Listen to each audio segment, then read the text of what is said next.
because of that, or are you like, F it, I'm going to do this anyway? I mean, please don't tell anyone this. This is off the record. I love hot tamales. That's my favorite candy. I think the toughest thing for musicians, right, is especially if you're on the road, but I think even if you're in band practice, so drinking those beverages where you're like taking a sip and then you're doing something else. So maybe you take a couple sips of a soda and then maybe you practice a song and then you come back and you pick up that soda again. Or if they're out on the road driving, those small sips are really cumulative. So I'd rather have people like pound that beverage, gulp it, don't sip it. Yeah, it's the sipping of those things that have even a small amount of sugar can end up being really cavity causing. So it's much better than I chug the beer than just sip it. Say, does this apply to beer and whiskey? Exactly. Well, I mean, Doc, you know those energy drinks are just ripping your teeth apart. Oh, terrible. So bad. But after that, like people that maybe use tobacco products like cigarettes or the marijuana cigarettes, if you're smoking them. I've never heard of that. I don't That's know. ridiculous. Please tell us and more. musicians do not do drugs. That I'm pretty clear. The interest in the community. I think Soundgarden got the first major label deal, and then just every label wanted to have a Seattle band. It ended up being like the thing you had to have in your repertoire as a record label. So we knew it was coming. I think we were surprised at how fast Nirvana towered to, propelled to number one. But you guys know why they went so fast to number one. Why? And it was because over Christmas, all of the grandparents bought their kids Michael Jackson's album. Charles Cross documented this, and then they returned that album and bought Nevermind. So Michael Jackson came down on the chart, and Nirvana went up on the chart. Wow. I did not know that. I had never heard that. That is funny. Did you ever get to sit down and talk to, I don't know, Kenny Loggins just once? No. Okay. That's my gold standard right there. If I could just interview Kenny Loggins. I want to interview Kenny Loggins one time. By the way, Kathy. I'm 2 degrees away from Kevin Bacon. Are you? Because I accidentally tripped his wife, Kara Sedgwick, at the singles rap party last year. Okay. They were married then, though. Accidentally. Sure. All right, Beezus, what are you naming your kid? Hum Tulips, Chuckanut, Chimicum, or Squim? I got to go with the Hump Tulips. It's the closest to me, so. All right. I don't think that's really a good reason, but okay. All right, here's your question. Which Seattle band was almost named Ted Ed Fred? It was almost named Skid Row, but for obvious reasons it couldn't be. And it was almost named Fecal Matter, a.k.a. Brown Towel. That is one name. So once again, almost called Ted Ed Fred, almost called Skid Row, almost called Fecal Matter, a.k.a. Brown Towel. Oh, my goodness. It's one of the big four. Nirvana? Damn. Oh, really? Wow. Well, there's one. Think about done, baby. There you go, Beezus. All right. The first ever Men's Room Red Festival was held on June 29th of 2015. True or false? Ooh, that's my birthday. Let's go with true. Well, happy birthday. 1 day off. No, it was 2013. That was our first year. Yeah. 2013. It took me more research to figure that out than it should have. I'm like, I was there. Well, in body, not in mind. Game is Big Dummy 206-803 round. There's a couple hot ones. Was that the super hot one? I think the first one may have been That one that Aaron Jones played was hot. I missed the one with Aaron. I can't remember if that was the first one, as I was in Chicago for like my mom's 70th or something. I think that was the first one, because we didn't know who Aaron was. The council goes, hey, man, there's this guy, Aaron Jones in the way. He wants to play. We said, all right, cool. No idea who this dude was. And then a brother walks up on stage. I'm like, that's different. And then he killed it. Absolutely killed it. Dr. Nicole O'Brien, thanks for joining us. Hey there, thanks for having me. Yeah, Seattle Rock Day benefiting Smash today, and you were involved on the dentistry end. Exactly. Yeah, we love to take care of patients at the office. How long have you been working with Smash? Gosh, I have been working with Smash and Nicole Vandenberg for quite a few years, helping patients where we could. More meaningfully, in the last 6 or 9 months, we've developed maybe a more streamlined pathway to get people some real regular care. Okay. I'm just curious, one of the things with Smash, because you're helping the Seattle area musicians. Now, as a musician myself, and I don't know if you're going to know the answer to this, guitar players, singers, drummers, or bass players, generally speaking, who has the worst mouth? I mean, just who has the worst teeth? Let's see. Where do you fit in the band? I'm not going to tell you. I want the unbiased answer. You should here. see this girl. It was very common that local musicians would stop by the station just to say hi or play their tunes or whatever. And it was one evening when I think it was Damon Stewart and myself and Paul Kelly were at the station, and Jerry Cantrell shows up with a friend of his. And his friend was Lars Ulrich of Metallica. Oh, Jesus. And they came with a pack of beer and hanging out to play tunes. But it was right before the Black Album was coming out, and they couldn't go on the air and say it was Lars from Metallica. So it was Jerry stopping by the station with his Uncle Bob. But as you know, Lars's voice is so unique. So it's like, Uncle Bob, what are you doing this summer? And he goes, well, I'm going to be touring around. I think I'm going to tour Europe this summer. Uncle Bob. Uncle Bob, yeah. Did people figure it out pretty quick? He said hello, and you knew Uncle Bob was Lars. Yeah, absolutely. As soon as he says hello. His voice is very unique. It is very, very unique. Seattle Rock Day celebrates Seattle Rock and raises money for Smash. But Smash is an acronym for what? Man, Miles has said it like 47 times.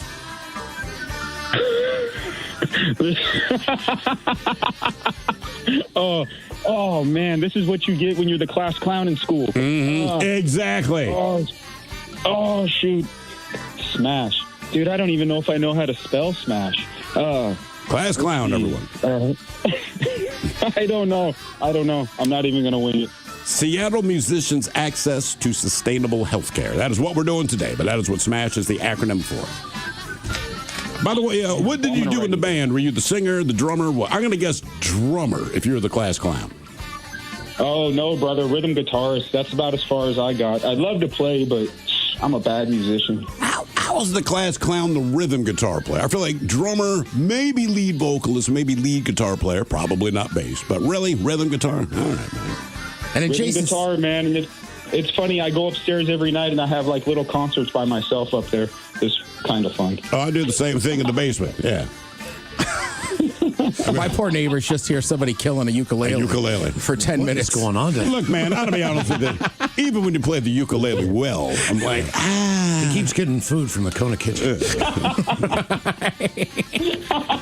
And now, the men's room legacy continues. Unfortunately, what you're about to hear is real. The members of this radio program are simply not that bright, or what some people would call educated. They are merely stupid. They're not trying to offend anyone on purpose. And all have played doctors on TV. You have been warned and are cordially invited to join the party. This is the men's room. Forget it, man, and get with the countdown. Get with the countdown. Shake this square world and blast off for Kicksville. The trippers, the grasshoppers, the hip ones, all gathered in secrecy and flying high as a kite. This is the men's room with Miles and Thrill. You know what they say, shake your radio more than 3 times, and you're playing with it. You're listening to the men's room. And away we go. Welcome to the 21st Amendment season, episode number 4528. Along with Steve the Thrill Hill, the Ted Smith, and Michael Montgomery. And you are in the men's room. On tap today, the return of Who Sucks Less. We will play Profile This, plus headlines, a men's room shot of the day, fun with listener emails, and everyone's favorite, TV Time with Tig. Click, clack. All right, here we go. A woman shoots her husband, who was watching TV alone because he was bothering her. Meanwhile, French police warn drivers about hammered deer who are causing quite the stir.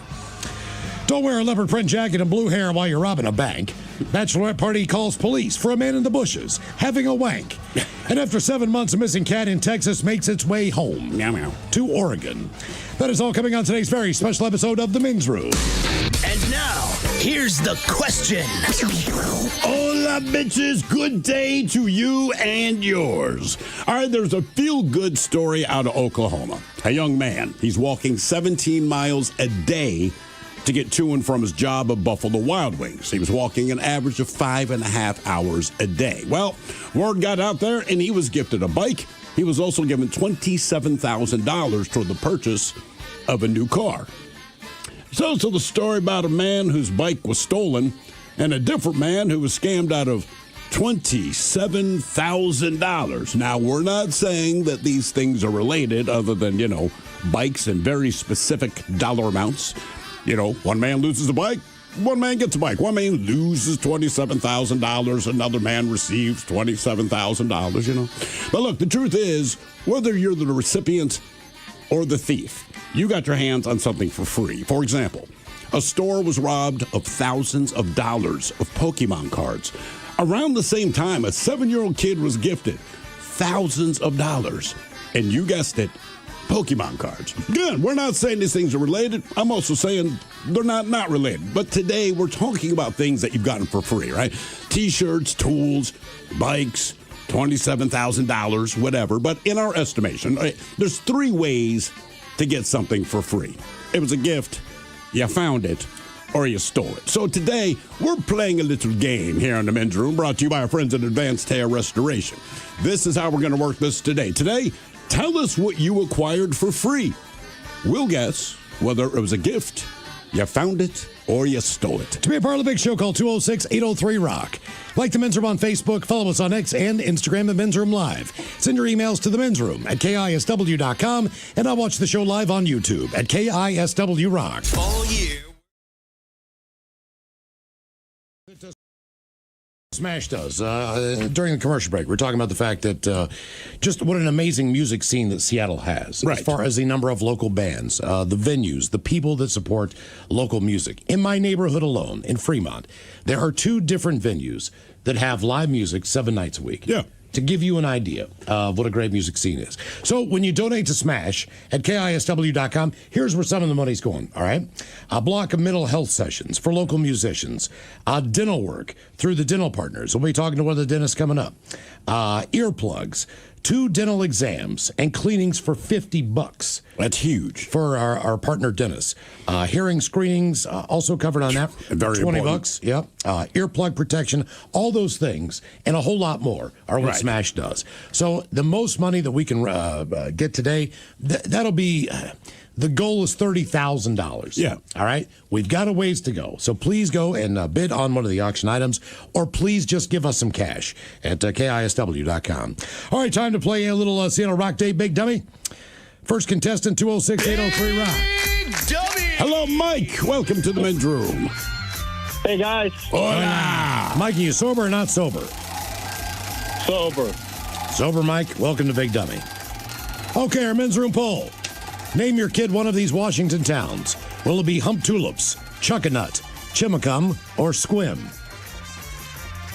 Chimacum. Go with Chimacum. Now you're going to call him Chim. You're going to call him Macum. Jimmy. Timmy. I like Timmy. Jimmy. Jimmy C. The only problem is everywhere that kid goes, I'm sorry, did you say Jimmy? No, Chimmy. Chimmy. Chimmy. With a CH. Timmy C. It's short for Chimacum. Jimmy. All right. Chimay May. What's up, Chimay May? All right, here's your question. Today is Seattle Rock Day. So our first question is, what Seattle artist was the first artist played on KISW when it flipped to the rock format in 1971? I'm going to say Jimi Hendrix. Ooh, that's got to be. Is that not? That's got to be. Nailed. All right. One and done. I mean, think about it. It's 1971, right? So that limits most of the bands we think of as Seattle bands, but Hendrix obviously was on top of the world at the time. So, yeah, and he guesses on the first song they played. So Jimi Hendrix was the first artist played on KISW when it flipped to rock. Foxy Lady, All Along Watchtower? No. Crosstown? No. Come on, man. Purple Haze. Purple Haze. Purple Haze. That is the one. The only other band you could play before that, maybe the Sonics. You could have, but I think when you're flipping to the new format, you got to let people know you got to play Jimmy. All right, before we let you go, we got a 50-50 question for you. All right? Okay. All right, let's see here. All right, true or false? Queensryche was originally named the Mob. I'm going to go false. Believe it or not, it's true. So they originally they called themselves the Mob.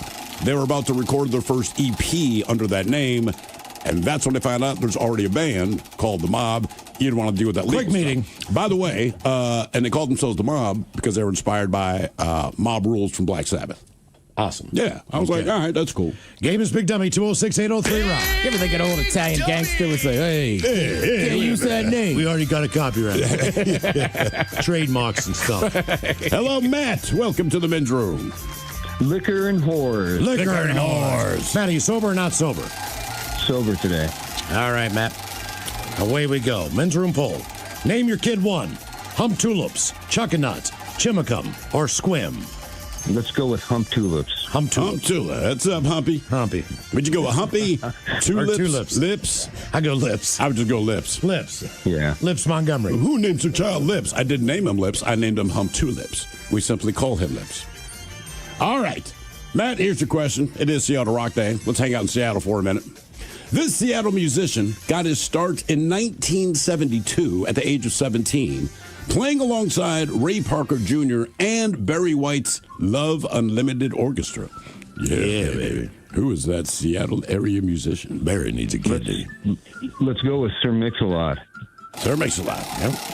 That'd be Kenny Gorlick, a.k.a. Kenny G. Wow. Which makes 17. sense. 17. Playing with Barry White. That's a big deal. I know. Like, we always poke fun of the dude, then you hear that, and I'm like, that's kind of badass, dude. That is pretty badass. All right. Your question. In 1987, Seattle became the first U.S. city to have its police officers patrol the streets using what mode of transportation? What year? What's that? What year? 1987. Oh, okay. 87. I was surprised by this, actually. I mean, motorcycles. Not a bad guess. I'm going to say bicycles. Bicycles. So we've had horses. They're gone.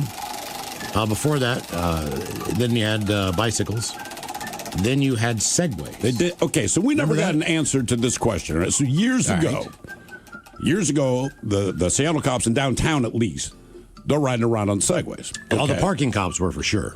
Yeah. And we always wondered, based on where we used to work, because we had Bourne Avenue there, which was a big hill. We said, all right, if I knock the cop off of the Segway and I hop on the Segway, can they run fast enough to catch it? Because I don't know what the top speed of a Segway was, right? Because the flip side was, if I commit a crime and they're chasing me on a Segway, can I outrun them? So subsequently, if I knocked them off and stole their Segway, could they run me down? And we did ask a cop that question once, and his response was, don't do that.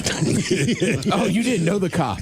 You just asked him. He called in. Oh, okay. And he, honest to God, just said, look, I don't think he knew the answer, but he said, man, don't do that. And I said, okay, good enough. I know those bicycle cops can. Oh, they can catch your ass in a heartbeat. Right. Up a hill. When they're going uphill, it's like, I don't know how they're doing that, going that fast.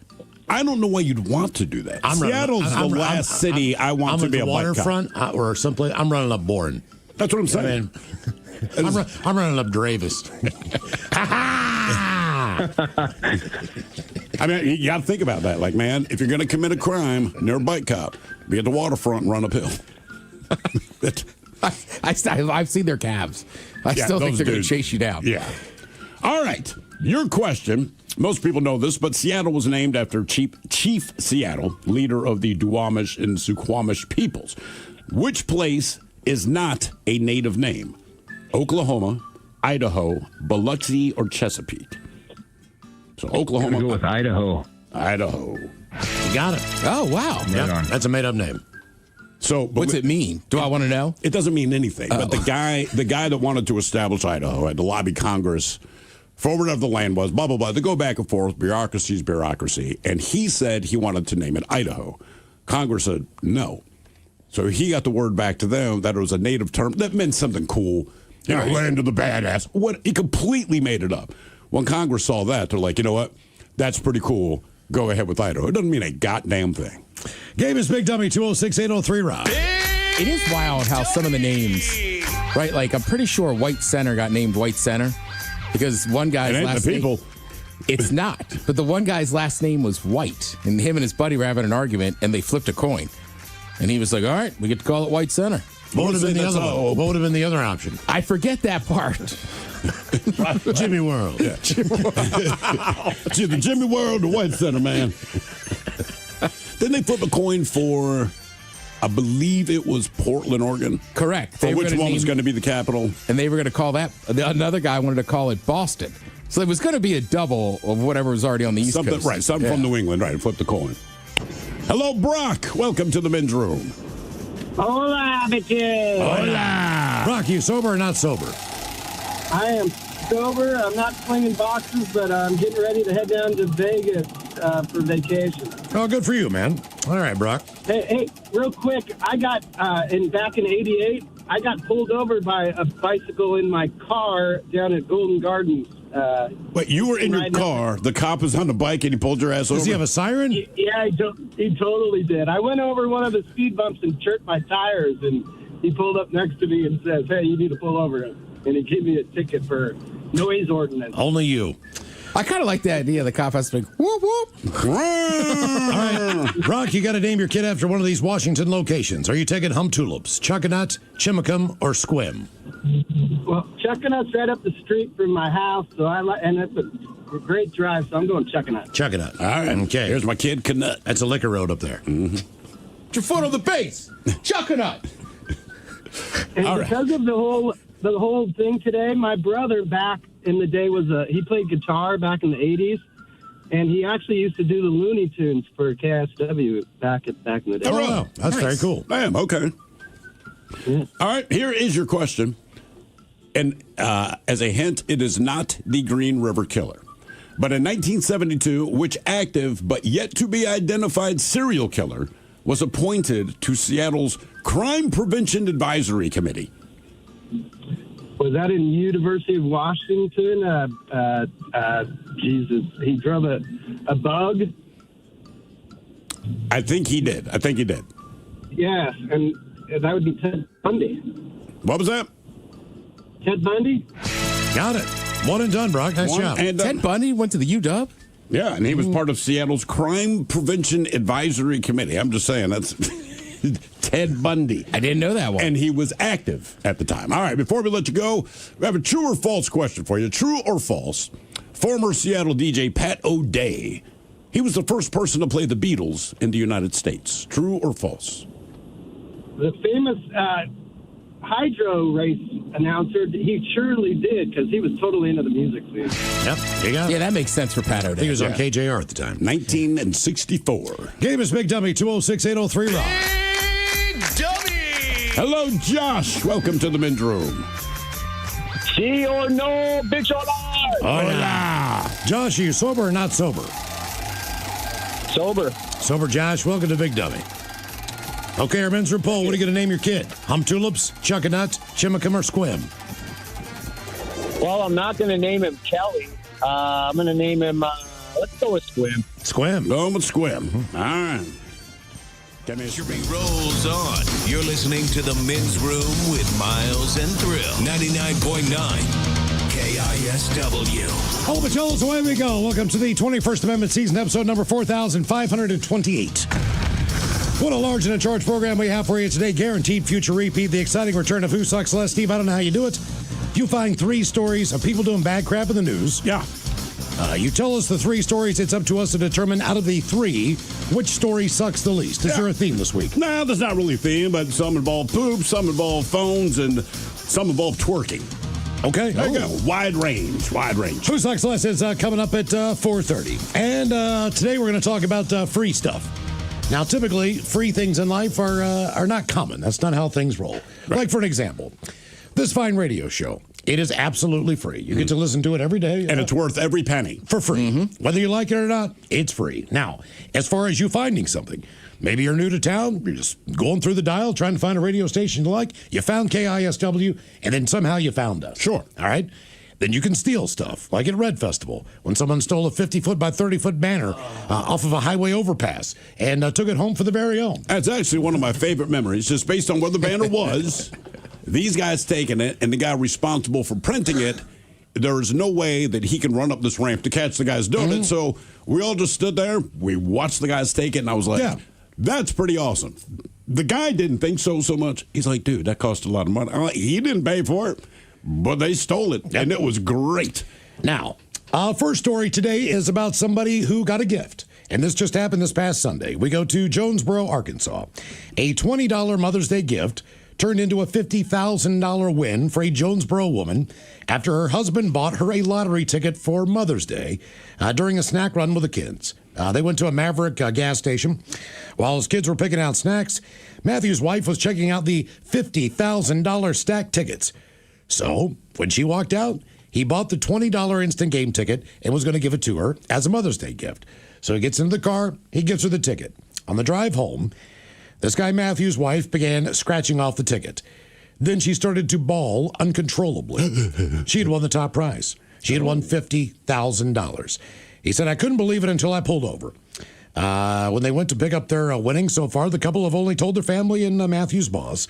They didn't believe me at first. Had to send him a video of the ticket. The couple has not said what they plan to do with their winnings. That's a pretty good gift. Okay, all right, but not to split hairs here.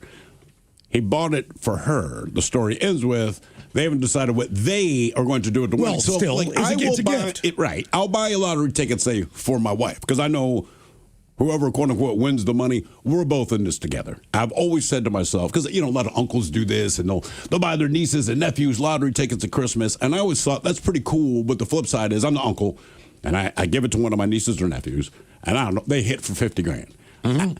I'm kind of irritated, man. Yeah. I'm happy for them, but also I don't have $50,000. I did it for a white elephant, and somebody scratched off and won a few $100. Okay. There was a person who won Isn't that kind of annoying? I was very happy that the gift was good, but you're right. There's part of me that's like, that was the first one. I used to have to walk around with the guy from the Maryland State Lottery, and they would tailgate outside of Ravens games. And we were working with the lottery, and we'd walk around, and you hand out free scratch-offs to people. Obviously, they're very happy to get these things. Now, I am dead broke at the time, but I remember we went to this one tailgate party. It's probably like 20 people there. They each got a scratch-off. As we're walking away, I hear one of these women just scream her face off. She won $10,000. Right. And that's a gift. I was happy for her, but also I'm like, I want that for me. If someone gives you a lottery ticket and you win, that's a gift. It is a gift. Because you did not buy the lottery ticket. No, I understand it's a gift. Yeah. I'm saying that's not a gift I give. Right, exactly. Okay, now as far as finding things, we stick with Mother's Day. A woman from Pennsylvania found a 3-carat white diamond at a state park in Arkansas. She found the diamond during a visit at the Crater of Diamonds State Park, which lives up to its name. Okay. Posted the visit brought an unexpected moment of life for the woman. She is healing from the loss of not only her son, but her father. She said the discovery was meant to be. The woman, Keisha Smith, named the jewel Zenovia Liberty Diamond in honor of her grandchildren and the significance of Americans' 250th year. Now, here's the deal on this state park. Diamonds have been found there. 37,000 diamonds have been found there altogether. Crater of Diamonds State Park is the only place in the world where people can look for natural diamonds in their original volcanic source. According to the park's website, people can search the 37-acre plowed fields for rocks, minerals, and gemstones. Anything they find is theirs to keep. Correct. So moments like this, they say, remind us why Crater of Diamonds State Park is such a special place. The largest diamond ever found in the park, I believe that was in 1924, a 40-carat stone. They called that bad boy Uncle Sam, but she found a 3-carat diamond. She has yet to have it appraised, but there's going to be some value involved in what she found. Yeah, absolutely. Okay. That just seems fun, too. It does, and he's right. It's the only place in the world they let you do that. Like, they know there's diamonds there. They go, like, look, if you find it, you keep it. You can get the money for it, which is a very cool thing, and that is why people specifically visit that park. Yeah. Now we enter the world of stolen and stay with Mother's Day. Volunteers at the Sioux City Railroad Museum discovered this week that money had been stolen from donation boxes throughout the facility over the weekend, estimated to be about $1,500, taken on Mother's Day. We have several boxes for donations throughout the complex, and they were all hit except one. They were actually ripped open, hinges were busted off, and the locks were gone. They said volunteers do not know where the locks or metal parts to the boxes went. The museum holds its annual Family Day on Saturday, which volunteers said was very successful. But on Sunday, the museum was not fully staffed due to it being Mother's Day. People showed up. But as far as the staff goes, they were short-staffed. Everyone was walking around with smiles and happy. It was a beautiful day for the community, for families. You see, the museum is absolutely free. Okay. Being Saturday was such a busy day, we were tired when we got out of there, so you didn't even register. Maybe take the money out. Sunday, there weren't any volunteers. Didn't even think about that. Maybe it's because it's not our normal. We just trust everyone. You know, we've never had a problem. The museum does not have cameras inside of its buildings. Wow. Volunteers said they are putting the boxes back up, plan to secure them a little differently.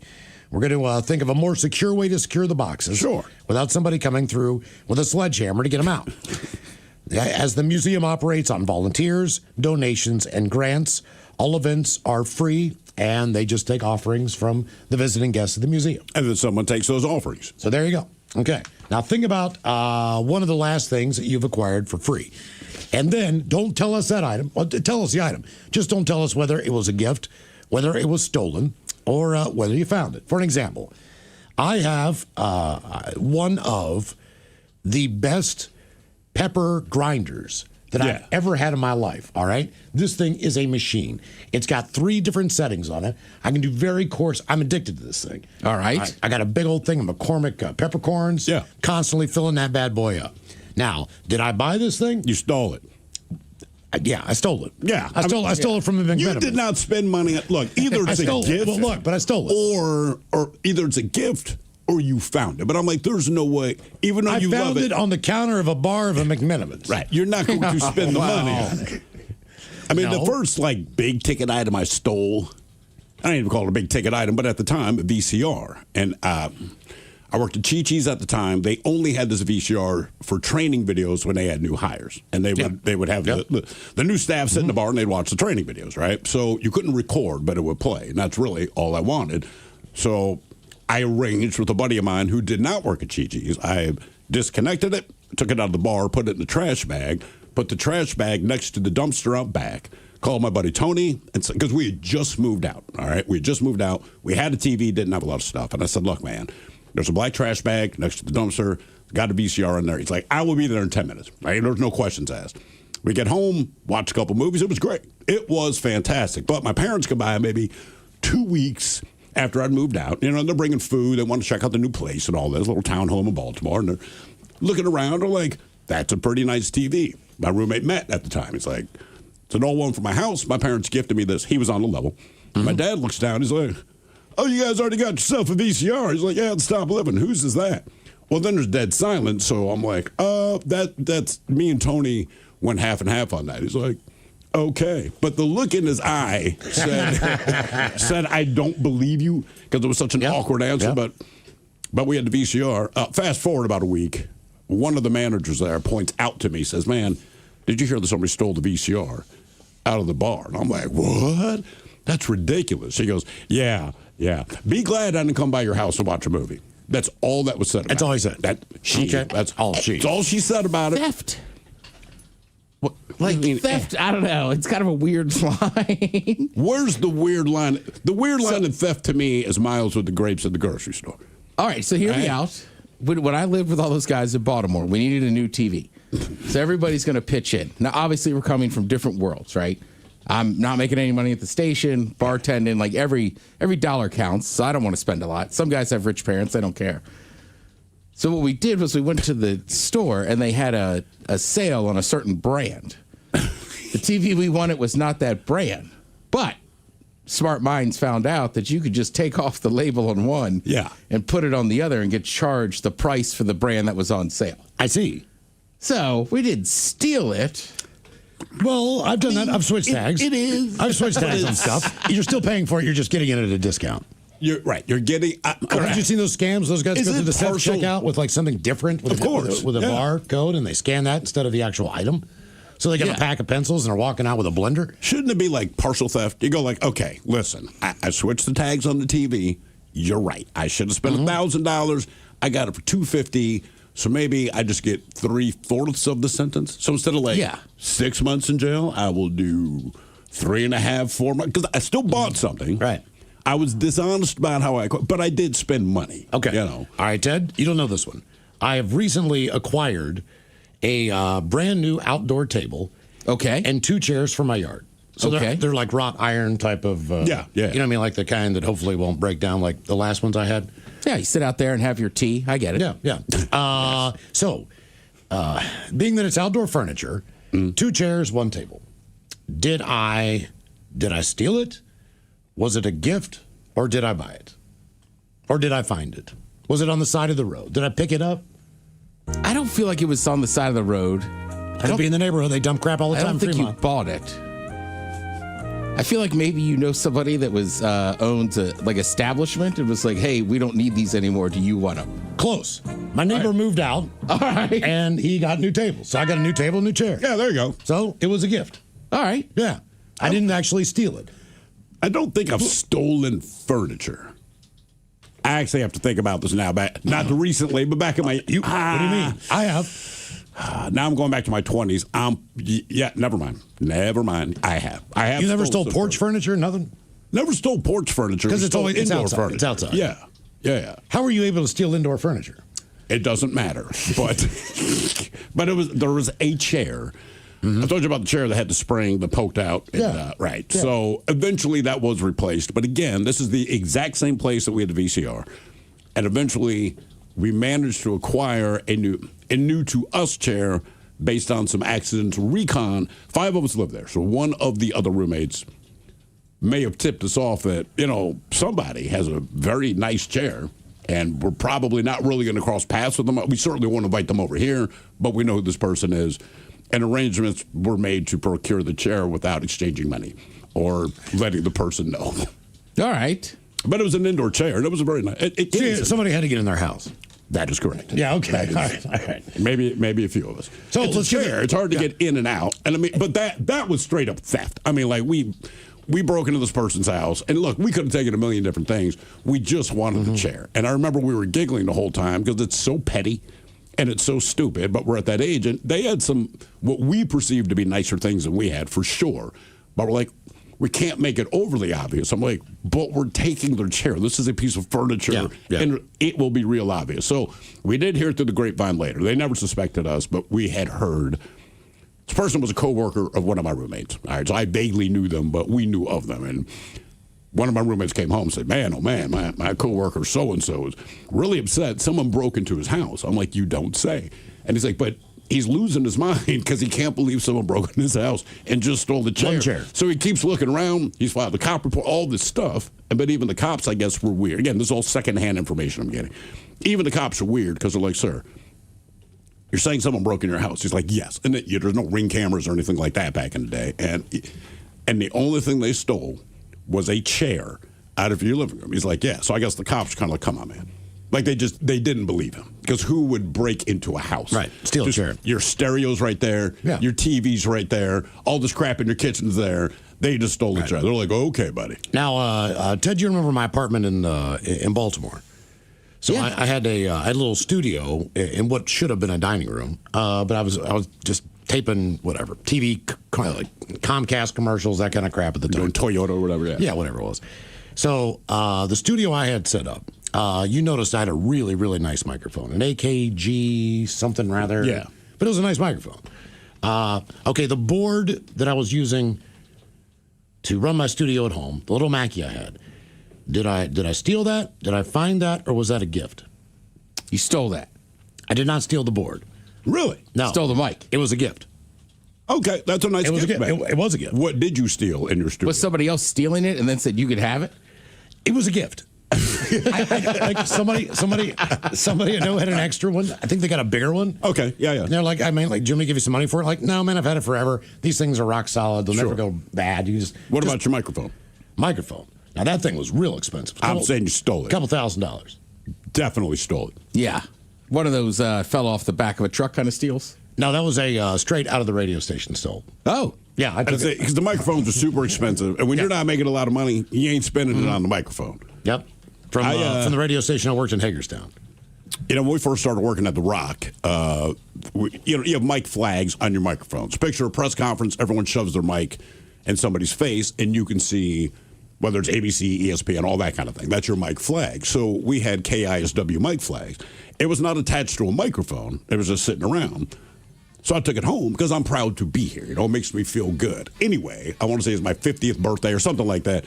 Hair Club, my boss, he's looking around the house, and he looks at this shelf, and he's like, God damn it, man, I never gave you that. I'm like, okay, to be fair, I stole it. He's like, I know you stole it. I'm like, well, he just let it go. And I'm like, look, man, I wanted this because this is important. Yeah. And then he pointed at the other mic flag from Ravens Radio. It's like, did you steal that one too? I'm like, straight up, bro. And the problem with that was they did press conferences that ended up on TV. And our friend Gary Stein, I remember him freaking out because he couldn't find the mic flag when he's going to interview like coaches and all this. Like, it's really important, man. I was like, I don't know where it's at, Gary. Can't help it, man. So here's what we're doing. You tell us what you acquired for free. We're going to guess whether it was a gift, you found it, or you stole it. 206-803-ROCK.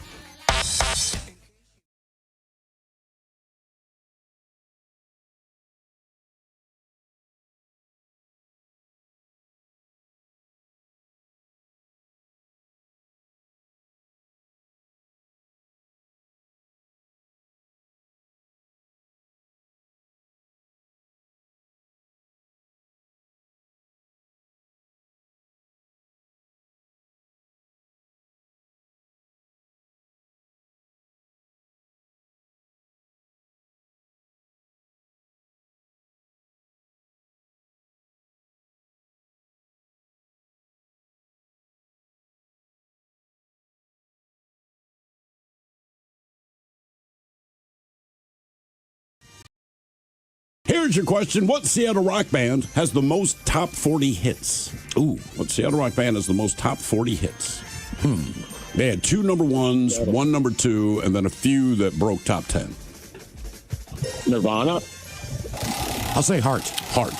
Yep. Their 2 number 1 songs back to the 80s. Were Alone in These Dreams. They were on the same album, right? Yep. So like Barracuda hit 11, Magic Man hit number 9, but they did pretty well for themselves, but they easily have the most top 40 hits of any Seattle band. All right, let's talk a little KISW. Now, KISW as a station, not as a rock station, but as a station, first broadcast in what year? 1950, 55, 60, or 65?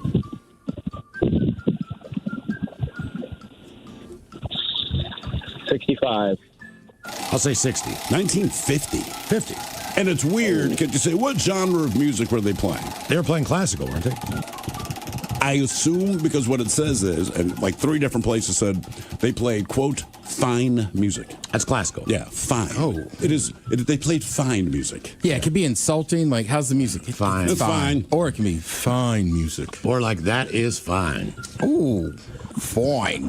Yeah. We play the fine. Play the finest music. That is fine. All right, your question. What position did Sue Bird play for the WNBA's Seattle Storm? Oh, man.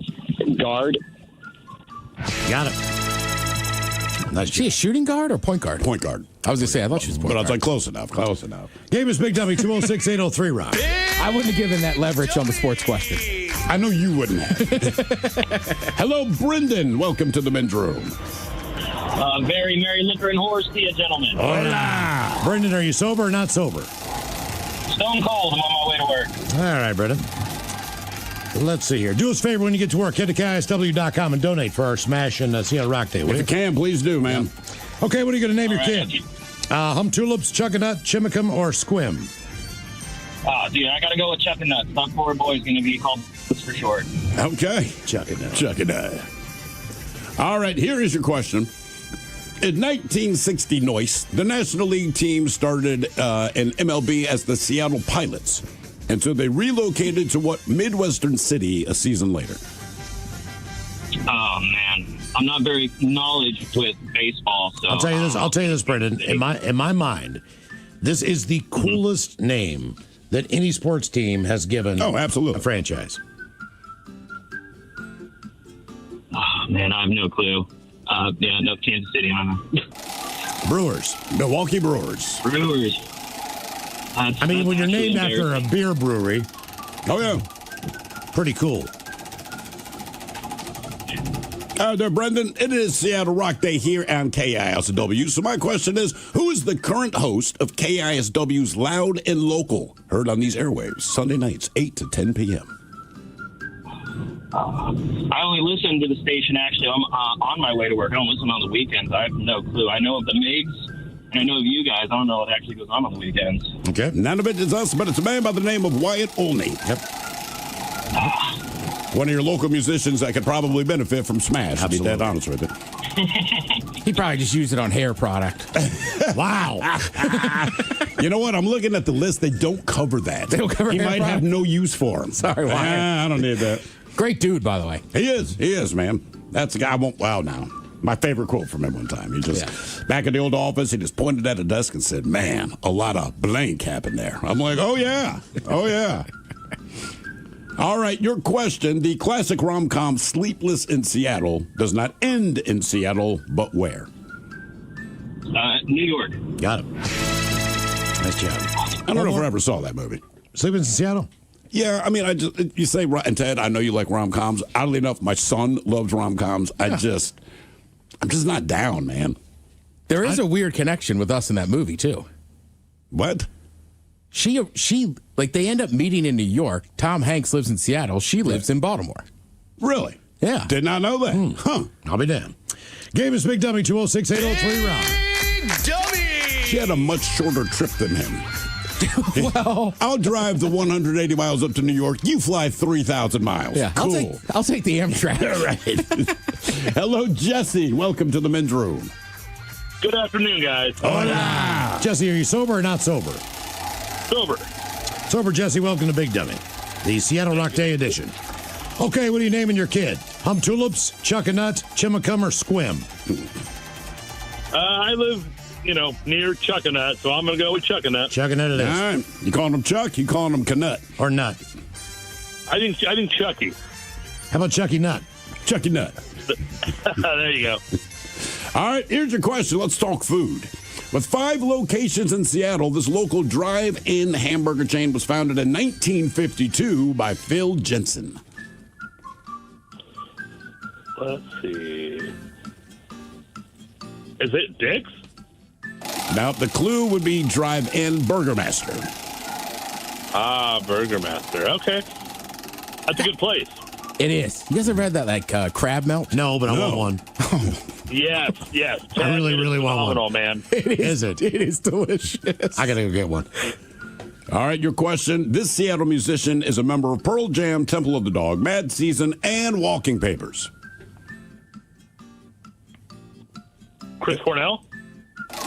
Matt Cameron? Mike McCready. Mike McCready. Oh. Yes. It was Our Rock Day ambassador, our Dad. ambassador. The guy, geez, a whiz. the guy that was fired by Ryan Castle at 11 a.m. this morning.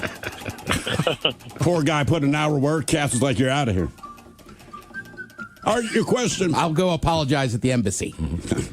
The Space Needle was built for the World's Fair in what year? Oh, my gosh, you guys.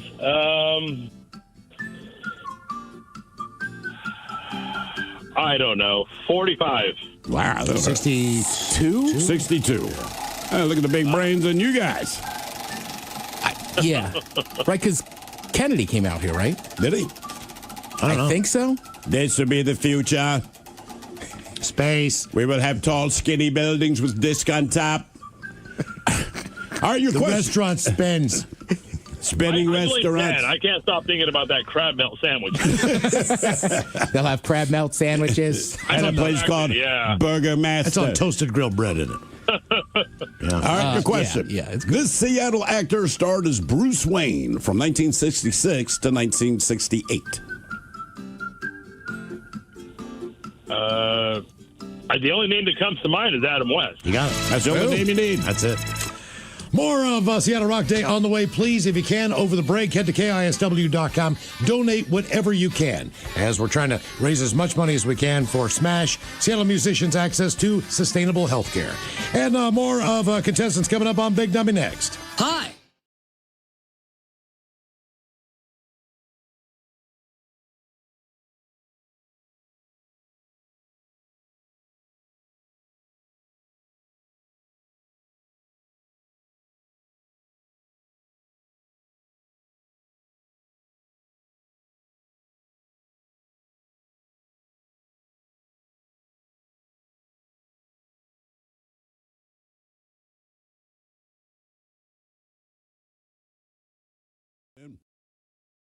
It wasn't going to work. I'm just glad to be there. But the fact that you can't do a side project, like, time to move on. And he's done so well. Think of all the things we know from Jason Newsted now.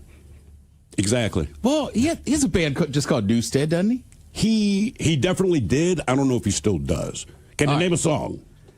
No. Have we ever played anything from him? I played the early Metallica. So right. But from Newsted. No. Yeah. Our question. Wolfgang, wasn't, I'm almost positive before he went out on his own, he was in Newsted's band. Really? I might be confusing him with Tremonti. I don't know. I don't know. Our question, job, relationship, hobby, or habits, what brought it to an end? 206-803-ROCK.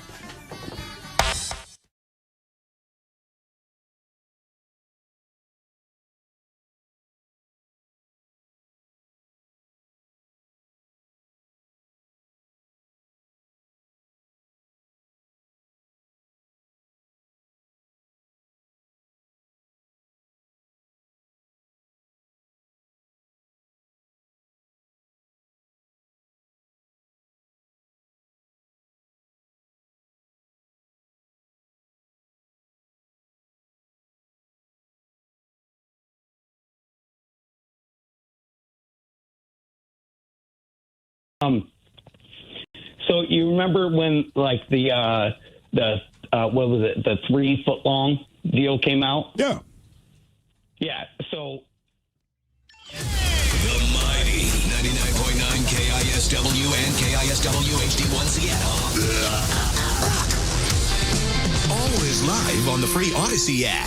From the Pinky's Plumbing Studio, you're in the men's room. Text the guys at 206-803-ROCK. Kind of a big deal, celebrating 55 years here, the Rock of Seattle. And we're having a concert with the Black Crowes. I know, man. That is a big deal. That is absolutely awesome. Couldn't you just name the band the Crows? That's exactly what I was I'm just saying. It's a little redundant. Well, there's White Crows. Oh, the White Crows. I don't think so. Yeah, I was gonna say, come on, man. Just But everybody calls them Black Crows. They call the band Black Crow. When you see a crow, do you say, look at that black crow over there? You just say, there's a crow. Look at that black dog. Yeah. All right, I guess you're right. Black cat is probably the most Black famous. cat, sure. Yeah. Okay. Otherwise, I'm like, you just But say if they a crow. were just the crows, it'd be like scarecrows. Like, nah, man, Black Crows. You're the only person that would ask that question. Show is August 30th. That is a Saturday night at Tulalip Amphitheater. I've been up there a couple times. I saw Billy Idol with Castle and Taryn. That is an outstanding venue. Yeah. So this is going to be a great night. By the way, those tickets are going to go on sale this Friday morning at 8 a.m. KISW.com. It is a 21 and over show.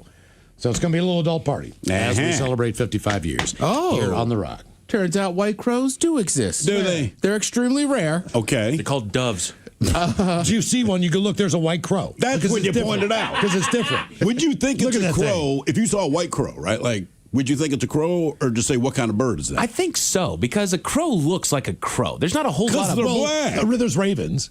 Yeah. Right, but they're much bigger. Yeah, you can tell the And difference. Raven's just a big crow.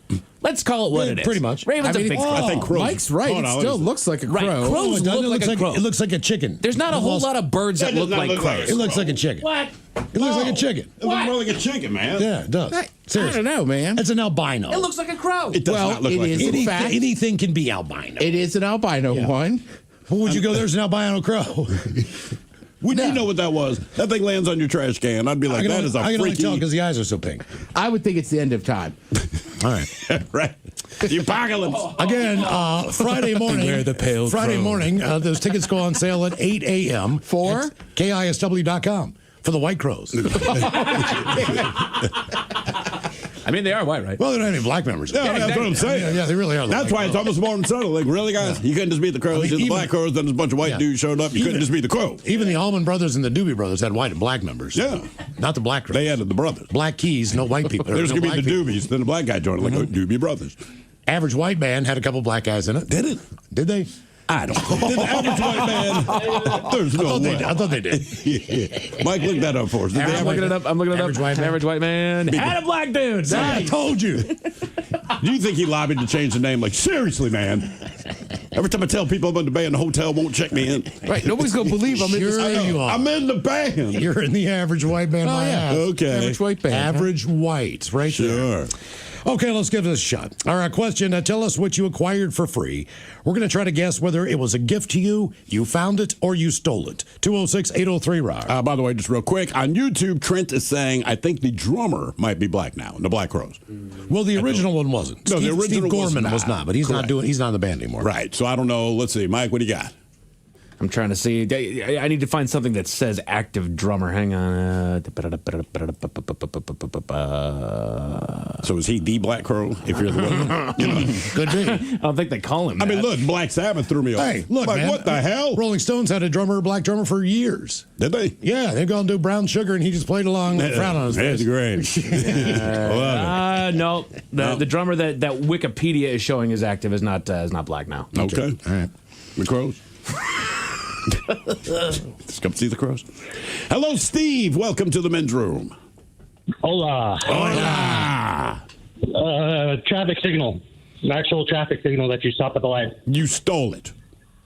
I'm saying. Not really. Wait a minute, hold on. What do you mean not really?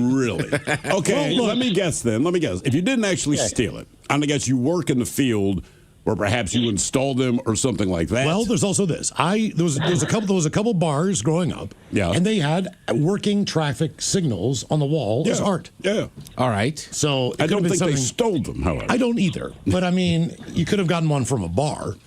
I don't think they could. Do you want to hear the age that I got it? All right, what age? 16. Okay, let me guess. You have an uncle or a relative that worked in a field that has something to do with that, and they gave you one of their used traffic signals. No. Damn. So it's not. I didn't really steal it, but it was just on the side of the road, out of nowhere. When me and my friends were driving home, I told my buddy, just stop. He's like, what? And I jumped out of the car, ran over, grabbed it, came back, and threw it in the back. How heavy is it? Yeah, how heavy I mean, is it? because they have to be somewhat wind resistant, so you can still see what the signal is saying. So how heavy is it? Funny thing is I am in the field too, so it's ironic, but they're about. This was a 4-light, so it was about 6 feet. They're 6 feet tall. 35 pounds. It wasn't too heavy. Okay. It was so. I didn't. Were you able to wire it to get it to work in your home? See, that's the funny thing. So it actually fit inside the drywall. We had a party the other night, and there was a wall busted out. So I was afraid for my parents to see it. I got home, and it fitted right in. And I had hopes to hang onto it. And actually, I wanted to put it above a bathroom in my house and have it switched. So when you're in there. Yeah. Would you, if you dropped a bomb, right, and like the bathroom reeked, you're not in there, is it like flashing yellow at that point? That's what I'm, something funny like that. But the thing is that ironically, the house burnt down. So I never got it back. While they were scavenging through it, the person there told my parents that, hey, you could get in trouble for this. And, they gave it away, and I was so Doesn't matter. The house is burned down. Hey, what can I give you? That's what they're telling me. Really? My house burned down, and you could trouble on traffic. We could put you in jail for this. Well, thanks. My house just burned down. You know that person took it home. I'm like, I was so mad when I heard that. It's like somebody arresting someone at a funeral. You said there was a hole in the drywall of your house, but so you stuffed the light in it? Yeah, right in between the studs. It fit perfectly. And your parents were okay with that? They didn't know. They had no idea that there was a hole in the wall. They just thought that I randomly found that light. Well, you did randomly find the light. Mm-hmm. So is it illegal? I mean, like they said, you could have gone to jail or gotten in trouble, whatever. So Right. it's on the side of the road. Okay, let me ask you this. When you saw it on the side of the road, had they replaced it with another traffic light, or was it now just a blank intersection? See, that's the thing now, being in the trade, understanding. I think they were getting ready to replace it because it wasn't a little podunk town. So, you're not expecting any of that. But now that I've been in the trade and realized it, I think they were getting ready to. So it was just in my favor. So that was the new one they were going to put in. Probably. All right. Well, you would know. You could see if it's weathered. Or not. How? So now that you're in the trade, do you have any idea how much they cost? Like if you were to buy one of these, how much money are you dropping? I bet you can't buy one. That's more of a project manager. But I'm saying I'm saying they're up in the grands. They're expensive. That's one of those things. That's one of those things you probably could get, like if you have proper license from like Granger. Yeah, or one of those places. Yeah. Right. And also, we're talking like back in late '90s, early 2000s. So things have changed with how they're worked and everything with PLC. So there's more wiring and stuff going on these days with everything like that. Okay. So, But I think even if you have the license to buy one, I feel like there still has to be some authentication because you don't just buy a traffic light. Like you're doing it on behalf of a municipality, right? I feel like you'd have to have some paperwork that says like, okay, yes, I'm buying this on behalf of, That's still a fine line. That's still a fine line. You found it, but you knew what it was going to be used for. So it's a fine line between finding that thing and stealing it. Look, you can find a lot of things, but you know you're stealing it if you steal it. And to his point, because it was not weathered, and obviously it is new, you knew at that moment you're stealing it. Had it been weathered or broken, then in my opinion, I found it. Okay. All right. That's just me. But I'm not a cop or a lawyer, so do not take my advice. So tell us what you acquired for free. We're going to guess whether it was a gift, you found it, or you stole it. 206-803-ROCK. And I feel like most bars that have those stoplights, they're like the giant ones that anybody can buy. They're not as thick. What do you mean? Yeah, it's like a decorative. Right, like Spencer's used to sell them. Yeah, but they had smaller ones. Yeah. I mean, they had pretty big ones. But I'm just saying, they're not as big as the ones on the street. No. They still wouldn't be cheap. Everything on the road is bigger than you think it is. Massive. It definitely is, yeah. Hello, Josh. Welcome to the men's room. Hola. Hola. So I acquired at first Joe Coy tickets times 2, and I'll get to that later. And then also Guns N' Roses tickets, concert tickets. How long ago was the Guns N' Roses show? Maybe a decade. All right, these are two separate occasions. That could have been a paper ticket, but I don't believe the Joy Coy show was. I think that was something that you had to have on your app. And they were right. They were within, within a couple of months of each other. Oh, okay. All right. And it's said about a decade ago. You're right. So probably no more paper tickets. So I'm going to guess you won them. Bingo. All right. Yeah, because Miles made a good point. If it's not a paper ticket, it has to be in your phone or the app or whatever. If you find one outside the Tacoma Dome, you pick it up like, oh, look, guys, there's an extra ticket to the show. Those days are gone. Yeah, I know, which sucks. Because, So the way that I won them was from a little radio station. You guys might have heard of them, KISW. Oh, the station sucks. Yeah, terrible, yeah. Yeah, so it was, I think it was Beat the Producer. And and this was the Joe Coy tickets. Well, so my buddy and Eric, we go over to Seattle. We live in Bremerton. So, ferry over there and everything. And I've won quite a few tickets. Thrill, you've sent me to Scorpions back in the day, so I know how this game works. And I go up to Will Call, and they got nothing for me. And I said, well, no, I beat the producer, KSW. She goes, yeah, there's nothing here. So, well, can I talk to your manager? I'm trying. They go, yeah, this is the file right here where we usually have the tickets, and it's empty. And we're blowing up your guys' phone, which isn't going to help. We're going to talk to the late night DJ who can't do anything. We're commenting on your Facebook threads and this and that, and got nowhere. And I kept going up to Will Call, and this gal, I'm trying for a good hour, and my buddy says, dude, if we leave right now, we can catch the 10:30 ferry.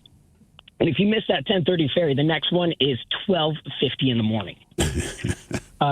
So she goes, I'll tell you, right before we leave, she goes, I'll tell you what, see those group of 4 over there? I was supposed to be a group of 6. 2 of their friends couldn't make it. They brought 2 tickets up here. I said, what do you tell me? She said, the tickets crossed, and she said, enjoy the show. Awesome. Oh, nice. Awesome. Nice. Did you have the same trouble with Guns N' Roses, or was that just with the Corbin tickets? So those were also a gift, because Monday morning rolls around, and Brian Thorpe is checking his email box, and seeing all these Facebook posts, and got to do damage control on you. Yeah. So then he gets a hold of me, and he says, "I'm so sorry. There was an intern. Somebody messed up. I don't know who. Your tickets were supposed to be there, and they were not." He said, "Look at our concert calendar, and over the next year, pick any concert that's on there, and I will get you tickets." Awesome. Damn. He won a couple years ago. He won a boat, man, from the Mariners. Yeah. And that guy won a And of boat. course, A boat. I'm not A going to freaking tell boat. him. I'm not like, going to what? tell him that we ended up getting in to see the show anyway. You know, I just, oh man, we had to walk home, dragging our heels, What else? You picked Guns N' Roses, so you had a year to figure this out. What were some of the other concerts that you considered going to? That was the best one. The other stuff was like Battle at the Boat, MMA, and just, some, You picked the highest value, most entertaining show possible. 100%. Yeah. Yeah, I mean, I do the same thing. I don't know. I don't know if that's really stealing or whatever. Like, no, yeah, right. Like you went there, the tickets weren't there. You did luckily end up getting into that show and got the other ones. And Will Call gave them to you. Yeah. Yeah, that ends up being a gift. All right, so tell us what you acquired for free. We'll guess whether it was a gift, you found it, or you stole it. 206-803-ROCK. I mean, look, I've done it just with like a media credential, and then been backstage somewhere, and somebody been like, "You're not supposed to be back here," and I'm like, I have no idea. I think I went to the wrong thing. And Were you being on the level? Yeah, I just kept saying, man, that seems odd. Like it should be here, and finally they were just like, "Yeah, go ahead." And then, right, same kind of thing. Like, I dead ass thought I should be in there, but I wasn't. Yeah, sometimes. But I just kind of made my argument enough, and like I wasn't lying. So I think they were just like, "All right, go ahead." Cool. I mean, that's how we snuck on the field for an NFL game. All we had were media passes for the Ravens, right? But everyone at any major sporting event just wears lanyards, and rarely does anyone actually look to see what your lanyard says. So we got like a stack of 6 of them on our necks. And we were like, just walk fast, look angry, right? Because anyone who has something to do at these kinds of events, that tends to be what they do. If you have a clipboard handy, that's a meal ticket right there. So we made it all the way through the bowels of the stadium. We are about to walk out of the tunnel where the players come out. You can hear the roar of the crowd. We can see the daylight. And there's a solo security guard sitting on a stool. He's the first guy that's going to check our credentials. And he looks at us, and he's like, "Guys, you can't go onto the field." Now, luckily, he recognizes Miles. He goes, "Hey, man, were you Steve Austin? What was it, the Colt or whatever the classic was?" Mm-hmm. "Bro, you gave me Journey tickets 10 years ago." Honest to God. He let our ass on the field. Yeah. I'm like, Journey tickets. Journey. 10 years ago. No Steve Perry, just Journey. Just Journey. Just Journey. Hey, it worked. Tell us what you acquired for free. We'll guess whether it was a gift, you found it, or you stole it. 206-803-ROCK. Hello, Chris. Welcome to the men's room. Hola. Hola. A few years back, I acquired a 14-foot tall, 3-dimensional cardboard and wood statue of a grizzly bear. This sounds like theft. Yeah. Because that sounds like something I would steal. This sits in an outdoor garden center type environment. Right. You can get a bird fountain and a lion or whatever the hell they got. So I'm gonna, unless it was in a restaurant, could have been in a restaurant. Yeah. It says cardboard. So can you put this thing outside? Let me ask you that. Oh yeah, you can. It actually ended up at Terran's. Yeah, it's massive. Oh, so you know this thing? Okay. Oh, I know it well. Is it? So she might be. There's a possibility she has stolen merchandise at her home. Well, she also went to Wazoo, and Wazoo has a lot of drinking. I'm saying you got drunk and stole this thing with some buddies. Actually, okay, so it's kind of a middle ground. So Earth Day a few years ago, this company got this French artist to make this huge statue. Cost like $20,000 or something to do. It sat down in the park next to Mohai for like a day or two around Earth Day, and then and I was actually hired to do security for it, and then to take it off and put it back on, or take it out when we were done. And so the last day came, and we loaded it on the truck. We took it down to the transfer station in Soto, and we put it in the recycle area. And I kind of just looked at it, and I'm like, this just doesn't feel right, that I can't just leave this thing with having only had 2 days of life. And so I'm calling all my buddies that night, trying to get somebody to come with me. Finally, I got our buddy Lance the next morning to drive out to Soto. And So the company had sacrificed it to the transfer station. Well, when we got to the transfer station, I got there at like 6 a.m. All the guys are showing up to work, and I'm like telling them this story. I'm just spinning a tale like, oh my gosh, like this school built this, and like they weren't supposed to throw it away, and like, is there any way you guys can help? Because this thing weighed like 100 pounds, and so the guys at the transfer station are like, all right, whatever. So they put it on a forklift and put it in the back of my truck, and then I hauled it all the way back to Stanwood, and I did end up losing the foot on I-5. The foot of the bear fell off. But. You know, man, I'm going to say that's a gift, right? Because technically speaking, you went through all the protocols. You did the right thing. It got to the point that it's going to be destroyed. The guys that are responsible for its potential destruction were like, F it. If you want it, take it. Yeah, to me, that's a gift. Spinal Tap, I don't know if they were in town doing a show, if it was their last show, but somehow Soundgarden, and I remember Cornell telling this story, they acquired the skull. Yeah. It was hanging from the back of the show. And I don't know if it was part of the movie prop. I don't know if they were on tour and using this thing. I don't know what the deal is. But somehow Soundgarden got a hold of this thing. So I don't know if it's been lost in storage. Somebody has that damn thing. Somewhere, yeah. But they've never, either someone has it and knows it and it's hanging like in, I don't know, Jeff Ament's house or something like that, because I think he was the one who restored it. Really? Yeah. Huh. And gave it to Soundgarden so they could use on stage. But somebody has got that thing. But it was a gift, right? From Spinal Tap to Soundgarden. But I'm not sure if since that point it has been stolen. Right. Or somebody has it. But it's definitely hanging in somebody's house or in someone's storage unit. Oh, God, I'd hang it up in a heartbeat. Tell us what you acquired for free. We'll guess whether it was a gift, you found it, or you stole it. 206-803-ROCK.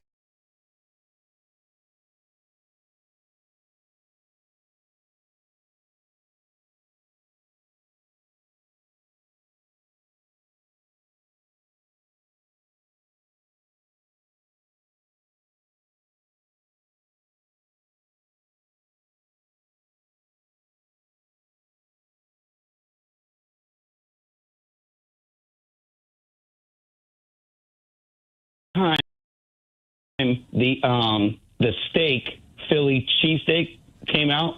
Okay. So if you got 2 Philly cheesesteaks, it came to the exact same price as a $3 footlong. So when or the $10 footlong, whatever it was. So when the first time I offered somebody. It's like you got 2 steaks. It's the same exact price if you get another footlong for free. And they're like, we just want the 2 steaks. And I was like, it's free. Like, it's the same exact price. I ring you up, and it's the same exact price. And they're like, no, we don't want it. I was like, take it home and feed it to your dog. We don't have it. We don't have a dog. And I was like, well, okay.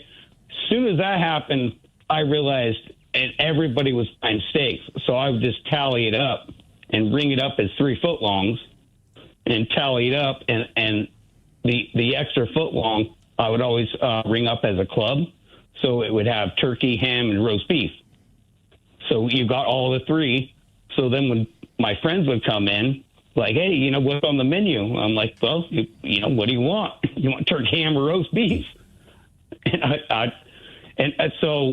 But I got really good at it to the point where it's like, oh crap, I'm bringing home like 10 foot long subs, a day. My dad and feeding all my friends. Well, the owner sold the company and sold it to what I call a see you next Tuesday. Uh-huh. Not a very nice woman. And the old owner came in and handed us a box. And you guys remember the Subway stamps? Oh, yeah. Yeah, sure. Yeah. So she brought in a box and handed it to me and my coworker. And she's like, you got to give this to the new owner. And we're like, yeah, okay. She leaves. We open the box, and it's 2 rolls of Subway stamps. And it's like 2,000 foot long Subways a piece. And I'm like, here's one for you and here's one for me. and we would take and just rip off strips at parties and tear them off and hand them out to people. Just make sure you don't spend all of them at the. Oh, I don't want to say which subway it was. Well, did you get caught? Did you get caught doing this? Nope. All right. So why did you quit? Yeah, I mean, so far so good. Other than having a crappy boss. Oh well, it's $7.27 an hour, and I was getting ready to join the union, and I told her what benefits and my pay that was going to be for joining the operators union. Oh, yeah. And if she could match it. Yeah, Subway's not going to compete with a local. No. I mean, come on. Yeah. All right. Yeah. So it's like, she's like, nope. So I put that was after my 2 weeks notice. So I know I was pretty well. And this was 20 years ago. I think we're good now. Yeah, I would think you're probably good now. No, if I'm able to rob the place blind, I'm not quitting.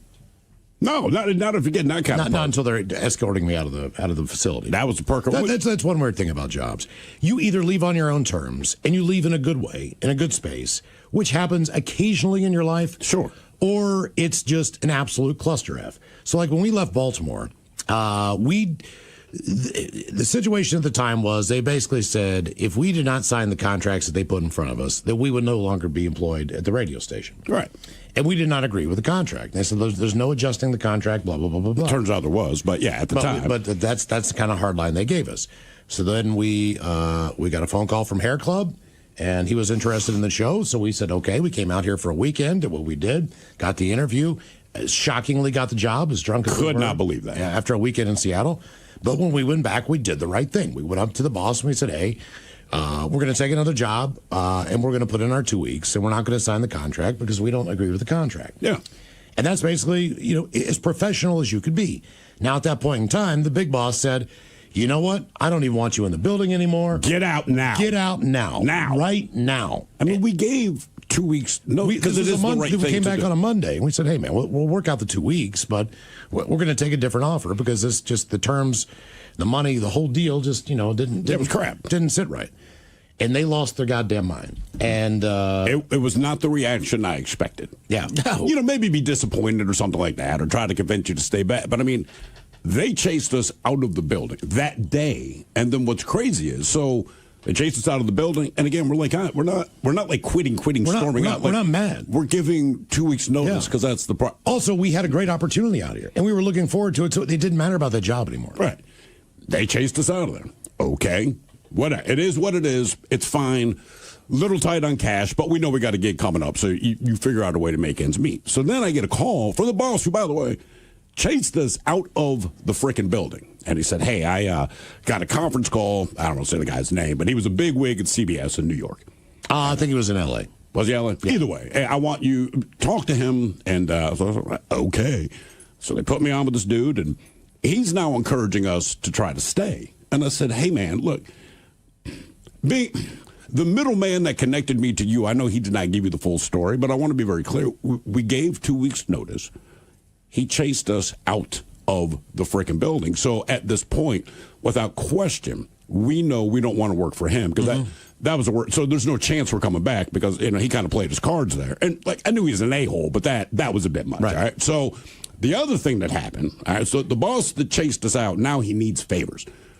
Because one of the things was, he said, he called me at my home and said, hey, what am I supposed to put on the air for the next couple of weeks? So, you could have had us on the air for a couple of weeks. And it was just talk. You chased us out.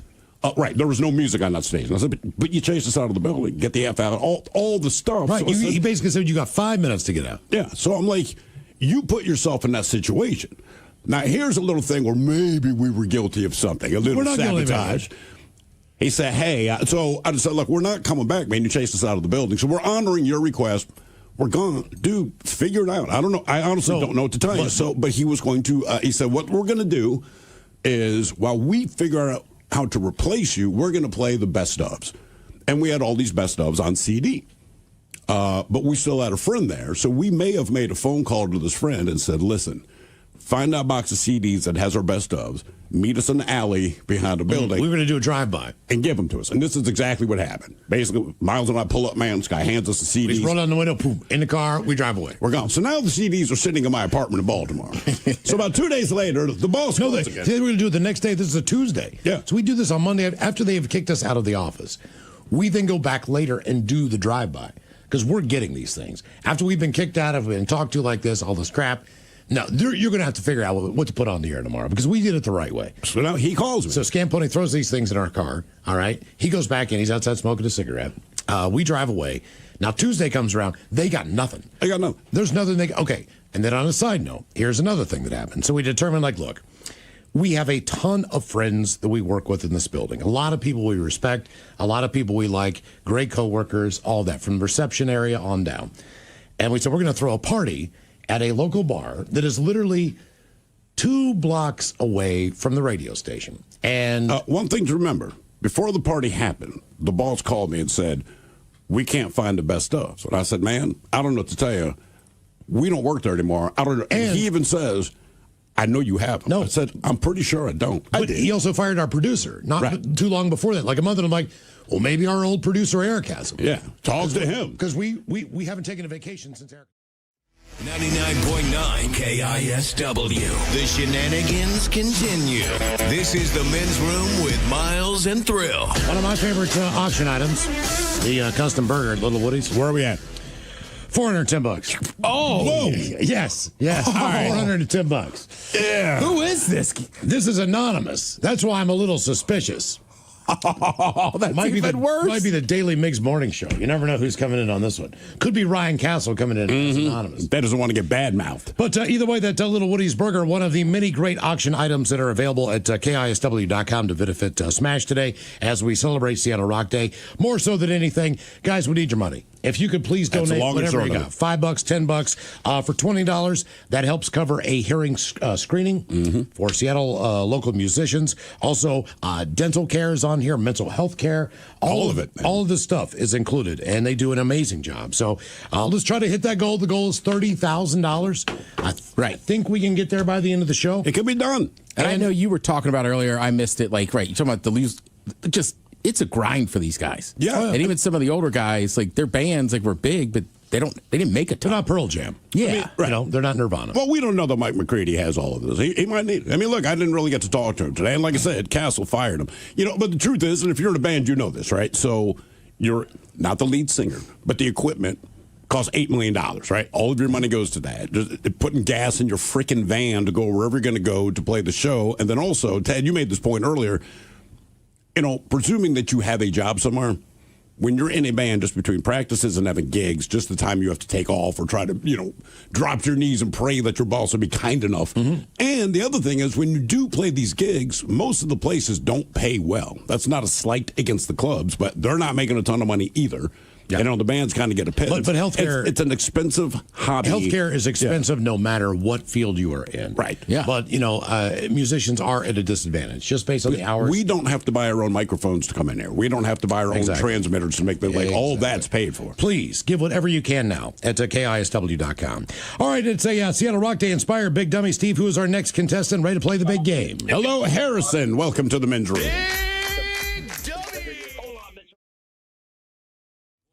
KISW. The shenanigans continue. This is the Men's Room with Miles and Thrill. Police in Florida are investigating 2 males who hopped a fence at a high school, entered a building through an unlocked door.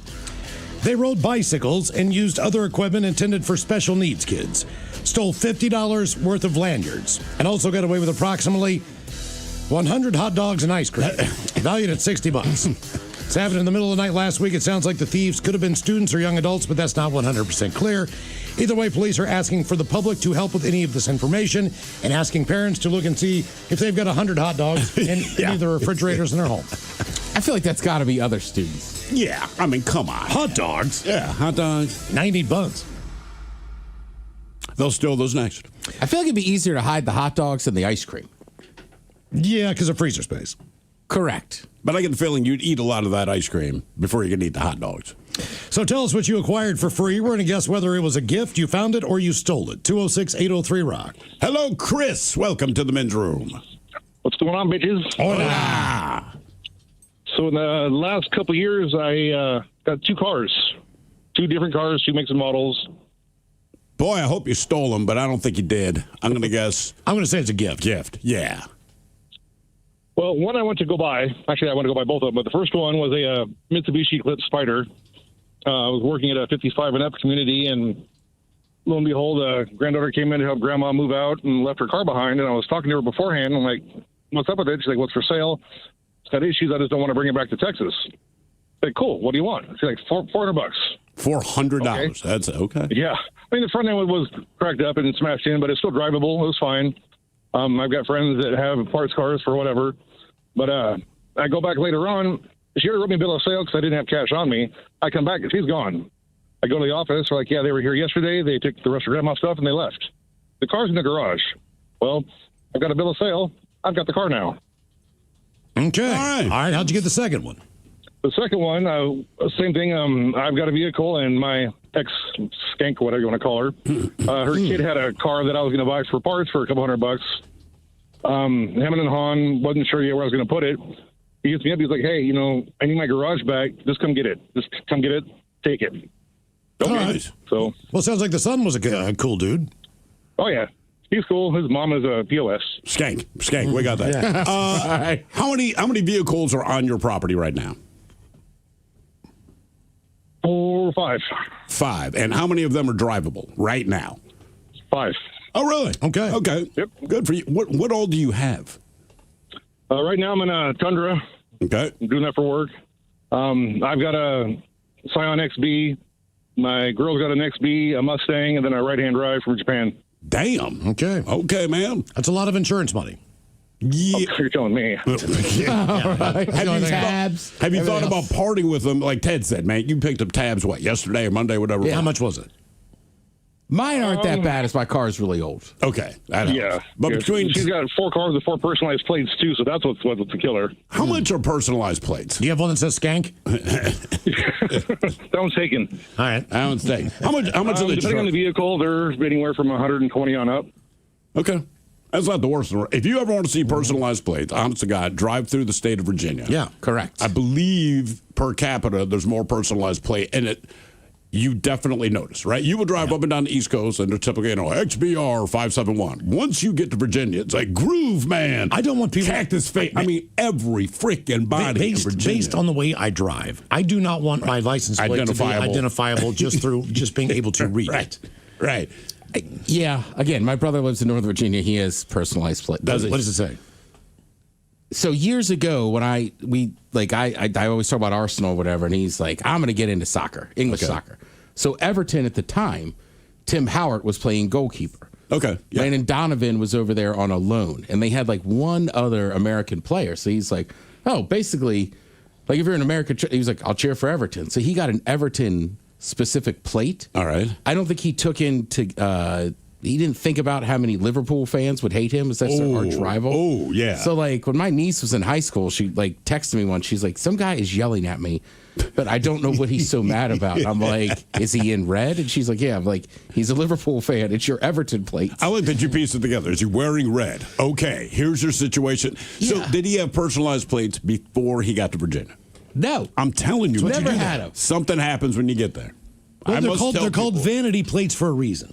Because people are vain there. They definitely. Well, also, though, the other day on the road, I saw an awesome one. And honestly, I took a picture and sent it to Taryn because they were like Washington State Cougar plates. All right. But then it had a spelling of Shakedown, right? Like Shakedown Street. Yeah. Dead. So I was like, oh, my God.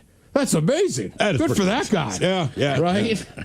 See? Tell us what you acquired for free. We're going to guess whether it was a gift, you found it, or you stole it. 206-803-ROCK. Hello, TJ. Welcome to the men's room. Hola, bichola. Hola. A 6-foot drill press, as well as a truckload of other tools, a lot of them brand new. A 6-foot drill press, meaning that it stands 6 feet off the ground on the floor. Yes. How deep can that thing bore? About 12 inches or so. All right, what's a practical application for that thing? Like, I mean, are you putting up a skyscraper? Well, let's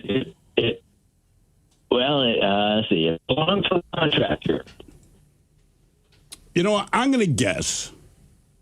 I want to say gift, but I'm going to guess you stole it only because you hear so many guys in the industry losing a truckload of new tools. I'm guessing you stole it. Okay, good. Actually, what happened is the neighbor a couple of doors down from my friend's house was having her son, a contractor, store his tools there, and she was tired of having it stored there and didn't want them. So I got a whole truckload of tools free, and it filled the whole bed of my truck. And what about the son? Does he know his tools are gone? Oh, yeah. Okay. And he still lives down the street, too. And he never said anything about it? Nope.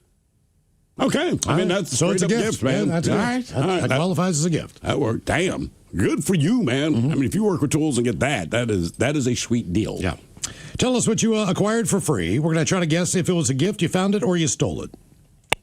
Hello, Brian. Welcome to the men's room. Hola, Bacholas. Hola.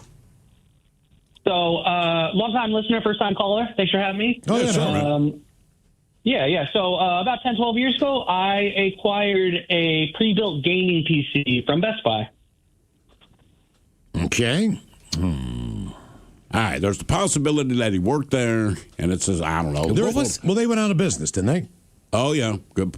No, Best Buy, they're still around. Best Buy still around? They are still around. All right. Still around. I'm thinking of Circuit City. Yeah, that one's gone. Best Buy's still around. And what was it again? A pre-built gaming PC. Pre-built. I think it's a gift. A gift. I think you stole it. Yeah, I'm with Thrill. Some kind of promotion. You worked there. You got it. It was free.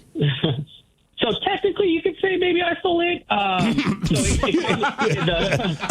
The case, the case on it has like a screen on the side glass, right? It's like a monitor, and so I ordered it. It's like over $2,000, and it arrived, and it was cracked. So then I called in. I'm like, hey, this arrived cracked. They're like, all right, tell you what, we'll refund you. You bring it in and just buy another one on the shelf. It's in stock. I said, all right.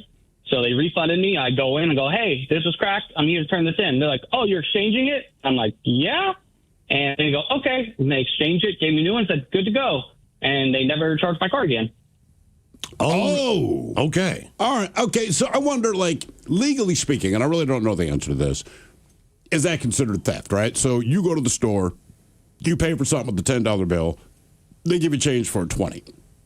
You figure this out, I don't know, an hour later. You don't go back to the store to return the money. I mean, is that theft? Are you doing something illegal, right? Because technically it's on their end to make sure that they recharge you, but they didn't. And yes, you could have brought it up, but still, I mean, is that considered theft? There's no seems to me like an accounting error. Yeah. I mean, you assume that maybe you assume maybe your credit card will be charged at a later date. So your intent when you walk out is not to steal it. Your intent, they just messed up. They messed up, but think about it like this, right? People go to the ATM, and for whatever reason, this thing spits out, $100 bills. Well, it makes the news, and they always make the point like, hey, you came in to withdraw $200. We know you got $10,000 because of an error. Yeah. It is on us.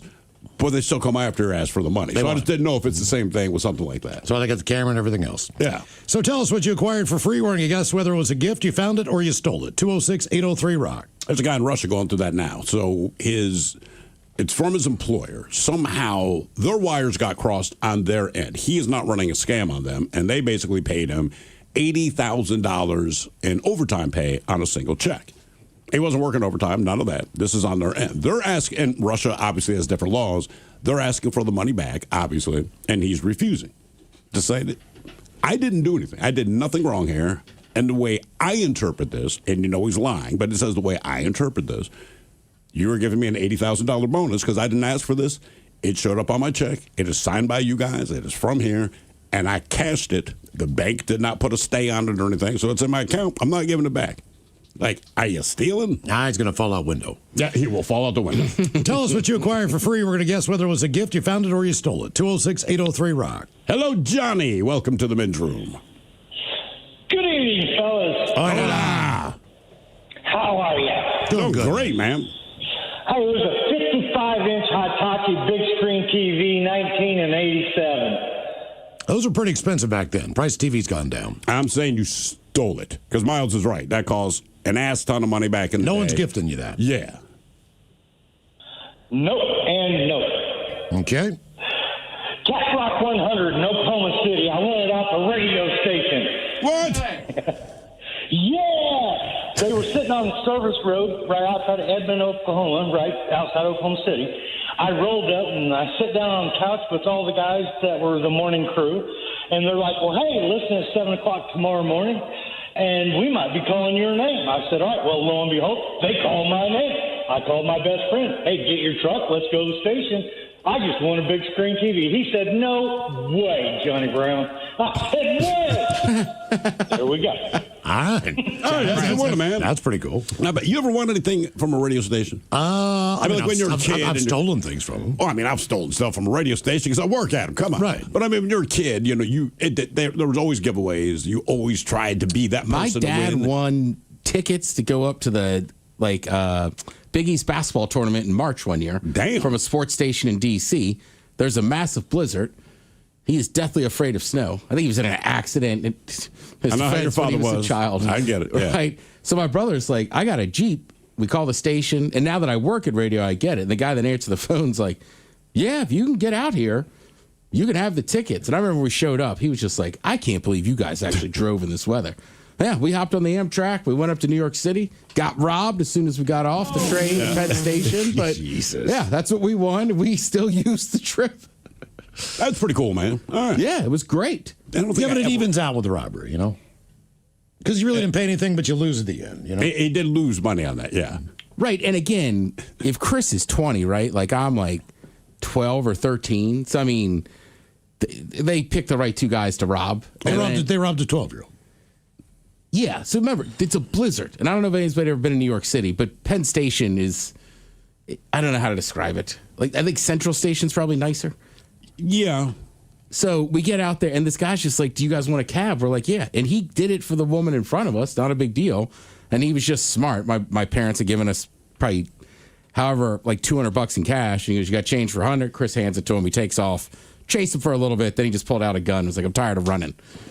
So we're tired of chasing. We learned the lesson very quickly. Okay, how about this one? Isn't that this was in Georgetown where you used to 10 bar, right? Yeah. Right outside of D.C., and Georgetown goes off on the weekends, right? I mean, everyone in the world goes there to go bar hopping and all this. But it is very difficult to find parking. There was a rather large parking lot, kind of centrally located, and there's three guys total that worked the parking lot. So when you pulled in, I think it was like $20 to park, and they maintained the security of your vehicle while you did whatever it is you're going to do. And they did this for years. And I remember every time we went down, it was always the same guys. They collected the cash, right? And no big deal. Never had a problem with them. About a year later, I read that they don't charge to park in this parking lot. It's free parking. But these guys, they dressed to the nines, kind of, and they were always kind. They never threatened anyone. Everyone knew. They just made stacks of cash every weekend, but none of us, not a single one of us, knew that it was not a paid parking lot. So, I mean, is it? There's deception for sure.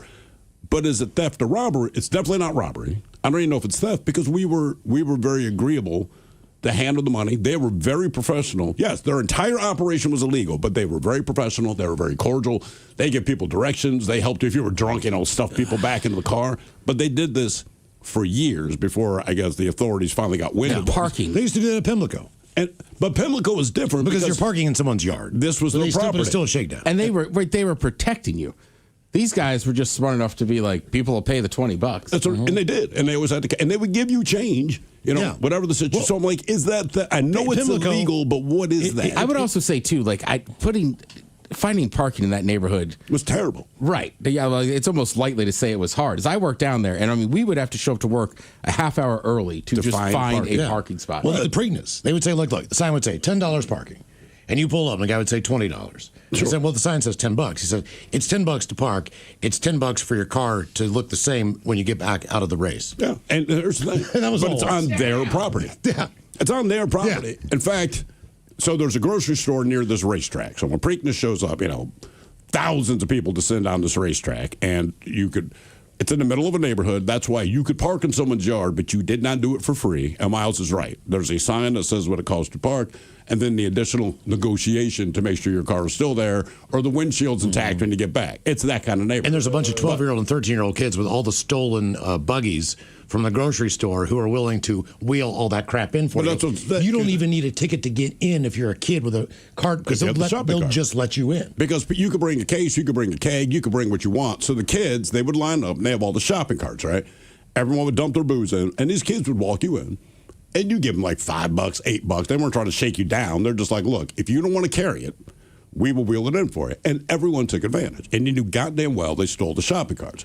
At the end of the race, those same kids, kind of like cabs at the airport, they're waiting for you to come out, because sometimes you had an empty keg, or more times than not, someone in your party was real hammered, and they would physically dump your ass into the shopping cart. And wheel you back they'd wheel you back to your car. So this went on for years. So finally, the grocery store, and I thought this was cool of them, they said, look, we know you sons of bitches are going to steal those shopping carts because Preakness is coming up. This happens every year. And as a result, they would have to replace the shopping cart. So the deal they made with the kids, and God bless the kids because they honored it, they said, look, just steal the shopping cart, make your money. At the end of it, bring the goddamn shopping cart back to the grocery store. So this one day, essentially the grocery store almost closed down because they're like, look, we don't have shopping carts for you because all the kids have them. And these kids, once the deal was kind of struck through media, like, bring them back when you're done, and no questions asked. The kids would bring the shopping carts back. And I'm like, you know what? That's kind of cool. Is that Saturday? Preakness? Is it this Saturday? Or is it next Saturday? I always forget. Is it 2 weeks or 3 weeks? 3 weeks in between the Derby and the Preakness, and then 2 weeks before the Belmont. How much? Belmont. Preakness is this weekend. Oh, this weekend. Okay. All right. Guaranteed to pour rain. Just know that. It'll dump rain. When they do helicopter coverage of Preakness, just look at the outskirts, and I bet you will see a ton of kids with shopping carts. And if you're wondering what that is, that's exactly what we just told you. Real quick, in Michigan, because you get more for the can. Yeah. When you're tailgating, like, you got to bird dog your beer because kids will come by and just dump it out. You can't for the money? Way. Yeah. But also, it was funny sitting there with our buddy Bernie, and we had a trash can, but he just tossed it over his shoulder. I said, what are you doing? He goes, hang on, man. Give us like 30 seconds. Okay. Can I take this? Sure. I mean, it was unbelievable.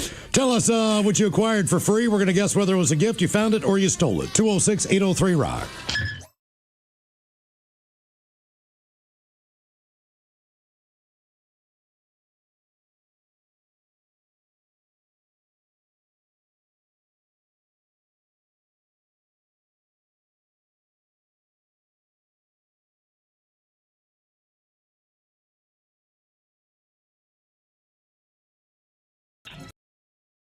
Harrison, are you sober or not sober? Oh. Not sober, senor. Oh, good for you. Well, you already got one right. All right. All right, Harrison. Our men's room poll. You're going to name your kid after one of these Washington locations. Are you taking Hum Tulips, Chuckanut, Chimacum, or Squim? Chuckanut. Chuckanut. Chuckanut's doing well. Chuckanut's doing better than I thought it would. I think as everyone say, well, I just call him Chuck, but that's not their name. You're going to call him Nut. Yeah, I'm calling him Canut. Well, we used to work with a lovely lady named Peanut. I used to call her Nut all the time. Yeah, you know what? That's a good call. So it's not like it doesn't seem like an odd name to me. But the difference is her actual name was not Peanut. Her parents did not actually name her Peanut, so you don't feel bad kind of shortening that. Well, people might think you're just a big fan of the hockey team. Canucks? Yeah, the Canucks. Yep. We used to work with another Nut later on. Oh, Wingnut? Oh, yeah. But again, I don't believe his parents named him Wingnut. But after you made him, maybe they did. They might have. They may have actually named their child Wingnut. All right. Harrison, here is your question. Miles, good point. I forgot we worked with two different nuts. Sometimes you don't. Your question? In a sack? Not together. Yeah, you know Sadly, what? they Yeah. work two different stations. Two different people. Very different people. All right, your question. What Seattle band was originally named the Army? Which is rather ironic. That would be a hint for you, Miles. We were talking about this the other day. You brought up a member of this band, and they used to be called the Army. Queen. Give me another Seattle band? It's a Seattle band. We were sitting at the desk, Miles, and one of these band members is about to be honored with something I'm not entirely sure, but it's a big deal. And this band called the Army, basically he dated the two sisters. The band was Heart. Oh, Heart. Oh. Just keep in Heart mind, was Army. The guy that we're talking about, the guitar player, he dodged the draft. So it just seemed odd. That, right. Yeah. Right? So, listen to this, Dan. I can't remember what the order was. Think about that. But it's Roger Fisher, right? All right. So I think he was dating Anne at one point in time. He was dating, the singer first. They met in Canada or some crap, right? And then because he was dodging, so he's in Canada. And they come back, and he joins the band. And then starts dating Nancy. It's one of the other. It's either Nancy first or Anne. Oh, yeah. Anne and then Nancy. But I'm pretty sure he dated them both. And then was going to call it the Army?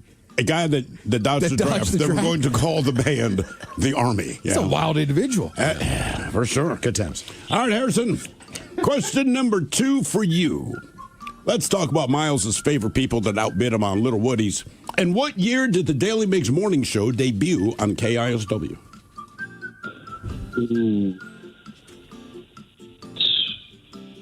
07? 2024. January 3rd, 2024.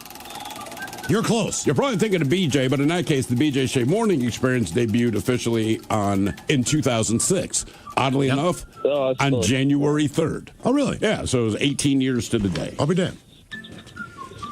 All right, your question. Pike Place Market originally opened to offer a solution to the high demand and soaring prices of what vegetable?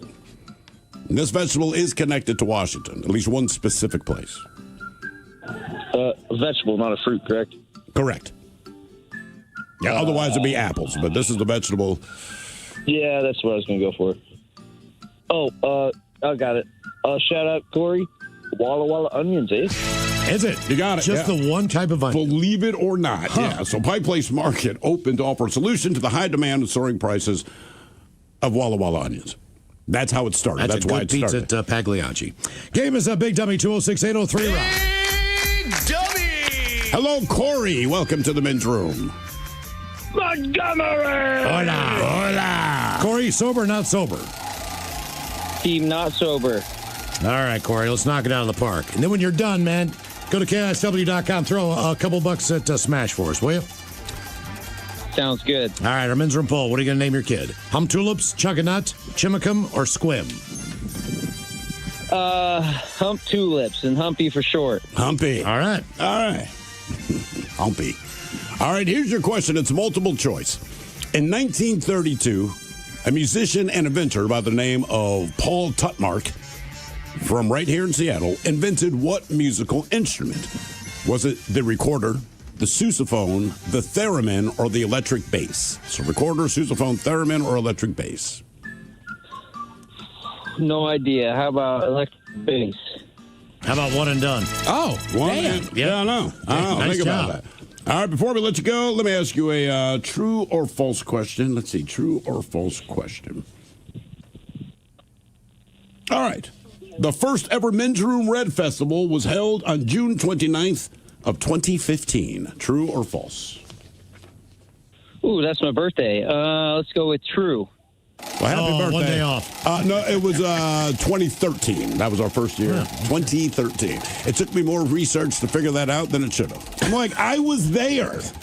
Game is big. Well, in body, not in mind. Game is Big Dummy 206-803 round. There's a couple hot ones. Was that the super hot one? I think the first one may have been that one that Aaron Jones played was hot. I missed the one with Aaron. I can't remember if that was the first one, as I was in Chicago for like my mom's 70th or something. I think that was the first one, because we didn't know who Aaron was. The council goes, hey, man, there's this guy, Aaron Jones in the way. He wants to play. We said, all right, cool. No idea who this dude was. And then a brother walks up on stage. I'm like, huh, that's different. And then he killed it. Absolutely killed it. Hello, Jason. Welcome to the men's room. Hola, fellas. How y'all doing? Hola. Doing well, man. Jason, are you sober or not sober? Oh, I'm sober. I'm just listening to y'all all day long at work and at home, and I just actually called up to say thank y'all for what y'all do. I look forward to Rock Day all year long, and they put me on the air, so I'm here to play. Are you in a band? No, I had one band in my whole life, and funny enough, I'll give them a shout out if it's okay. Sure. I don't know. We don't. Yeah, so we were called Tricky Dick and the White House Love Machines. Smooth. I wish you were still around, man. Jason, what are you going to name your kid? telling you. Hum Tulips, Chuckanut, Chimicum, or Squim? Chuckanut.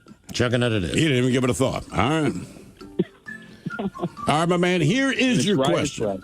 Although Seattle is a city with many nicknames, Emerald City, blah, blah, blah, the official municipal flag refers to Seattle as the city of what? I don't know, man. That's what's funny. This is the official nickname, and pretty much nobody knows. Yeah. The city of the great ones. The city of the great... No, it's the city of Tricky Dick and the White House Love Machine. But they... I love it. I love it. Believe it or not, Seattle, the city of goodwill. We do have a lot of goodwill. Man, we do. You know, my wife and I, we try to be decent people, man. We try to take our stuff to Goodwill. I don't care how early we get there. There's already a freaking line. It's a guarantee. I know that's right. Well, Seattle has goodwill, so y'all call up and donate. Donate. Thank you, man. All right, your question.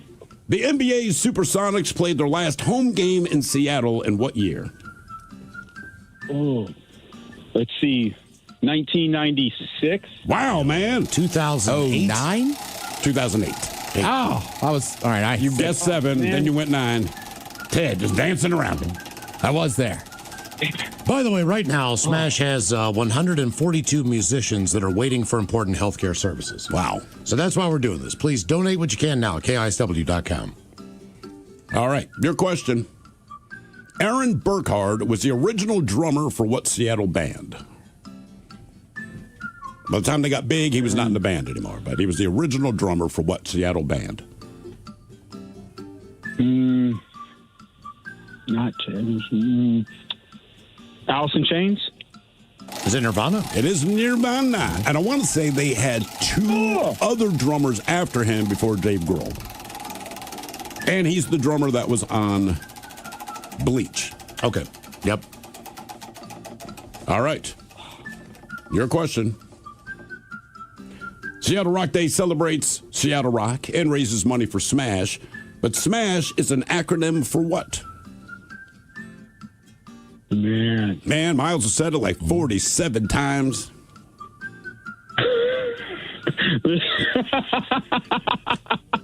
Oh, man, this is what you get when you're the class clown in school. Exactly. Oh, shoot. Smash. Dude, I don't even know if I know how to spell Smash. Class clown, everyone. I don't know. I'm not even going to wing it.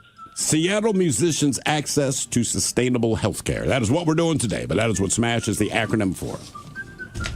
By the way, what did you do in the band? Were you the singer, the drummer? What? I'm going to guess drummer if you're the class clown. Oh, no, brother. Rhythm guitarist. That's about as far as I got. I'd love to play, but I'm a bad musician. How is the class clown the rhythm guitar player? I feel like drummer, maybe lead vocalist, maybe lead guitar player, probably not bass, but really rhythm. This is The Mighty. Always live on the free Odyssey app. Text the guys at 206-803-ROCK from the Pinky's Plumbing Studio. You're in the men's room. Who's Next Last coming up at 4:30 right after emails on our question. Tell us what you acquired for free. We're going to guess whether it was a gift, you found it, or you stole it. 206-803-ROCK. Hello, Chuck. Welcome to the men's room. Thank you, guys. Hola.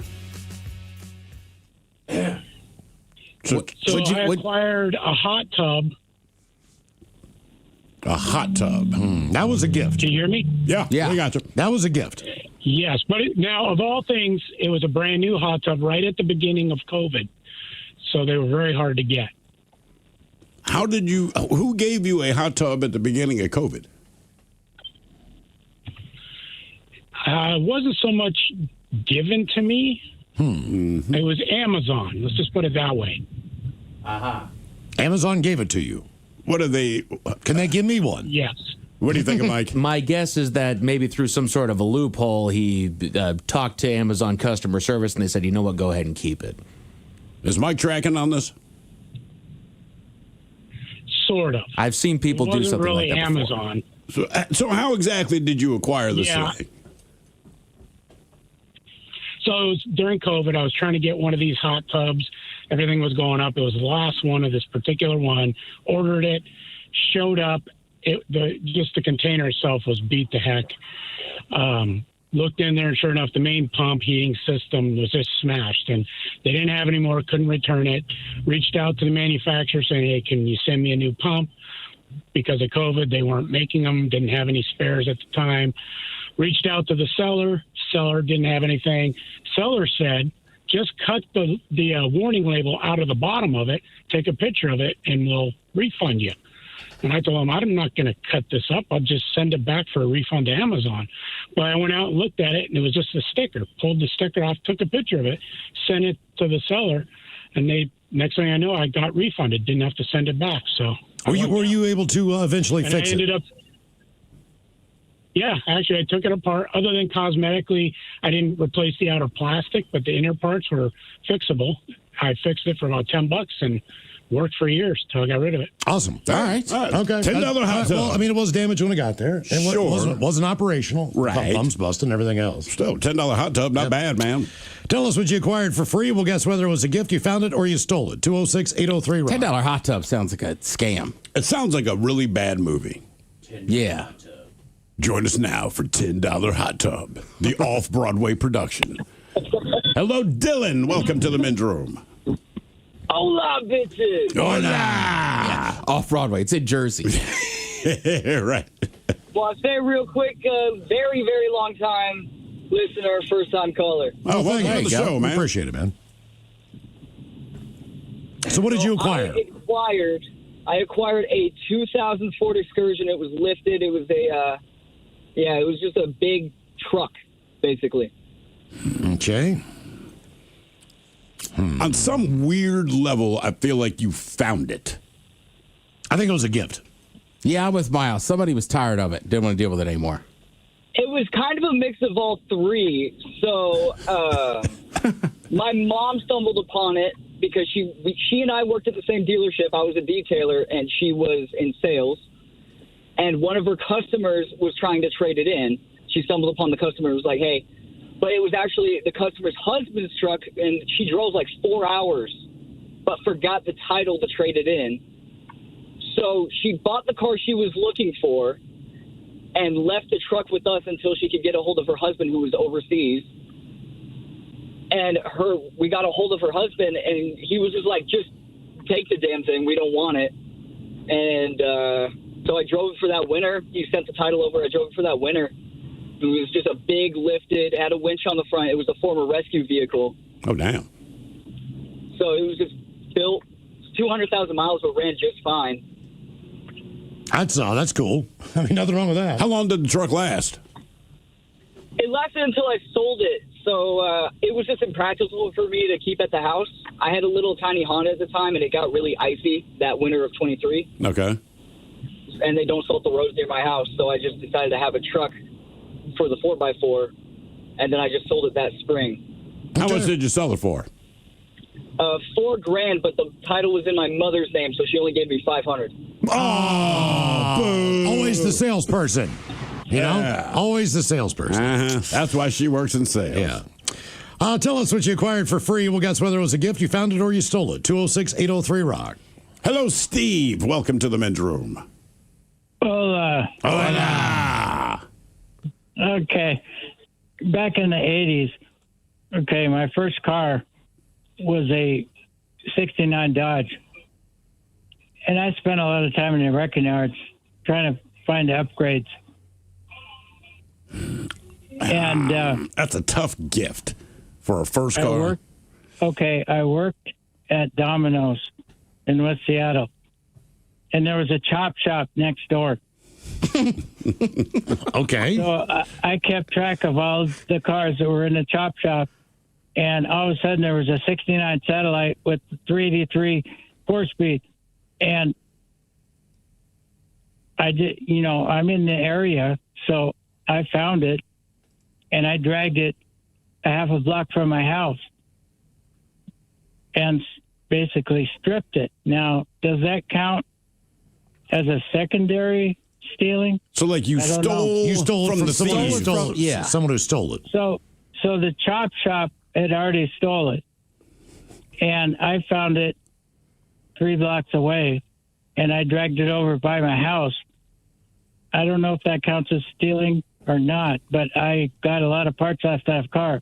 Oh, so you basically just used it for parts for your other car? Yes. Yeah, that's stolen. I mean, it's like, I don't know if it's stealing, but it's not a crime.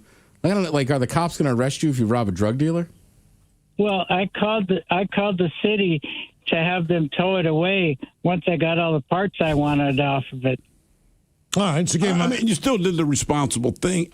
I mean, look, after you strip the whole damn car of everything you needed. But they don't know that. That could be a transmission. The that chop could be, shop could have taken all of it. That could be fenders. That could be, quarter panels. It could be a door, windshield, seats. I think I would have been more afraid just stealing from the chop shop. That would have been my thing, right? But, I mean, it's still theft, but it's one of those things like, look, I shake you down for $10,000. I find out later that the $10,000 I stole from you was $10,000 that you stole from a bank. Like, it's still theft. It's kind of... But it's transferring stolen property. But I guess the difference would be if I know you robbed the bank, because he knows that was a chop shop. So, yeah, it's still theft. But the flip side of that is... The person didn't get their car back the way that it was when it was stolen. And the chop shop's not going to call the cops. No. Right? No. The drug dealer does not call the cops because I stole 18 kilos of cocaine out of his house because he doesn't want them to know. It's still theft, but... Yeah, I mean, look, if you buy fake drugs off the street in, say, Vegas or Bourbon Street, like, you can't run to the cops and be like, it's fake. I mean, you can, but it doesn't work well. There was a woman who... you're right, you can. What's worse for her, she called the cops. I want to say she was a shot of the day a couple of years ago. She called the cops to make sure that her meth was actually meth because the guy that she bought the meth from wasn't always on the up and up. And the cops were like, absolutely, where do you live? She gave the address. They came in, and she goes, here's the meth I bought. They tested it. The bad news was it was meth. So they ended up getting her for possession. But what would the crime be if it turns out it was not meth? If it was something harmless, right? So you tell the cops. There'd be no crime. I went to buy the meth. I mean, but you intended to do a crime, but I didn't because I ended up buying, say, flour off of this guy, and I wanted it to be cocaine. So I don't have cocaine on me. I just wanted cocaine. Yeah. Tell us what you acquired for free. We'll guess whether it was a gift, you found it, or you stole it. 206-803-ROCK. Hello, Jay. Welcome to the men's room. Hola, gentlemen. Hola. So I acquired a very real, very heavy, very sharp sword. Sword. Okay. Is it decorative or is it functional? It's functional. Mm-hmm. How do you know that? I'm going to say both. I'm sorry. I'm going to say you stole it. I think you stole it. Okay, so it was actually a gift. And when I was growing up, I trained mixed martial arts, karate, taekwondo, Muay Thai, MMA, and some what they call extreme martial arts where you use weapons as part of like a presentation. So I had nunchucks and bow staff, all these things. And I was 16, and this gentleman who was a student at this martial arts studio that I worked at actually showed up one night. He was probably about 40, and he just gave me a sword. And he's like, oh, I thought you would appreciate this. And at 16, I was like, oh, free stuff. That's cool. So I took it. And, now I'm in my 30s, 33-year-old woman. I'm like, that's a little creepy. That is a little weird. Very I was going to tell you that, but I was going to let you finish the story. Yeah, exactly. Retrospect is everything, but sure. Sure, yeah. Like, I totally know now. If it was my 16-year-old daughter, I'd be like, what is happening? But, yeah. So you trained in all these different disciplines. Which one is your go-to? Which one are you best at or ranked high? Let's just say somebody comes up to you on the street. What are you hitting them with? Honestly, probably like karate or Muay Thai. I really enjoyed. But now, like nowadays, my husband laughs at me because I've moved 8 times, and every time I take my sword with me, put it under the edge of my bed, and I'm ready. I lived alone for like 8 years, and I always had my sword with me just in case. But was it too heavy to be practical as far as picking it up and using it? No, if there was an emergency, it would be the first thing I picked up. But it's not like I'm going to go out and like cut wheat in a field with it. It is pretty heavy. Okay, all right. Yeah.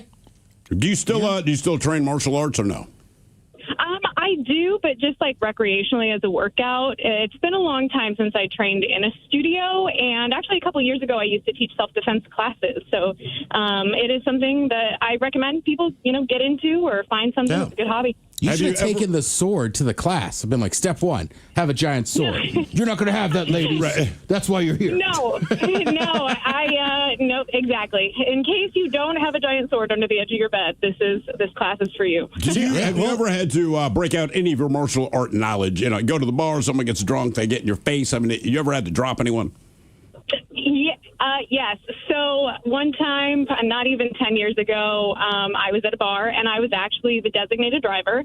And this woman out in the smoking section picked a fight with a bunch of people that I was there with, and I told her to back off and give everybody some space. And she threatened me and was up in my face and shoved me. So I threw my water in her face. And I told her to get away from me, and it turned into a brawl. It was probably about 15 people in the smoking section, and I was the least problematic, for the record. What would you do? Like kick her in the head? Like what was your move? Yeah. Well, looking in retrospect, I always have said, like, I would go back and do that. But because I trained for 13 years, I was afraid of hurting her and then getting arrested. So we just ended up in a fist fight. And then she was probably 60 pounds heavier than I was. I'm only 5 foot tall.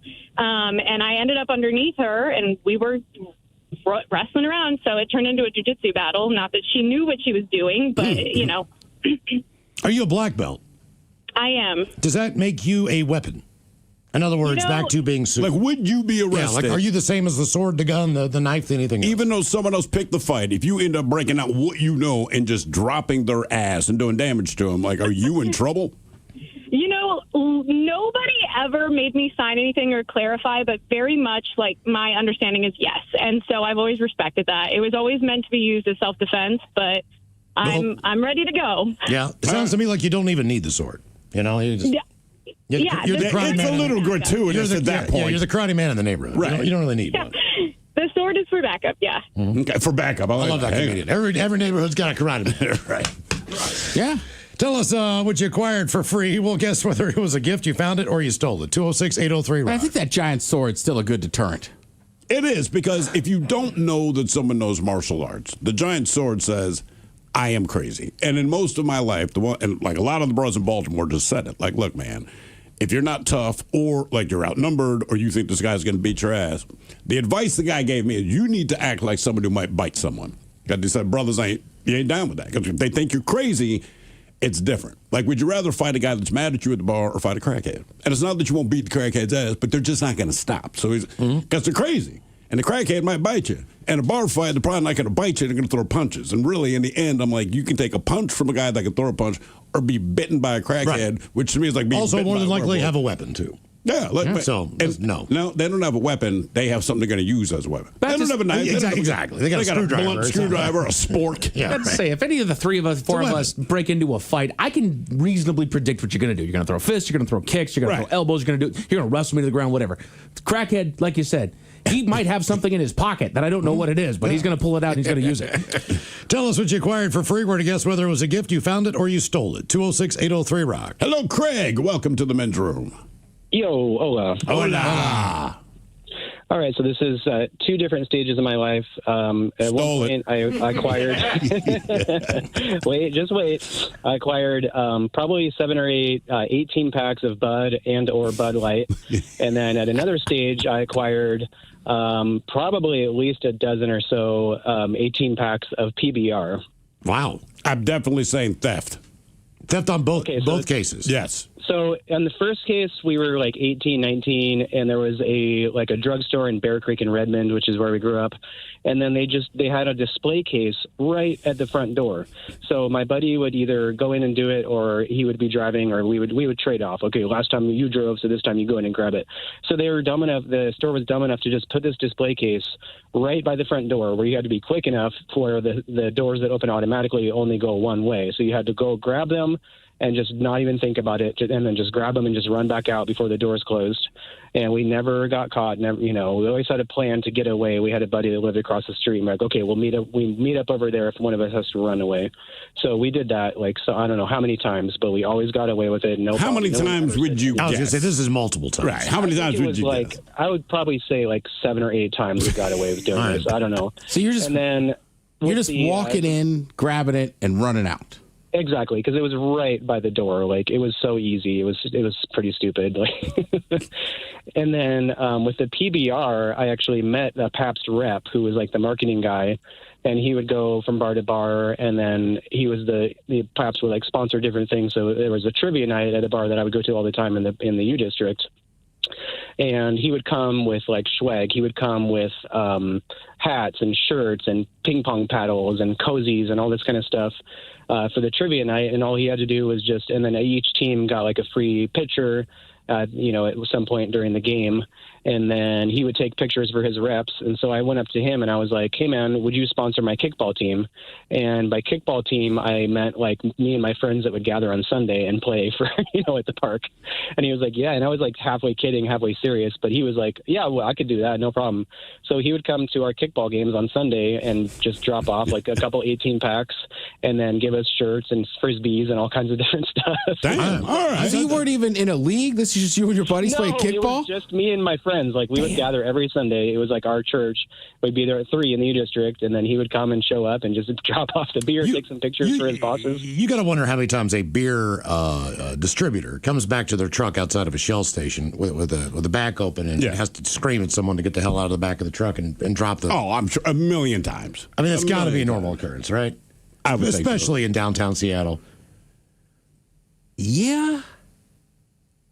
Yeah, because you can disappear. Come on. There's one. The door is wide open. It's beer. Yeah. I mean, it's too tempting. I'm just saying. I told you, when I lived on Capitol Hill, there was a group of dudes I was walking by the store I used to go to, and they have a case of Bodie's Offa. All right. Right? Good IPA, right? Sure. But obviously, that is not the cheapest beer in the world. Correct. They clearly have stolen it, and I remember the guy was like, hey, man, we're selling Bodie's. Now, first of all, I know you just stole them from that store. Yeah. Second of all, I go, all right, yeah, sure. And he's like, they're only $1. And I was like, well, I'll take 6. You should be charging more, though. Yeah. For those cans. You're just charging $1 a can? Yeah, I'm buying from you. But charge more, man. Like, God damn. It's a $13 six-pack. Tell us what you acquired for free, and we'll guess whether it was a gift, you found it, or you stole it. 206-803-ROCK. Hello, John. Welcome to the men's room. Liquor and whores. Liquor and whores.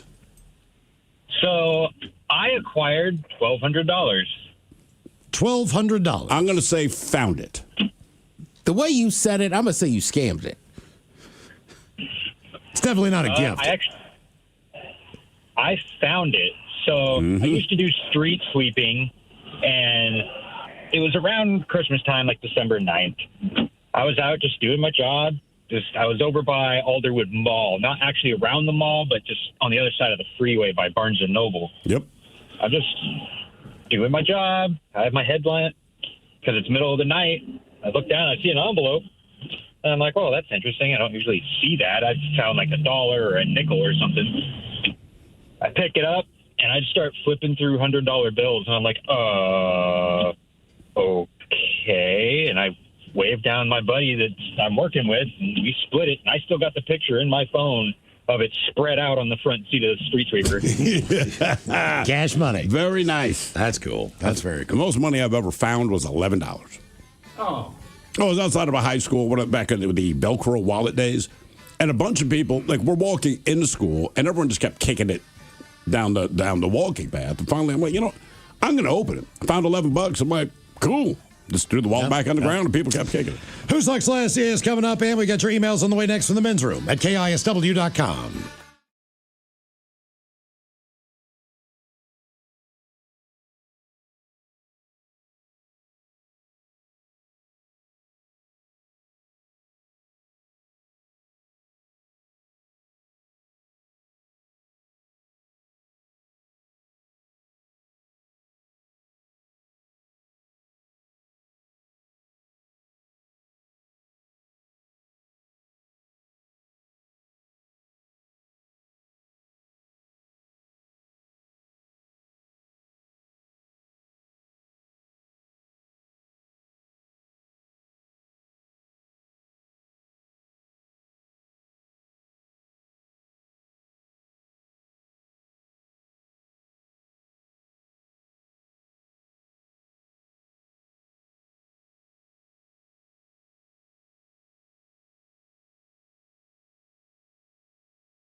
From coast to coast and around the world. If it's not important, you'll hear it here. Exclusively on In Action News. Here now are Stone Ledbetter and Felix Foxworthy. Tonight, a one-armed boxer is being called too predictable by his opponents because he always leads with his left. But first, as a lot of you know, tonight at Happy Civic Arena, the legendary band The Green-Lipped Muscles will be performing their final concert. Our very own Felix Foxworthy and his band will be the opening act. And I'm assuming that is why you're wearing those ridiculous glasses? If you had any sense of style, I might be offended. But yeah, I got my sexy shades on for tonight's gig. Those are the sexy shades, are they? They are on me, Playboy. You can see that for yourself. Okay. Well, congratulations, by the way, on getting the opening slot for the Green-Lipped Muscles. Tonight's show is sold out, and you and your band will... Cold Mojo. What? The name of the band, man. Felix Foxworthy and Cold Mojo. Ah, right. Felix Foxworthy and Cold Mojo are playing tonight. And having seen you play a few times, are you going to tame things down just a bit? Tame what down? Well, the nature of your show, Felix. What are you talking about, man? Well, the Green-Lipped Muscles are a family-friendly musical act. Are you going to tame down the overtly sexual nature of your show? Overtly sexual? I'm not sure I agree with you, Playboy. Felix, come on. Every song your band performs is overtly sexual. And I saw your set list for tonight. And? It is overtly sexual. Like what? Well, like you guys are opening with Let's Make the Monkey Butter. Yeah, that's a song about a monkey that likes butter. What? It's a song about a monkey, Stone, and the monkey likes butter, but the monkey can't make his own butter, so the song is, Let's Make the Monkey Butter. It's about an act of kindness for a primate, man. That is incredibly stupid, and I don't believe you. Well, then you're playing a song called Thick and Sticky. Thick and Sticky, really? Okay, that song is about how I like my French crullers. You're telling me that your song Thick and Sticky is about donuts? French crullers specifically. Uh-huh. There's also Bring on the Stink. 1, 2, 3, Fornicate. The Real McCoitus. Crowd favorite. Skin Pickle. Okay, that's the one ballad that we play. And what about the song Show Me Your Butt? I mean, come on, Felix. Okay, Show Me Your Butt is not about sexual congress, Playboy. It's called Show Me Your Butt. Yes, Stone, and it is a motivational song for people to stop making excuses for themselves. The song Show Me Your Butt is a motivational song? Am I missing something? Obviously you are. A lot of people say things like, I would do this, but, or I should do that, but, or I know I should, but. So the song, Show Me Your Butt, is challenging people to show me the real reason why they won't or can't do something. Show me your butt. 1 T on butt, not 2. Felix, on your set list, butt is spelled with 2 T's. Must be a typo, Playboy. Uh-huh. What about your closing song, Let Me Get Up in That? Yeah, that's about sharing popcorn at a movie theater. What? Popcorn, man. At the movie theater. You got the popcorn on your lap. I want some popcorn. So I say, hey, let me get up in that. Felix, I don't believe a single explanation that you've given for these songs. I don't believe that you're trying to share popcorn or make butter for a monkey. Or that you like French crullers that much. It's all sexual innuendo, and I'm just hoping that you'll have the decency to tame it down for tonight's performance. Yeah, look, man, we need to wrap this up. Me and the band got a sound check coming up. We need to rehearse our new song, You Can Suck It, But Don't Bite. Oh, let me guess. You Can Suck It, But Don't Bite is about sharing a lollipop? How did you know? Okay, I'm done with you. Go to sound check. We will be back next hour. Where are my legs? Tim? Tim, where are my legs? Yeah, I sold them to science, man. You were sleeping, so I cut them off. You sold my legs to science? I sold one of your legs. The other leg gave the money for a barbecue. Oh, my goodness. You know you're crazy, man. I just bought $40 shoes. No, you still got your feet, man. I put them under your desk. Thank you for watching. Please like and share this video. It helps us a lot. And be sure to subscribe to our YouTube channel and social media pages at In Action News.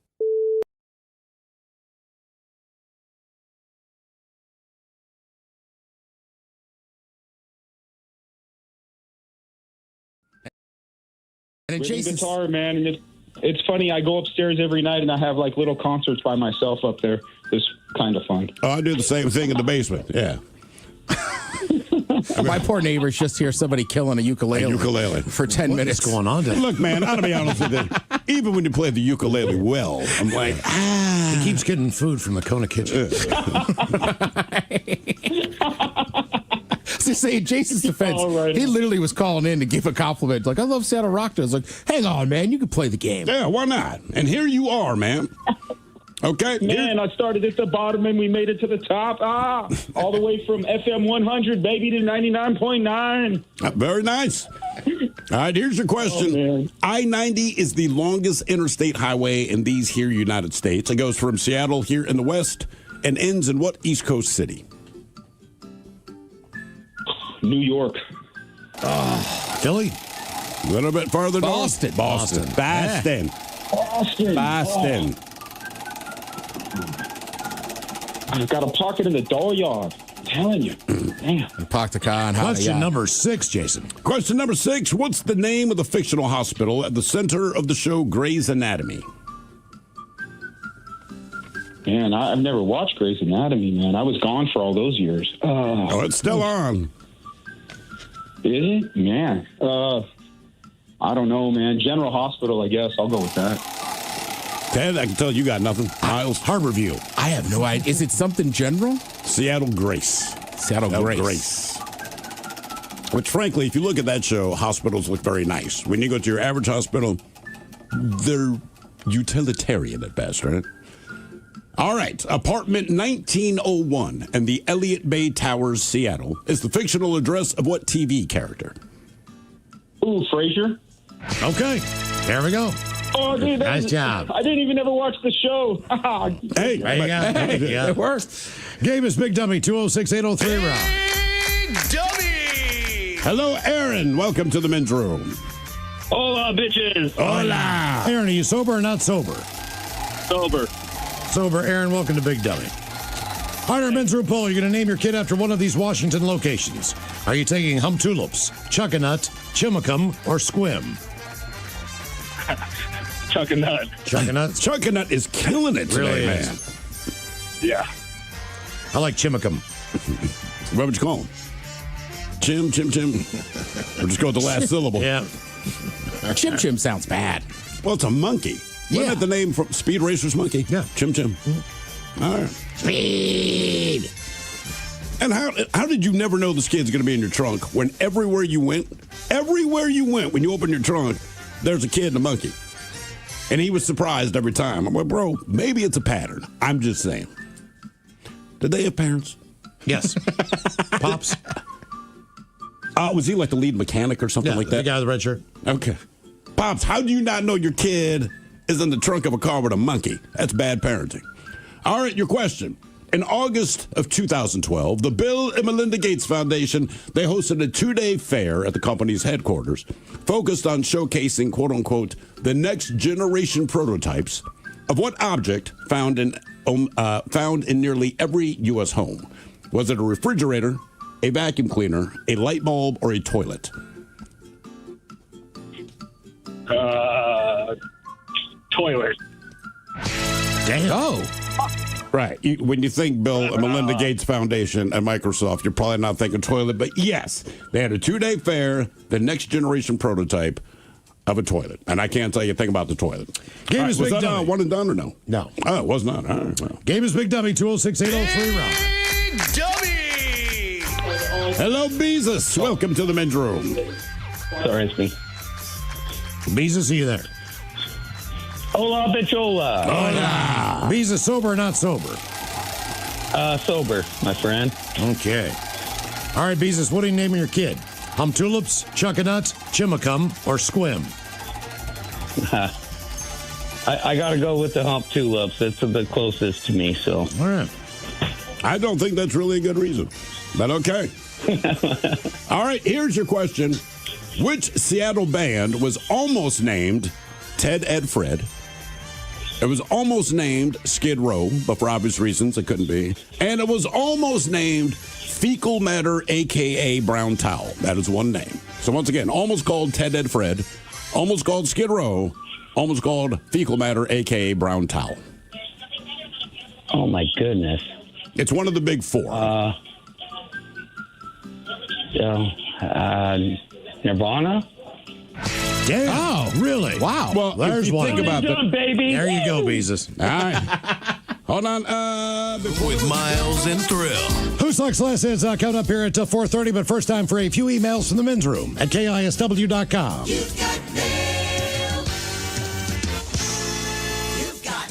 Couple from our question whether you acquired something for as a gift, found it or stole it. Guys ordered a cake from a bar on Halloween night. Went to pick it up in the confusion of the night. Barback helped me load it up and said, "Have a great night." He thought we already paid. We did not. Oops. All right. In college, my buddy stole a ping pong table from the student union building, backed his truck up to the loading dock, and rolled that bitch right in. No one said a word. Here's another. Damn. Ping pong table. Greatest thing I ever acquired is a platinum-plated AK-47 from Hussein's Palace. Okay. I found it in a weapons cache in his basement of his palace. Took it apart and mailed it home piece by piece. That's the way to do it. Oh, you said it was an AK-47? Yeah. Yeah. Makes sense. One of the cool things about that weapon, you could break it down and put it back together. Guys, this is Legion, the Seahawk fursuit guy that you guys have seen me in. It's worth anywhere from $700 to $1,000. That was given to me for free. Damn. That's pretty cool. Wow. That's very cool. All right, let's move on to the birthdays brought to you by Men's Room Roasted Red Salsa from San Juan Salsa Company. Dip responsibly. Start with this one, bitches. We've watched you grow for many years, watched you mature into a fantastic human being. So proud to call you family. Now that you're 16, we can get you out of those training bras. Happy sweet 16 to my stepboy Liam. Please give him a fart medley and Captain talking about all the girls throwing themselves at him. Thanks, gents. That's lots of love from Uncle Daddy Pig.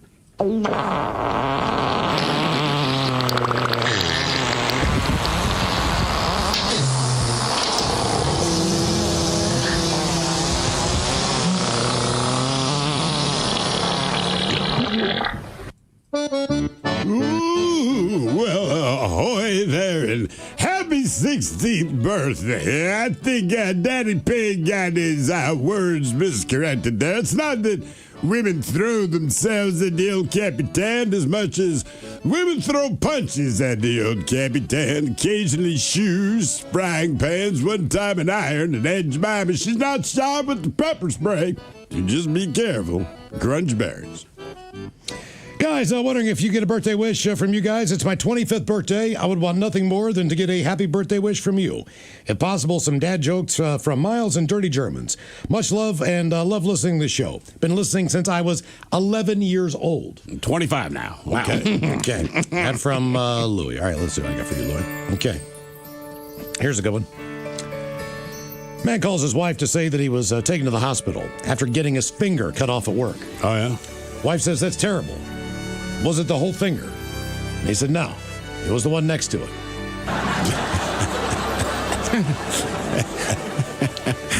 My girl told me that the gynecologist said we can't have sex for 3 weeks. Oh, yeah? Yeah. I said, what'd the dentist say?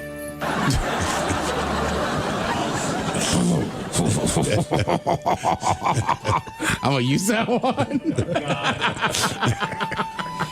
Yeah, your name is Louis. It's like Louis Armstrong. I think today for your birthday, instead of Louis Armstrong, you need to be Louis Fingers Deep. Yeah, you know, you should find somebody that could do that Louis Armstrong trick and blow up their cheeks. Good afternoon, guys. Today's my wife's 46th birthday. She is the best long-legged blonde Polish woman I've ever been with and beyond a great mom. Today, I'd like Mike to give her a 13-gun salute, his choice, and the Dirty Germans talking about what it means to be in your mid-40s and what it's like to be married to an old guy. Thanks, guys, for making this general contractor's life so much better every day when we're all getting tired. That from Jeff. So, suck it up, cupcake! It's time to take off the leash! Can I buy you a fish sandwich? Uh-oh, look out. I just said that. 7. Holy shit! Shut your mouth! 10. 11. Get lost, dummy! 12. Happy Chinooka.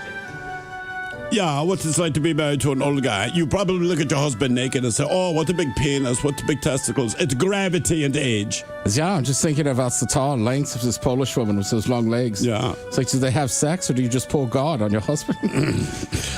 Good afternoon, fellas. I want to wish my lovely wife, Courtney, a happy birthday. She rescued me from a bar stool 10 years ago and has given me a great kid and a life that I could never imagined. She is a journeyman plumber and is out there working hard every day. Can't wait to spend the rest of my life with her and adventures that we'll go on. So can I please get the Dirty Germans to talk about how we're going to celebrate tonight? I love you, Courtney. Thanks, guys. That from Andy. Yeah, you've heard the people Popsy Cork. Tonight you're going to watch us Popsy Courtney.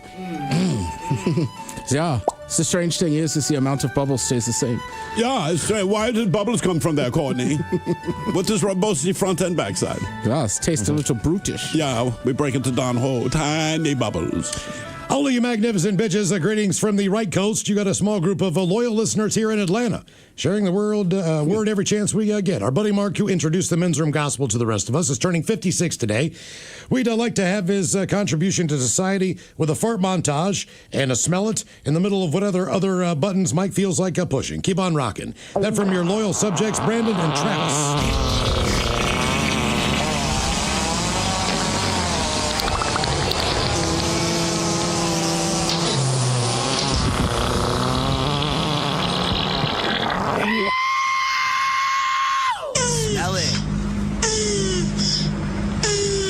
Got one more birthday request. My lovely daughter, Kate, is 27 years old. Damn. 27. Wow, dude. 27. That's something crazy. Went to Red Mill Burgers last night for a banana milkshake. Did you go to Red Mill? Oh, yeah. Oh, man. I was right across the street from it. Yeah, we were right around the corner yesterday. Mm-hmm. My wife even pointed out, she goes, man, can you believe our son has not been to Red Mill? He has. He's just too young to remember. But he's a burger guy. And we're like, bro, you got to go. Yep. Okay. Since it is her birthday, I'm going to give some official dad jokes. These are actual dad jokes for my daughter. I asked my dog, what's 2 minus 2? All right. He said nothing. Here's one for you, Kate. What's the difference between the Terminator and your dad? The Terminator and your dad. Terminator and muscles? I won't be back. The Terminator will be back. And my favorite one. What's the difference between $1 and a pound? What's a difference between $1 and a pound? What? I didn't give your mom $1. Wow. Well, I didn't. Yeah, hey, you're the judge. Yeah. I mean, I did at the end. A lot of them. All right, guys. Here you go. Happy, happy, happy birthday. Happy, happy, happy birthday. Happy, happy, happy birthday to you, to you, to you. Ya's a Dirty Germans brought to you by Men's Room Original Sausage. Available through Uli's World Famous Sausage, mensroomlive.com, and other fine retailers. Schweinefleisch. It's funny because it hurts. Now, the Men's Room wants to know who sucks less? Hey, time for Who Sucks Less. Stephen Throwhill, you bring us 3 stories from the news each and every week. It's up to us to determine out of the 3 stories which one sucks the least. Now, if you like the Men's Room on Facebook or follow us on X and Instagram at Men's Room Live, the debate is already underway on Who Sucks Less. Yeah, like I said at the top of the show, we got 3 stories. No real theme.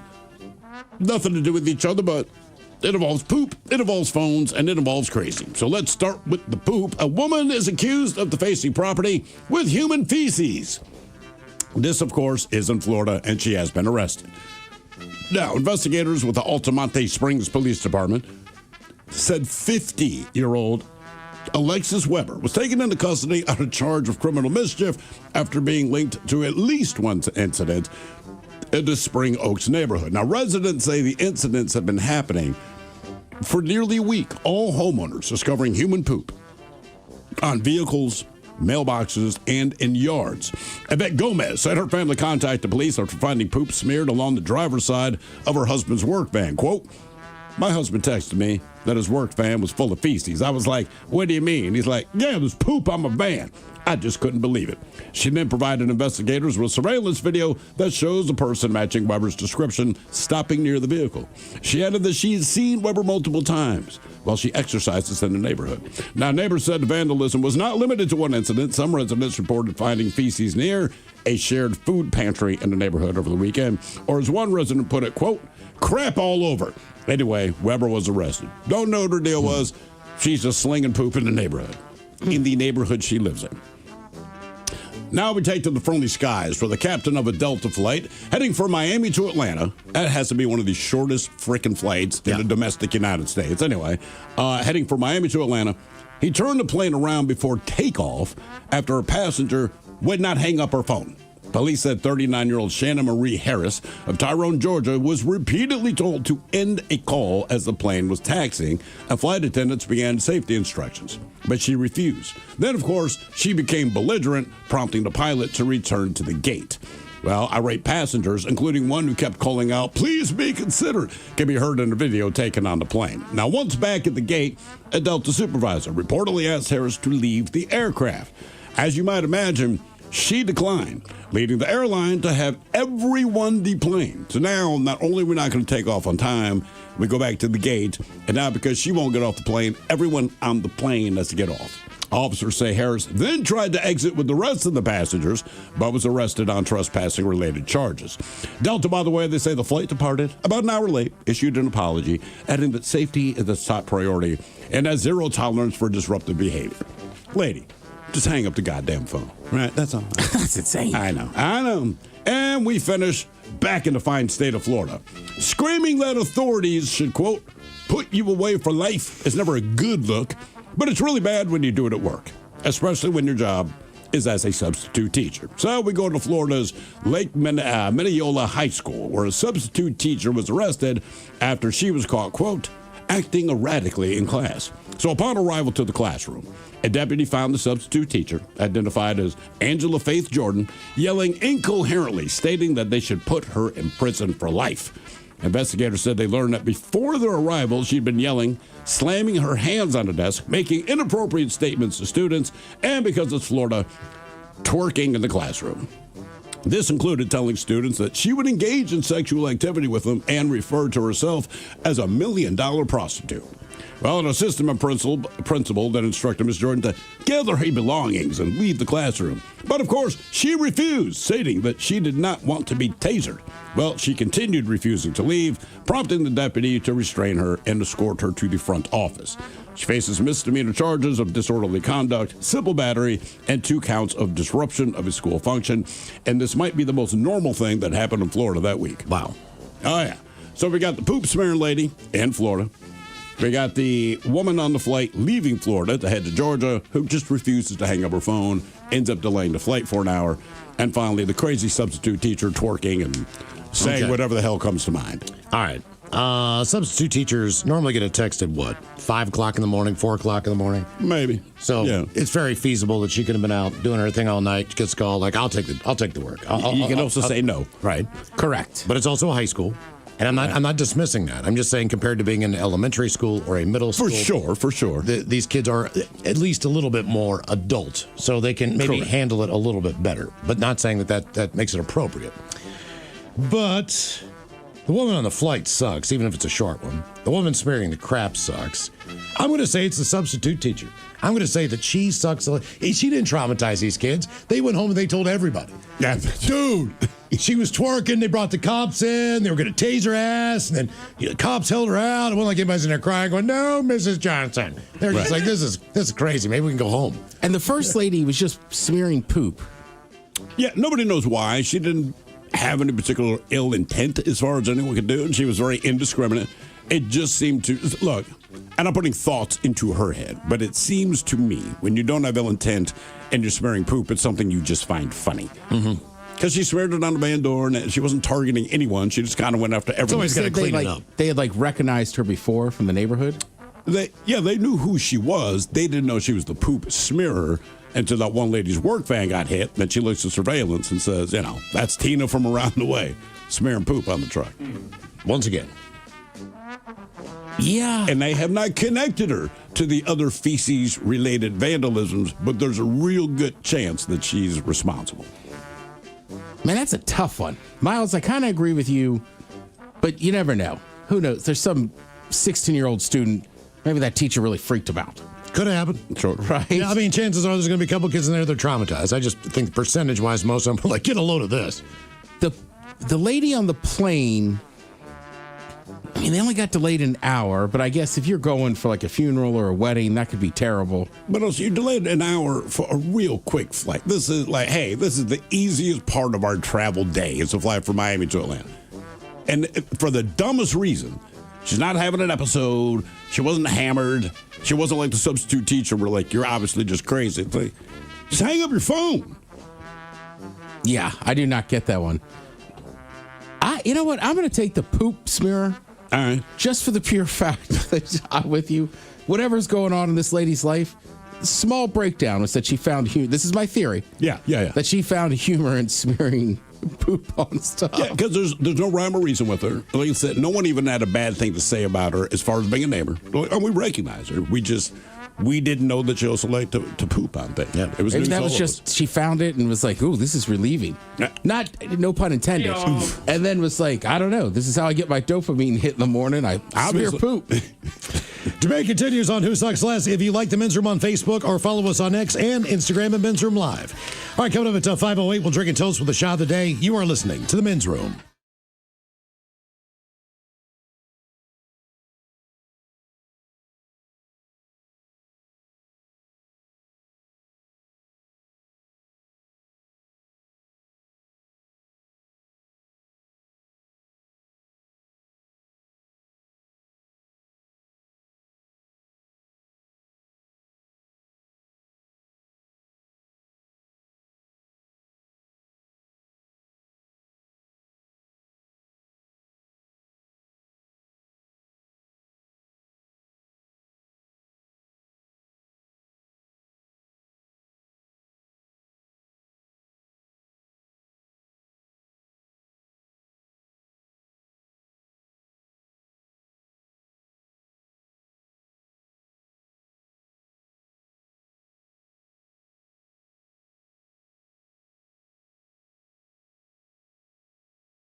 From coast to coast and around the world. If it's not important, you'll hear it here, exclusively on In Action News. Here now are Stone Ledbetter and Felix Foxworthy. Tonight, a one-armed boxer is being called too predictable by his opponents because he always leads with his left. But first, as a lot of you know, tonight at Happy Civic Arena, the legendary band The Green-Lipped Muscles will be performing their final concert. Our very own Felix Foxworthy and his band will be the opening act.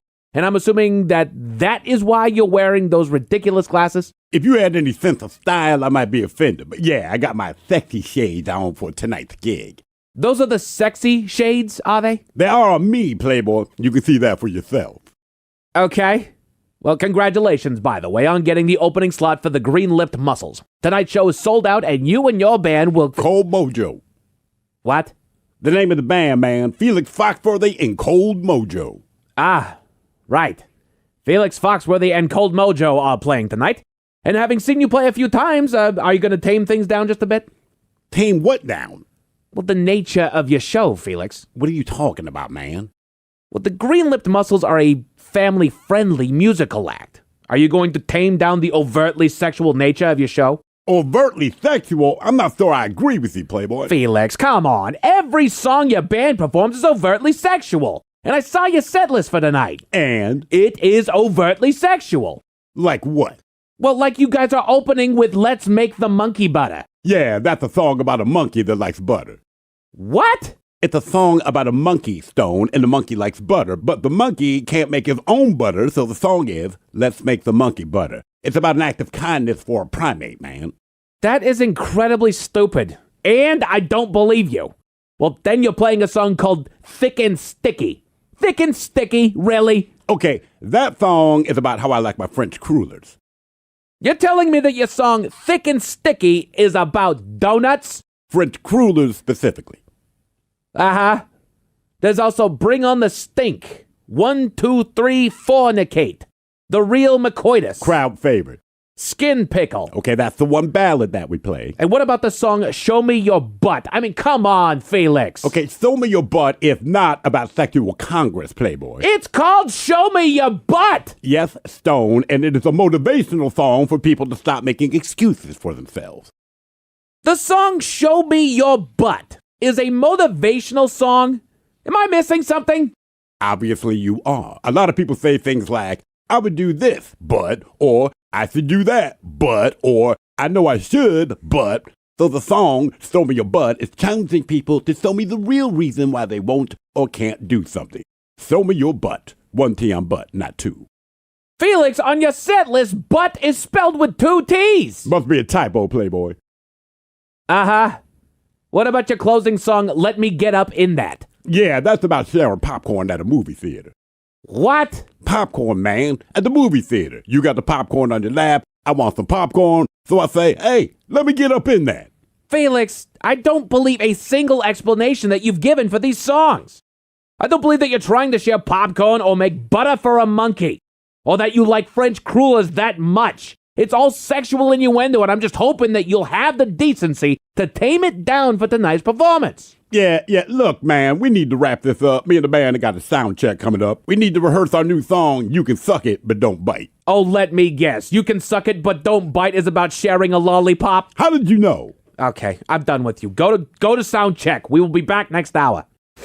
Where are my legs? Tim? Commercial? Tim, where are my legs? Yeah, I sold them to science, man. You were sleeping, so I cut them off. You sold my legs to science? I sold one of your legs. The other leg gave the money for a barbecue. Oh my goodness! You know you're crazy, man. I just bought $40 shoes! No, you still got your feet, man. I put them under your desk. Thank you for watching. Please like and share this video. It helps us a lot. And be sure to subscribe to our YouTube channel and social media pages at InAction News.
KISW. The men's room returns with Miles and Thrill.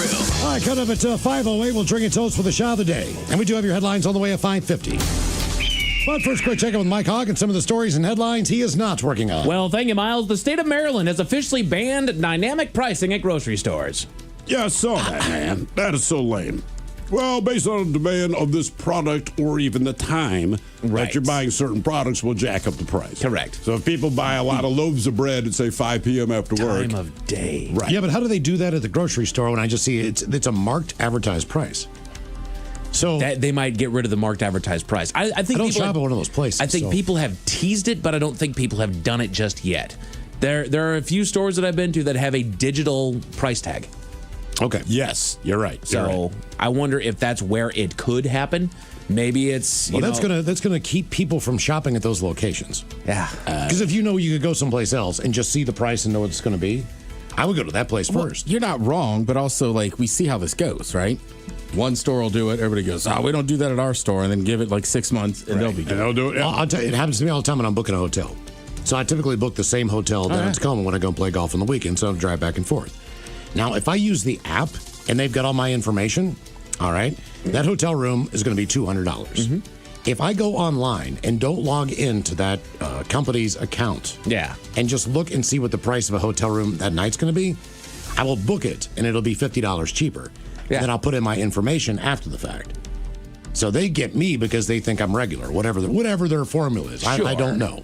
But so I never log in, then book it, then pay for it. Right. Yeah. Then put my information in. Flights are save $25 to $50 a weekend. Yeah, flights are the same thing. When the wife and I went to WrestleMania this year, I had to buy a separate flight for one reason or another. And when I was looking flights just to see the availability, there was one price, and I looked it up on the specific day. Throughout the entire week, it ran up $200 and then came all the way back down to that price, and I bought it. That is the thing. There is one specific day of the week.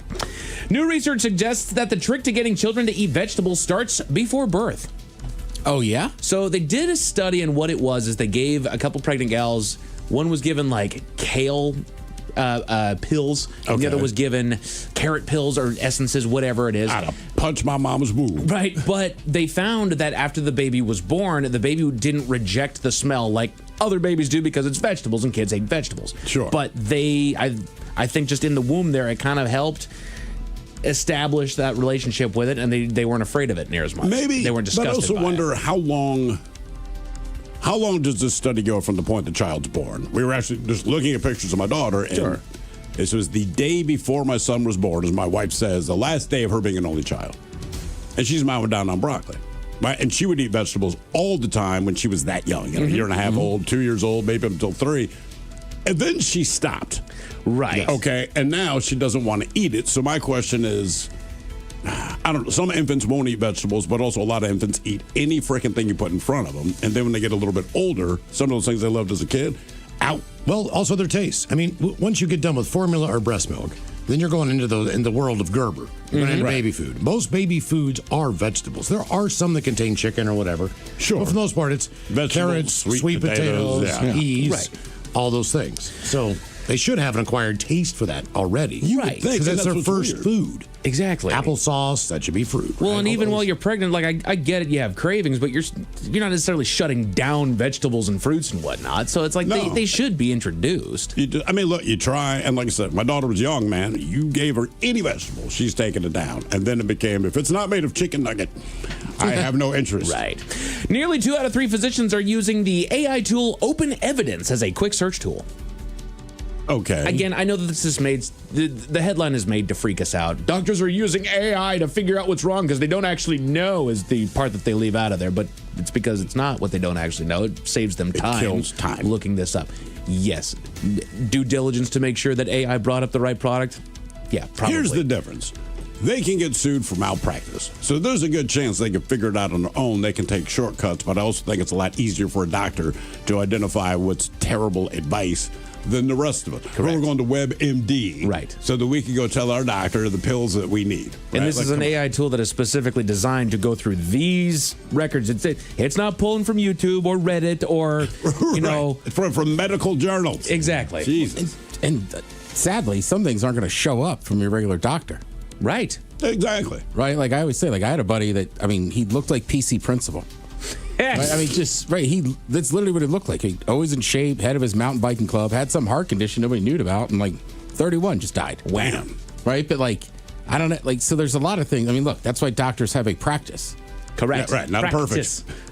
That's right. Put your thinking caps on, gents. Time for the Merriam-Webster word of the day. I give you guys a 99% chance of success on this one. It is a verb brought to you by the letter R, okay? You ready, Ted? I mean, I'm ready, but it's a formal word meaning to correct something that's wrong, to correct it. An R word. To correct something that is wrong. It's not repurpose. Retract?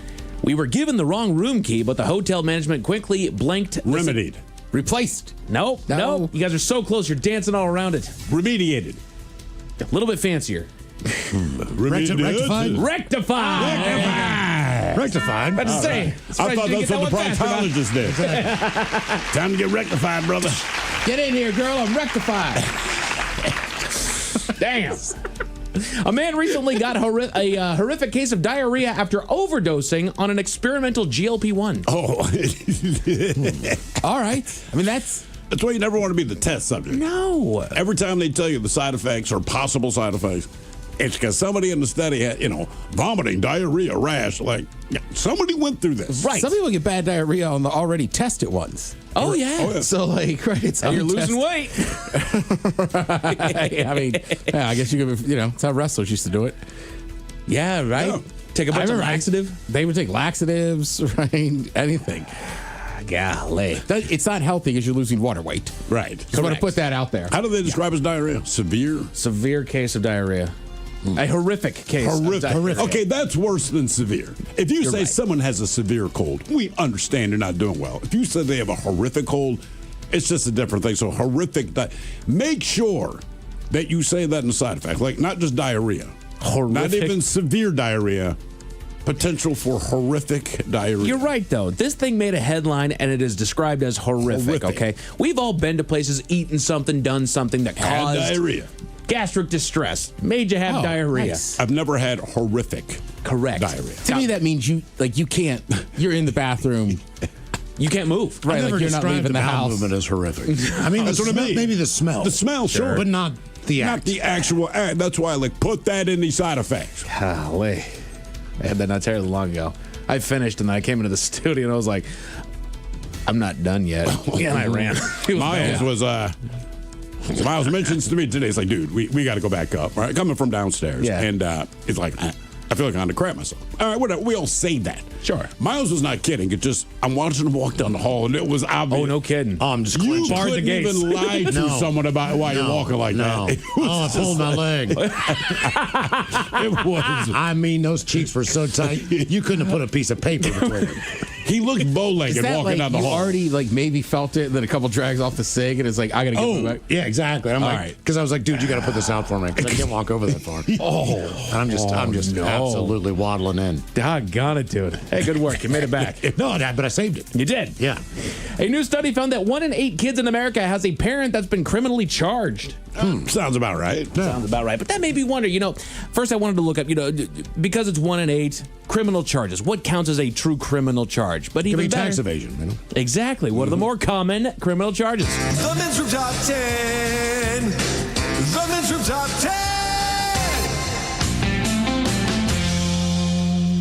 So I looked it up, and these are the top 10 most commonly committed crimes. I'm going to do this a little bit differently on this one. Place your bets. We all know what these common crimes are. The different, no matter what it is. What do you guys think is the highest ranking on this list as far as the most commonly committed crimes? Just your average person crime. This isn't murder or anything like that. I'll say DUI. DUI. I like it. I mean, I don't, but I'm trying to think of something a little bit more severe than littering, but just something kind of petty. Like gotcha. Petty larceny. And are we saying get arrested for? Yes. You can be arrested and charged for this. These are criminal charges. Like shoplifting. Shoplifting. Okay, I dig. And I guess I'll jaywalking? Jaywalking. Here we go. The 10 most commonly committed crimes. Number 10 on the list, criminal damage or vandalism. Willful or malicious destruction of property. I've been guilty of that. I mean, not in my adult life. Right. But certainly in my younger days, up through the early 20s, definitely. Can definitely happen in a domestic. That's what I'm thinking. You know, like slashing tires. Absolutely. Right. Smashing windows out here. There was actually just the last week that the auction that I was running at, selling cars, there was one that rolled through that there was clearly painted over. Somebody had keyed, and this guy was described as a D according to his car. Ah, okay. That's what I'm thinking. Like, he cheated. She's a whore. Yeah. Like, you writing that on a car. Like, it's not good. Yeah. No, it is not. No, it is not. An unlawful attack with the intent to cause severe bodily injury at number 9. Aggravated assault. What puts the aggravated in front of assault? I don't know, because you'll hear You're gonna assault. be mad if you're assault. Right. But you're aggravated assault, and it seems like, I believe that carries a worse charge. I'm not sure. Is that just like getting in a fist fight at like a random bar or tailgate? Often deemed a felony where a person attempts to inflict serious bodily injury on another, usually involving a weapon or behavior likely to cause death or major harm. So assault is we are throwing punches. Aggravated assault, I have grabbed a pool cue and I'm smashing you in the head, I'm guessing. Right. Okay, so simple assault is typically involves threats or minor injuries, your bruises or scrapes, like backhand you kind of a thing, without a deadly weapon. Aggravated assault says requires a weapon or results in severe bodily harm. That one, I think there's gray area. Okay. How severe is it? Have I cut, is it a scratch or is it a cut? Is it a gash? And what is the cut? Is it an artery or... Right. Am I allowed to give you a bruise that's 2 inches in diameter without it being severe? Horrific. Yeah, or like I know a lot, not a lot. I've known of stories of people getting in a bar fight, like you hit somebody and then they fall backwards, split their head open. Sure. Like, that's a different charges go way Right. up. You hit on a bar, you hit on the bar stool, and it, yeah, exactly. The most common committed crimes, number 8, misrepresenting facts to deprive others of property, which has increased with digital connectivity, fraud, identity theft. Okay. Yeah, that's massive. I feel Definitely like- blown up. Seems in the like last more couple people get it done to them than do it.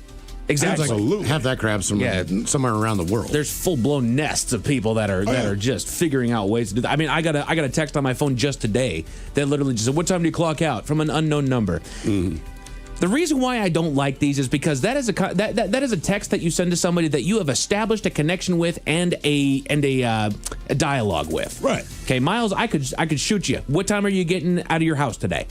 That makes sense. No one sweats that coming from you. Correct. But you don't text a number that you have never texted before. Right. That kind of a question without any kind of a, hey, it's Mike, just wanted to check what time you clock out. Like, there's a way to enter this. So I like to have fun with those ones. Oh, yeah. I said, usual time. Which is what? The time that I always get off. I'm working from home. I'm trying to text my friend Jenny. Like, does Jenny just give you a new number every 5 days? 867-5309. The 10 most commonly committed crimes. The stealing of automobiles, trucks, or motorcycles that is motor vehicle theft. Yep. I've never done that because I don't know how. Unless it's running. Yeah, I couldn't. Right. If you left it running with the keys in, I wouldn't, but I could. We know somebody who can, apparently.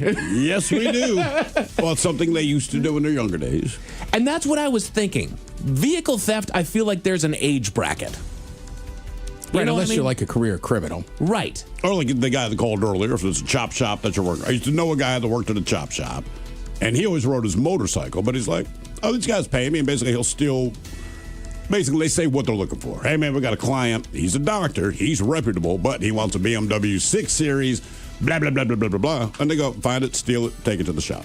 This one's very simple. We get it out of Florida all the time. At number 6, public disturbances that breach peace and order. It's called disorderly conduct. Yeah, that's fair, man. I feel like that's too low on the list at number 6. I feel like it should be higher. I think the difference is this. You really, really have to be an a-hole to get charged with it. Okay. You know what I mean? Because look, any day you go by a bar, you can walk through Pioneer Square, hell, go to 3rd Avenue. That's definitely happening. And typically, the cops either just want you to go somewhere else or quiet down.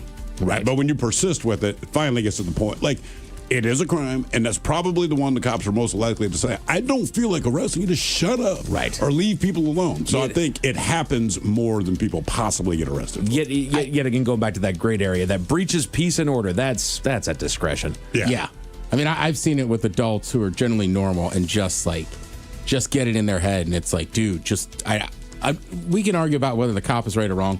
Just walk away. And they don't, and they get arrested. Mm-hmm. And the cops even tell you, like, dude, if you leave, I'm going to let you go home. And look, I've never been arrested for it, but we've all had those moments, typically with alcohol behind it, but you are the disturbance. At number 5, it's back again. Physical attacks or threats of harm that do not involve a deadly weapon. Simple assault. That's simple assault. Right. You're in a bar fight. You get angry at somebody that cuts you off, and you get into a fist fight with somebody. All right. You're just beating somebody up. Yeah, the road rage fights never go well.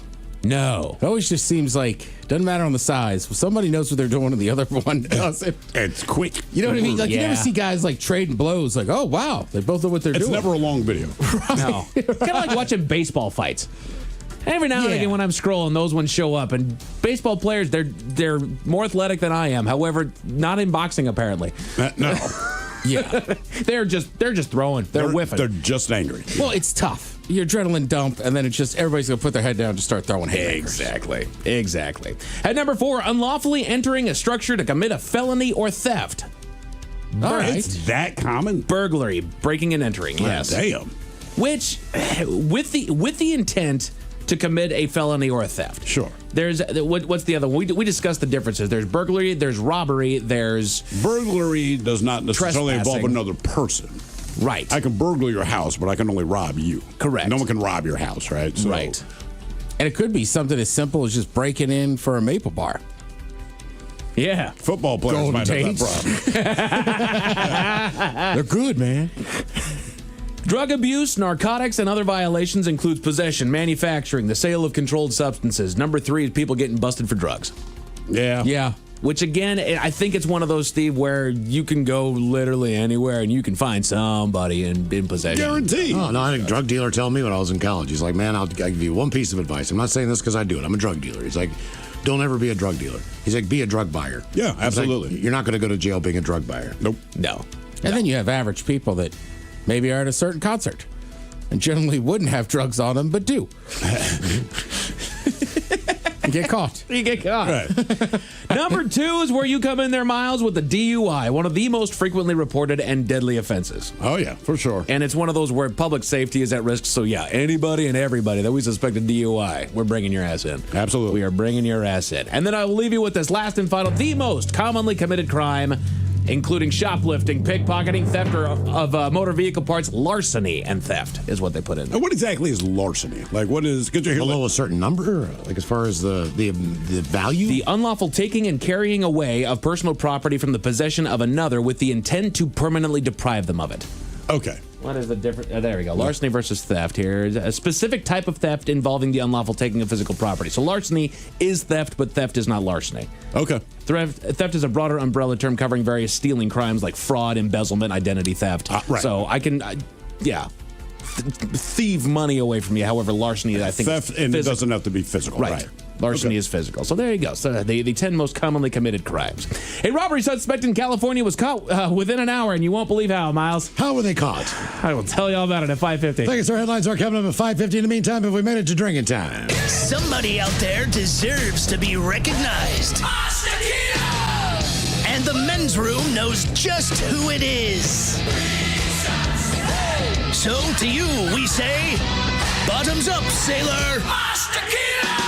You're the toast of our shot of the day. Drink time it is, and as usual, we head to the drink desk and Steve at Thrill Hill to find out who we're toasting. Yes, indeed. And today we toast a random horse. Now, we don't know the horse's name. We don't know the horse's breed. And we do not know where the horse resides. But what we do know is that it's laying on its side, and a veterinarian is gently pushing down on its stomach. Do not know why.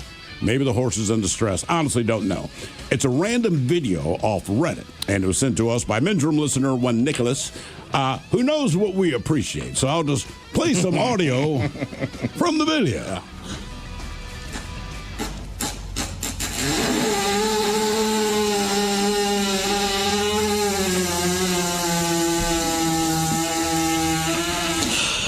Wow. That is one fart from one horse. I think it was backed up with gas. She was just trying to get the gas out of the horse. That's going to be my guess. Like I said, you look at the video, it's on its side, and she's kind of pressing down like you're doing CPR kind of. Then the horse doesn't quite stand up. It kind of, gets on all fours. And what I like about this horse, as it farts for that long, there's no change of expression. Just the look on his face like, what you doing later, girl? Seems to happen an awful lot with bigger farm animals. They just get filled with gas that they just can't get rid of. Also, shout out to everybody on Facebook that messaged us that too. Oh, did they? Yeah. Yeah, look, hey, man, you know what we like. Right. I'm sure it'll show up in birthdays by tomorrow. That would be a horse fart, in case you wonder. Horse fart. Horse fart.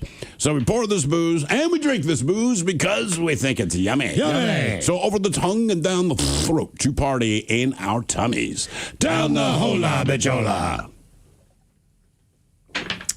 All right, today on Contestant Online for Profile This, 206-803-ROCK. Profile This is next.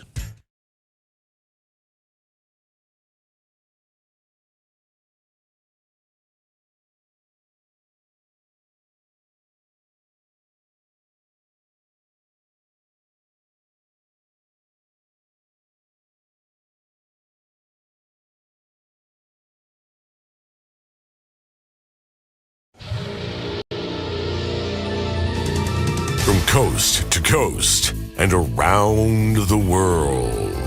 If it's not important, you'll hear it here, exclusively on In Action News.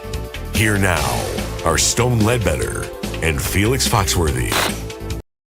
Tonight, a one-armed boxer is being called too predictable by his opponents because he always leads with his left. But first, as a lot of you know, tonight at Happy Civic Arena, the legendary band The Green-Lipped Muscles will be performing their final concert. Our very own Felix Foxworthy and his band will be the opening act. And I'm assuming that is why you're wearing those ridiculous glasses? If you had any sense of style, I might be offended. But yeah, I got my sexy shades on for tonight's gig. Those are the sexy shades, are they? They are on me, Playboy. You can see that for yourself. Okay. Well, congratulations, by the way, on getting the opening slot for the Green-Lipped Muscles. Tonight's show is sold out, and you and your band will... Cold Mojo. What? The name of the band, man. Felix Foxworthy and Cold Mojo. Ah, right. Felix Foxworthy and Cold Mojo are playing tonight. And having seen you play a few times, are you going to tame things down just a bit? Tame what down? Well, the nature of your show, Felix. What are you talking about, man? Well, the Green-Lipped Muscles are a family-friendly musical act. Are you going to tame down the overtly sexual nature of your show? Overtly sexual? I'm not sure I agree with you, Playboy. Felix, come on. Every song your band performs is overtly sexual. And I saw your set list for tonight. And? It is overtly sexual. Like what? Well, like you guys are opening with Let's Make the Monkey Butter. Yeah, that's a song about a monkey that likes butter. What? It's a song about a monkey, Stone, and the monkey likes butter, but the monkey can't make his own butter, so the song is, Let's Make the Monkey Butter. It's about an act of kindness for a primate, man. That is incredibly stupid, and I don't believe you. Well, then you're playing a song called Thick and Sticky. Thick and Sticky, really? Okay, that song is about how I like my French crullers. You're telling me that your song Thick and Sticky is about donuts? French crullers specifically. Uh-huh. There's also Bring on the Stink. 1, 2, 3, Fornicate. The Real McCoitus. Crowd favorite. Skin Pickle. Okay, that's the one ballad that we play. And what about the song Show Me Your Butt? I mean, come on, Felix. Okay, show me your butt, if not about sexual congress, Playboy. It's called Show Me Your Butt. Yes, Stone, and it is a motivational song for people to stop making excuses for themselves. The song Show Me Your Butt is a motivational song? Am I missing something? Obviously you are. A lot of people say things like, I would do this, but, or I should do that, but, or I know I should, but. So the song, Show Me Your Butt, is challenging people to show me the real reason why they won't or can't do something. Show me your butt. 1 T on butt, not 2. Felix, on your set list, butt is spelled with 2 T's. Must be a typo, Playboy. Uh-huh. What about your closing song, Let Me Get Up in That? Yeah, that's about sharing popcorn at a movie theater. What? Popcorn, man. At the movie theater. You got the popcorn on your lap. I want some popcorn. So I say, hey, let me get up in that. Felix, I don't believe a single explanation that you've given for these songs. I don't believe that you're trying to share popcorn or make butter for a monkey. Or that you like French crullers that much. It's all sexual innuendo, and I'm just hoping that you'll have the decency to tame it down for tonight's performance. Yeah, look, man, we need to wrap this up. Me and the band have got a sound check coming up. We need to rehearse our new song, You Can Suck It, But Don't Bite. Oh, let me guess. You Can Suck It, But Don't Bite is about sharing a lollipop? How did you know? Okay, I'm done with you. Go to sound check. We will be back next hour. Where are my legs? Tim? Tim, where are my legs? Yeah, I sold them to science, man. You were sleeping, so I cut them off. You sold my legs to science? I sold one of your legs. The other leg gave the money for a barbecue. Oh my goodness! You know you're crazy, man. I just bought $40 shoes! No, you still got your feet, man. I put them under your desk. Thank you for watching. Please like and share this video. It helps us a lot. And be sure to subscribe to our YouTube channel and social media pages at InAction News.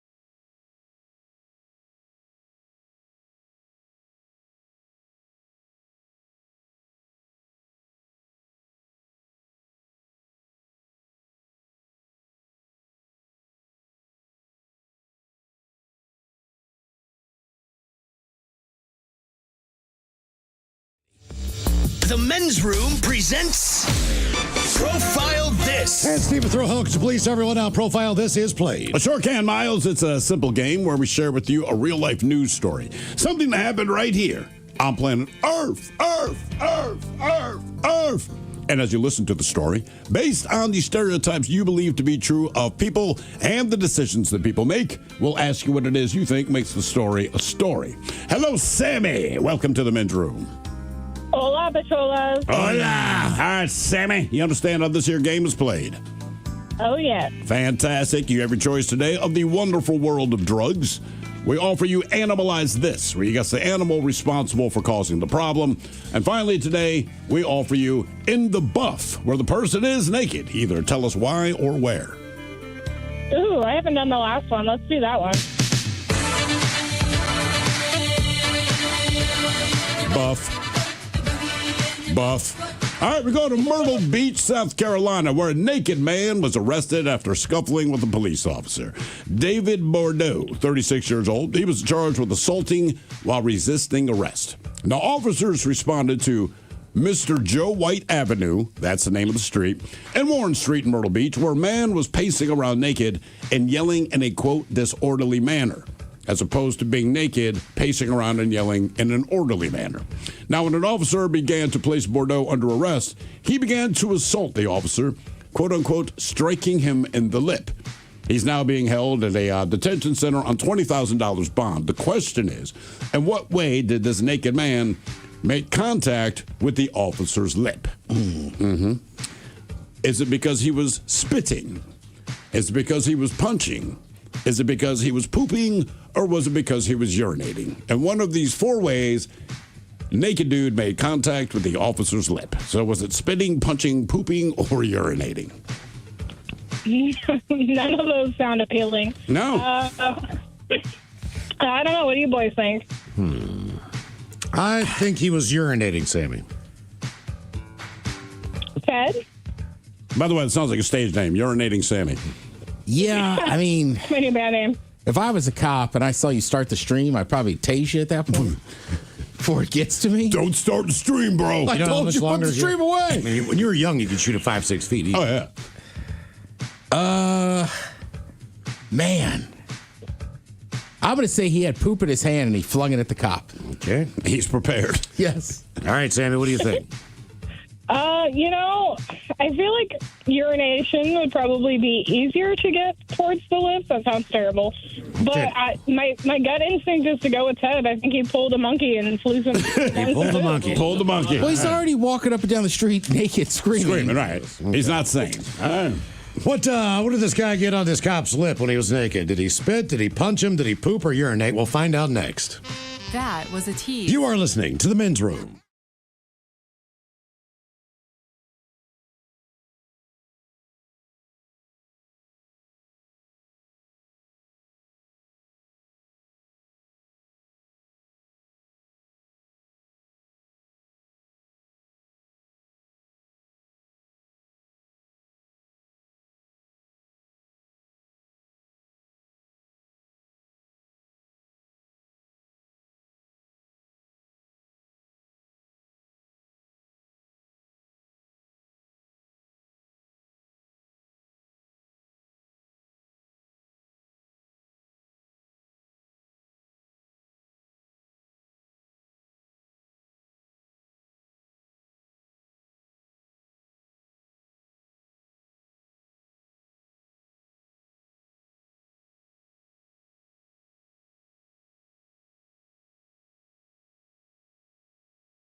Debauchery rolls on. You're listening to The Men's Room with Miles and Thrill. 99.9 KISW. Categories in the Buff on profile this week of South Carolina, Myrtle Beach, where a man was arrested after assaulting an officer. Correct. While naked.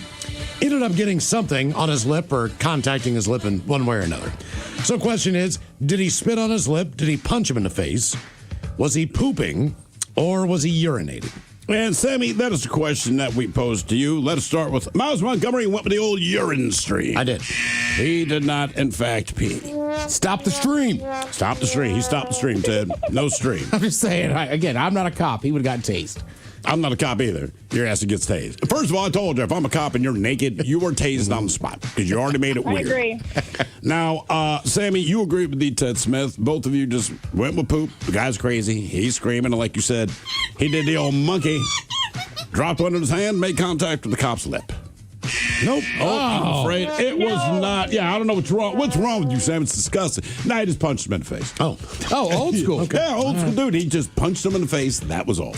Now for all TV news all the time, it's time for TV Time with Ted. And now, because your pathetic life is confined to countless hours in front of a talking box, the Men's Room presents TV Time with Ted. Don't punch people with it. Of the things you offered there, that almost seems better. That is the best, yes. All right, your choices today. You got the Jimmys. Fallon and Kimmel. Got Seth Meyers. For a limited time, Colbert. Steven. Or Ted Smith. Is it Ted or is it late night? It is right there. The title. These guys have teams of talents and writers help them come up with their monologues each and every night. It is up to you to determine. Is this an actual late night joke and from whom, or could it be a The Ted Smith original? There's a new problem hitting the music industry as performers are canceling concerts over the so-called blue dot fever, which means you can see how many seats are unsold because they are in blue. With homes so affordable and gas prices so low, I can't understand why people don't want to pay for concert tickets. The Ted Smith. Yeah. Yeah. Yeah. Or maybe you're doing the same tour 4 years in a row. Same tour. The ticket prices are outrageous. It's insane. Yeah. Like, I got to pay my mortgage, but if I need to see a certain act, I can YouTube it somewhere. Disgraced activist Rachel Dolezal, who posed for years as a black woman despite being born white, all the advantages, said in a new interview that she's training to become a sex coach. Well, no better way to confirm that you are indeed very white.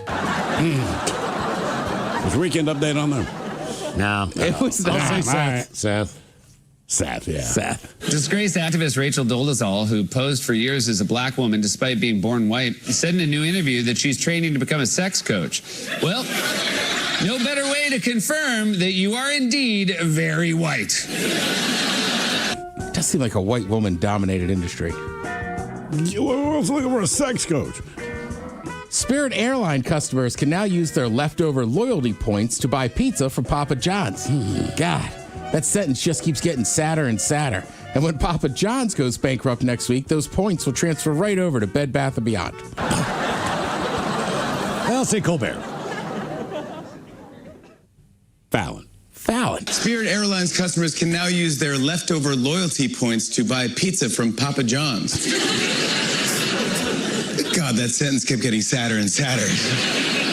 And when Papa John's goes bankrupt next week, those points will transfer right over to Bed Bath & Beyond. Can't take that trip, but we can get the breadsticks. I know. Good news, honey. I know we're going to Hawaii, but hey, stuffed crust pizza. A contestant on The Price is Right recently won the largest prize on a single pricing game in the show's history, a gallon of gas. A contestant on The Price is Right recently won the largest prize in a single pricing game in the show's history, a gallon of gas. That is kind of crazy.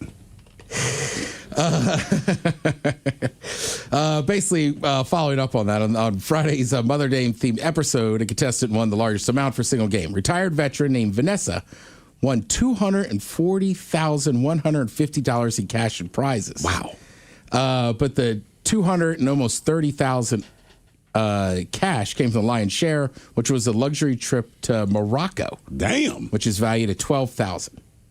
That's not bad. Usually the game show trips are always like Iceland, Tahoe or somewhere in the Caribbean. Yep. I've never heard Morocco on a game show. Yeah, I don't know. I've known one person that went there, and they didn't seem too big on it. What, Morocco? Yeah. Okay. Well, just trying to watch a sport and get a beverage is very hard, right? Sure. And then I guess too, I'm assuming it's a Muslim country. Probably. So they were like, any place you kind of could find a bar to watch the game, it's all men. Oh, yeah. Yeah, And yeah, he yeah. was after a few days, he was like, it was kind of creepy. It's just dudes. So I was like, yeah, that doesn't sound that fun. You know what I mean? I don't know. I can think of almost every time I've ever been to a sports bar or something. It's I wish there was more women in here. Yeah. It's like going to a Rush concert. Yeah. Right. Minus Darren. Minus Darren. Well, there's always Tool. Yeah. Tool gets some chicks. A little bit more. A little bit more, for sure. But Yeah, not you a don't whole see lot. chicks walking around in Tool T-shirts. You do. Do you? Oh, yeah. Huh. Oh, yeah. And if you I don't know do, if I've seen that. oh yeah, some of the heavier bands will always have a few just absolute dime pieces walking around. Uh-huh. Or is it the fact that there's so few of them there that even the ones that are there are dying? It's like coming out of the desert. Exactly. Getting a cracker oh, God. It's the hottest woman I've ever seen. So, dude, relax. You're at a Tool concert. 6 days. Old Eddie Murphy joke. That's not saltine, that's a Ritz. Or what's it you hear veterans talking about there's only 10 women on the whole ship. Yeah. She was hot. By the end of it, she was hot. Now, I called her last call Sally. She was our 10. Yeah. Yeah, port a call. All right. I don't know how to transition to being complimentary to women now, but since we went up on that tirade. But this is a list of the best TV show moms of all time. And which ones of them do we think would like Tool most? That's what I'm going to project onto this. Okay. Oh, I thought you were going to say which one we think was the hottest. No, I mean, we can't even not say that. Have some class, Ted. Yeah. Yeah, my bad. My apologies. Sitting there just ragging on women. Then, Does anybody have any guesses? Well, the best top TV moms? Is this all time? The best TV moms of all times from Ranker.com. I mean, you're going to have Mrs. Brady, probably, what's her name? June Cleaver. All right, Carol Brady from the Brady Bunch, number 9. Okay. Number 9. Not a Tool fan. What about Sheldon's mom from Big Bang Theory? She wasn't in there a whole lot, but she was a sweet character. She did not make it. Do we know what is the rubric here? Is it just good quality moms? They were truly the good ones. Were they best actresses? They don't have all that there. Okay. They're just saying the best TV moms, And right? that's the problem. In my mind, I would say Peg Bundy. Now, as a mother, horrible, but as a character, fantastic. Or what's her face from Modern Or is Family? it like Marge Simpson part of this? She should be. Right? So Marge Simpson does make the list. Because Marge was a good mom. Peg Bundy's a great character. I don't know that she was Not the a best great mom. She's not a always great kind of mom. smoking and drinking in the house. Yeah. What about Judith Light and Who's the Boss? She did not make the list. Okay. So what number 10 on the list? I never saw the show, but Reba from Reba. I remember it being on, but I never watched it. I've only seen a couple episodes because same thing, we never really watched it, but I watched an episode not long ago in Vegas with my mother-in-law, and she seemed like just a good quality mom. Sure. I mean, it's Reba McEntire. To me, it just sounds like one of those names where someone has a speech. Reba. Reba. If Scooby-Doo can say it, change the kid's name. This is Yeah. Reba. This is Reba. To me, it just sounds like that's not the real name. People love that show, though. No, yeah, for sure. Right? I want to say it even switched networks and went on for another 5 years or something. damn. Okay. And credit to Reba McEntire. It seems like anybody that encounters her always has a pretty good experience. Yeah. Let's see. Samantha Stevens from Bewitched. I didn't even realize she was She a mom? I watched the show as a kid. I don't remember a lot of it. Yeah, I didn't know they had a kid. That's a real good mom. Where's the kid? I don't know. She's a witch and a mom. I didn't know that. Hey, man, she multitask, all right? I always get Bewitched mixed up with, what's it, the Genie one. I Dream of Jeannie. Yeah. Well, yeah. The Genie one. Somebody says Kitty from that 70s show. That's a good call. That's the one I was wanting to say. She is number 1. Kitty Foreman. Really? Yeah. All right, there you go. Now we're kind of picking up a little bit. Lucy. Lucy, I Love I'm Lucy. Home. Yeah, I Love Lucy. Oh, yeah. But wasn't she not a mom until maybe, if the show ran 9 seasons, she was a mom in one of them or something? Well, it must have been a hell of a year. She was that good for him. Yeah. Right? Sometimes a guy just has a breakout year. Yeah, there you go. So right, for most of the show, she wasn't a mom, but the 1 year Yeah, she was. She was momming her ass off. Look out. Marge Simpson from The Simpsons makes it. When you consider her family dynamic, yes, she's the glue.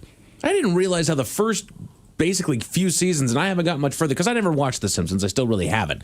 But the first few seasons, as I've been watching it, like, their marriage was in trouble a lot in that show. Yeah. I did not realize that was a main drive of The Simpsons was like, Well, Lois they might divorce. Lois is not much different on Family Guy. No. They kind of have that dynamic where they tolerate each other. They do. I'm with you. If Marge makes the list, it feels like Lois should be on this list too. She's not, but I'm with you. Again, these are TV top 10 TV moms of all time. You got Wilma Flintstone from the Flintstones. Okay, man, I just don't remember that. I mean, it was on when I was a kid, but they had Pebbles, right? Bam was Barney's kid. All right. Correct. Well, the main thing you're getting from the Flintstones and from the Simpsons is that if the husband's a big dumb idiot, then the mom gets to make the list. But here's the problem with this. I feel like with whether it's Lucy or Wilma from the Flintstones, like, you're a fantastic wife for sure because you tolerate a lot of crap. I don't know how you are with the kid. Pebbles was a baby. Kids seem healthy, fine. But the emphasis was always like, your husband's a moron. And she would keep it together or get him on the right track. And like you said with Marge Simpson, she deals with kids a lot more, but it's like, your husband's the main culprit here. Now, I don't know how she got the list of a top 10 TV mom because she was living with other adults, but Sophia from the Golden Girls. Somebody said that on YouTube.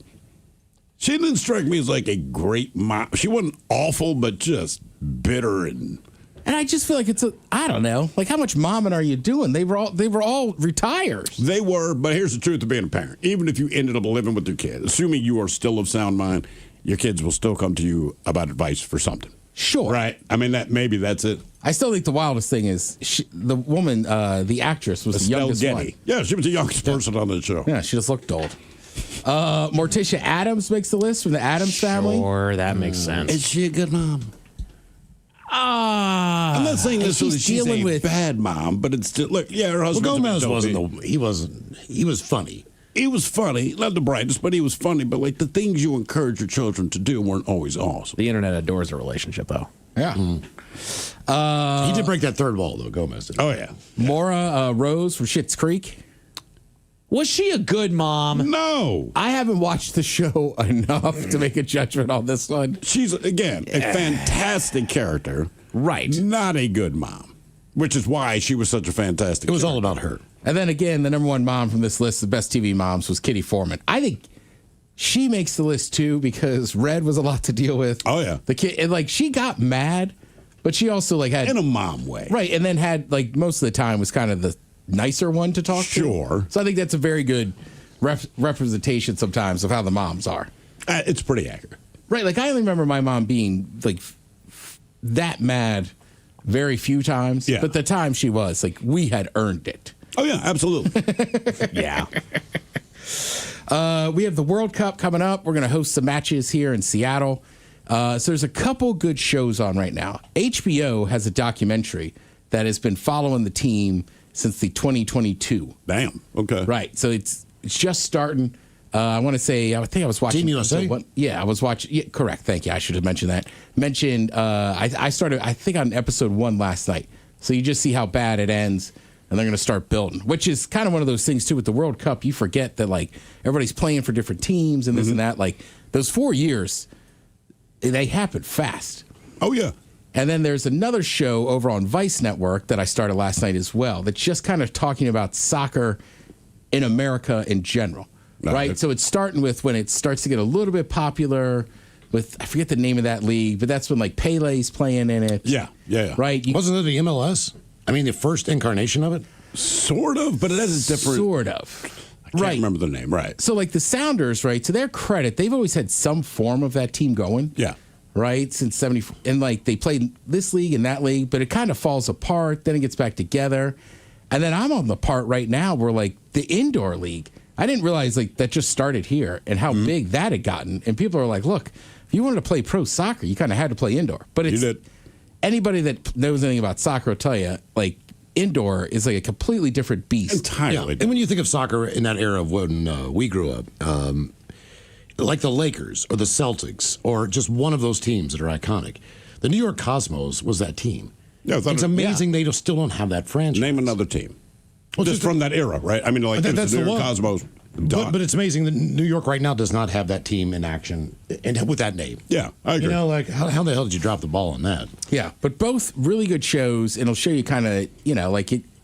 Again, all our sports are already famous, right? Baseball, football, and this and that. But it took a while for Americans to get into it, and then you'll see the downside too of like having kids. The great thing about soccer is that anybody can play it, right? You just need some form of a ball and feet. That's the whole idea. Of course, we made it into this thing where you got to play these travel teams and this and that. And it's like, it's hard to get some of our best athletes to play it because from a young age, like, they're just not going to do that. Right.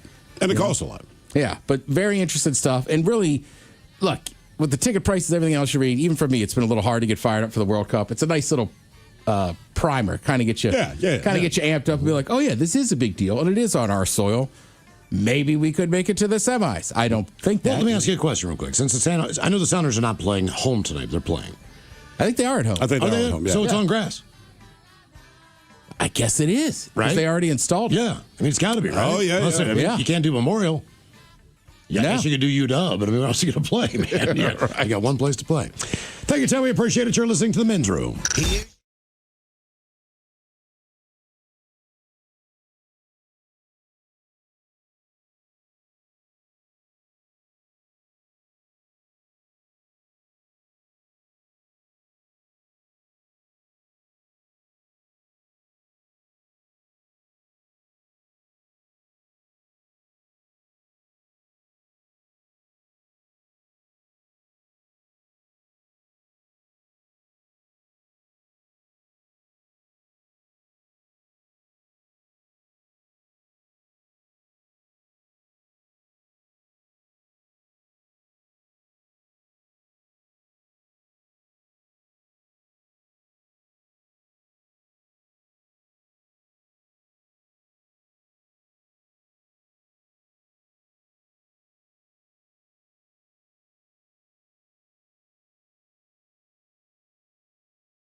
From coast to coast and around the world. If it's not important, you'll hear it here, exclusively on In Action News. Here now are Stone Ledbetter and Felix Foxworthy.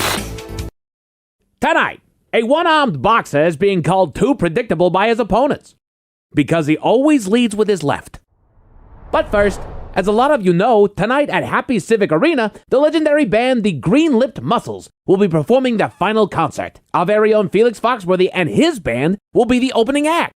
And I'm assuming that is why you're wearing those ridiculous glasses? If you had any sense of style, I might be offended. But yeah, I got my sexy shades on for tonight's gig. Those are the sexy shades, are they? They are on me, Playboy. You can see that for yourself. Okay. Well, congratulations, by the way, on getting the opening slot for the Green-Lipped Muscles. Tonight's show is sold out, and you and your band will... Cold Mojo. What? The name of the band, man. Felix Foxworthy and Cold Mojo. Ah, right. Felix Foxworthy and Cold Mojo are playing tonight. And having seen you play a few times, are you going to tame things down just a bit? Tame what down? Well, the nature of your show, Felix. What are you talking about, man? Well, the Green-Lipped Muscles are a family-friendly musical act. Are you going to tame down the overtly sexual nature of your show? Overtly sexual? I'm not sure I agree with you, Playboy. Felix, come on. Every song your band performs is overtly sexual. And I saw your set list for tonight. And? It is overtly sexual. Like what? Well, like you guys are opening with Let's Make the Monkey Butter. Yeah, that's a song about a monkey that likes butter. What? It's a song about a monkey, Stone, and the monkey likes butter, but the monkey can't make his own butter, so the song is, Let's Make the Monkey Butter. It's about an act of kindness for a primate, man. That is incredibly stupid, and I don't believe you. Well, then you're playing a song called Thick and Sticky. Thick and Sticky, really? Okay, that song is about how I like my French crullers. You're telling me that your song Thick and Sticky is about donuts? French crullers specifically. Uh-huh. There's also Bring on the Stink. 1, 2, 3, Fornicate. The Real McCoitus. Crowd favorite. Skin Pickle. Okay, that's the one ballad that we play. And what about the song Show Me Your Butt? I mean, come on, Felix. Okay, show me your butt if not about sexual congress, Playboy. It's called Show Me Your Butt. Yes, Stone, and it is a motivational song for people to stop making excuses for themselves. The song Show Me Your Butt is a motivational song? Am I missing something? Obviously you are. A lot of people say things like, I would do this, but, or I should do that, but, or I know I should, but. So the song, Show Me Your Butt, is challenging people to show me the real reason why they won't or can't do something. Show me your butt. 1 T on butt, not 2. Felix, on your set list, butt is spelled with 2 T's. Must be a typo, Playboy. Uh-huh. What about your closing song, Let Me Get Up in That? Yeah, that's about sharing popcorn at a movie theater. What? Popcorn, man. At the movie theater. You got the popcorn on your lap. I want some popcorn. So I say, hey, let me get up in that. Felix, I don't believe a single explanation that you've given for these songs. I don't believe that you're trying to share popcorn or make butter for a monkey. Or that you like French crullers that much. It's all sexual innuendo, and I'm just hoping that you'll have the decency to tame it down for tonight's performance. Yeah, look, man, we need to wrap this up. Me and the band have got a sound check coming up. We need to rehearse our new song, You Can Suck It, But Don't Bite. Oh, let me guess. You Can Suck It, But Don't Bite is about sharing a lollipop? How did you know? Okay, I'm done with you. Go to sound check. We will be back next hour.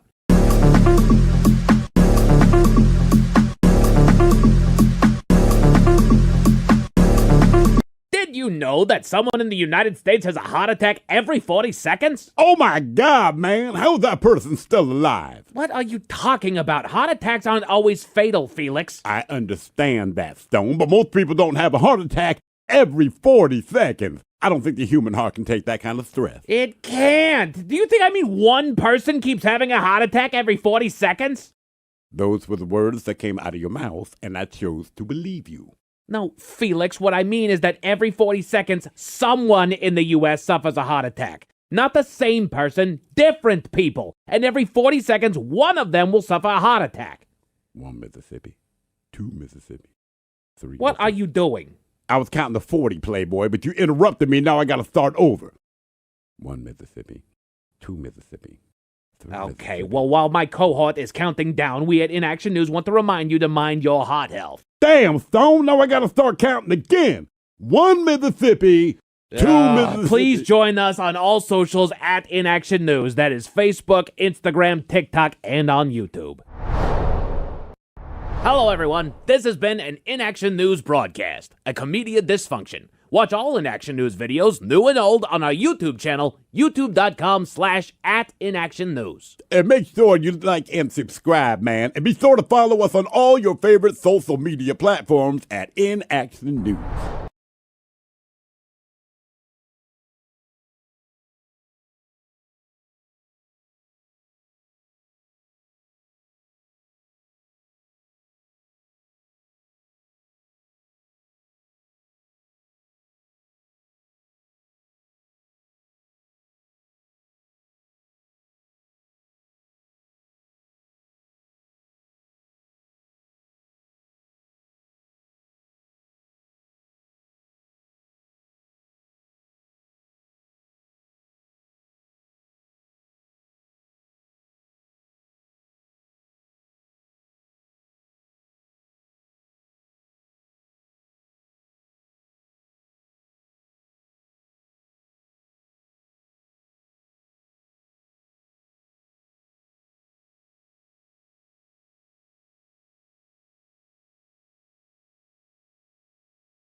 Room returns with Miles and Thrill. Now, let's see what's happening in the real world. All right, here we go. A woman shoots her husband who was watching TV alone because he was bothering her. Meanwhile, French police warn drivers about a hammered deer or two who are causing quite a stir. Don't wear a leopard print jacket and blue hair while you're robbing a bank. A bachelorette party calls police for a man in the bushes having a wank. And after 7 months, a missing cat in Texas makes its way home to Eugene, Oregon. It's time for your headlines. Now, it's time to hit the headlines. Here's my car. Our top story, we're going to California, where the robbers aren't the brightest, but their hair is. Police got a call about a robbery that had occurred at a local Chase bank. The suspect allegedly handed the teller a threatening note demanding cash and threatening to kill people, though no weapon was threatened or brandished. The suspect grabbed an unspecified amount of cash and fled the scene, but luckily our girl was not hard to track down. An image of the suspect from a surveillance camera was released that shows our girl is she has a unique appearance, as she's wearing, as Miles said, a bright leopard print jacket. She's a bit on the heavier side, and she's got bright blue neon hair. And she didn't change her clothes when she left. No, she didn't. She's walking around with a leopard print jacket on and blue hair. One of the loudest doggone outfits I've ever seen. They found her in an hour. Yeah, I saw her picture, and I'm like, you really didn't think about this before you decided to rob a bank. Exactly. And as I said, within the hour, she was arrested. It's like the guy, with one arm that robs a place. Like, you're not hard to find. Right, that's all. Just a little discretion, please. And it took a what? You said 1 hour. An hour. Oh, there she is. Right. She didn't get far. In other news, over to France, where the animals are starting to rage. Local authorities have issued a warning to the public to be on the lookout for deer that may be acting erratically, and released a video featuring a buck running in tight circles in the middle of a field. But luckily, there's a simple explanation for this behavior. This is the time of year that certain plants are starting to turn a bit sour. The local deer population has been known to eat buds, fermented fruits, or decaying plants, enjoying them a little too much, and a little too much of them. They're getting inebriated. They just want folks to be aware of their impaired neighbors as they're braver than normal. So, a drunk buck. Pretty much. They said this is the time of year, like, don't drive like you on the road. They already jump out of the middle of the road for absolutely no reason, but now they're drunk. They're staggering. Yeah. Now, they run into traffic sober. Right, exactly. Now they're drunk a-holes. I got this. I ain't even going to stare at the lights. It's not a movie. My mom's fine. My mom's totally good. Wasn't even a car in that one. Over to Palm Beach, where bachelorette parties are something to see, apparently. Local authorities got a call from one such party at an Airbnb. The story goes that while the ladies were enjoying their time in the Airbnb, somebody spotted a man in his 50s having a gander at the group of girls through the bushes, and yes, his genitals were exploded. They were having a pool party. They were. He was getting a little view there. Oh, I see. Come on. He's in there with Sean Spicer. Move over. Just in the bushes. Exactly. Hide. Get me out of here. I keep forgetting about that. He was found in the bushes. Authorities did a sweep of the area and found a man that matched the description and brought him into custody. What's more is one of the guests had already found him, approached him, and asked him to leave, which is when he exposed himself to her again. Why are you doubling down on that? That's the power move, buddy. Leading the group to feel fearful, and now they want to press charges. And he's now facing several of them. Right, just start it. Like, you're already hiding in the bushes. Right. That's bad. Right, already super bad. Now you got the equipment out. They've told you to leave, and you're just like, I'm going to stay here. Right. And look at it. Just going to go for it. Look at that. Take a gander. Can I jump in on your pool party? Actually, no, I just want to watch. He got what he deserved. Yep. That he did. Wild story out of Alabama as police got a call about a murder. This is a weird story. They arrived on the scene and conducted an investigation, though the case was regarded as pretty open and shut. The story goes that the woman inside the house had just had open heart surgery and had grown increasingly agitated at her husband, who, quote, kept coming into her room and bothering her. You mean like, hey, are you all right? Do you Yes, need anything? exactly. That's exactly what he was doing. Most of us call that checking up on a patient. Yeah, she told the cops that. Right. So instead of telling him to leave her alone like a maniac, no, she chose to grab her gun, which she would use on him the next time that he came in. She's going to fire it at this guy when he comes in. But unfortunately, she never got her opportunity as he chose to watch TV instead. So instead of resting up like a maniac, she chose to walk out into the living room and shoot her husband in the chest. She shot him with a shotgun, all right, in the chest. He wasn't dead. So then she took her pistol out and tapped him in the head. Jeez, Wes. She's not being charged with murder. Yeah. Because he was bothering her. And then when he left her alone, she tracked him down because he wasn't coming back in to bother you're not her. going to bother me now. Oh, my God. You think he knew?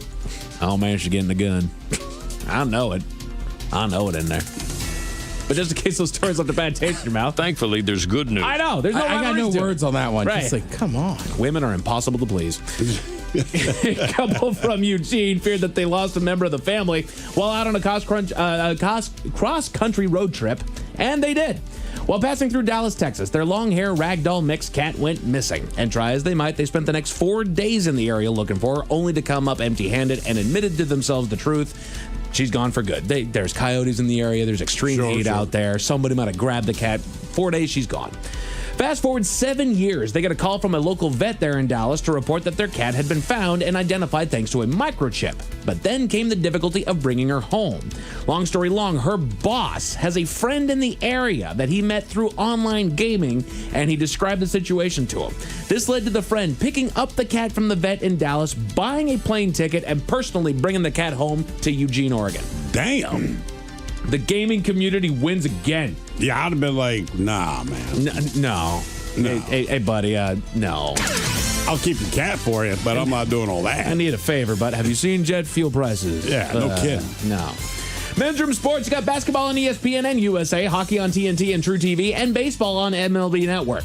In spite of their struggles this season, the Mariners continue to go BTA on the Astros this season, having won 2 of the 4 in the series so far, with Game 3 currently underway over on Mariners TV. Spoiler alert, top of the 4th, Mariners are up 1-0. Keep it going, boys. Doing great. As far as your weather, looking at partly cloudy skies and a low of 51 tonight. Tomorrow should be mostly cloudy and a high right around 60. That is it for your headlines. With that, Mike Hawkins out. Thank you, brother. We appreciate it. We'll see you tomorrow. Oh, it's Big Dummy and Mix Master Mike from the Beastie Boys. Yeah! Nice. Joining us on the program. Mm-hmm. It's all true, believe it or not. In the meantime, well, we be all about this bitch. So until tomorrow, please do what you do best. And for Aletha's sake, stay beautiful. The Men's Room has been taped before a live studio audience. Wardrobe and makeup provided by Mantastic Limited. This has been a presentation of the Men's Room Radio Network.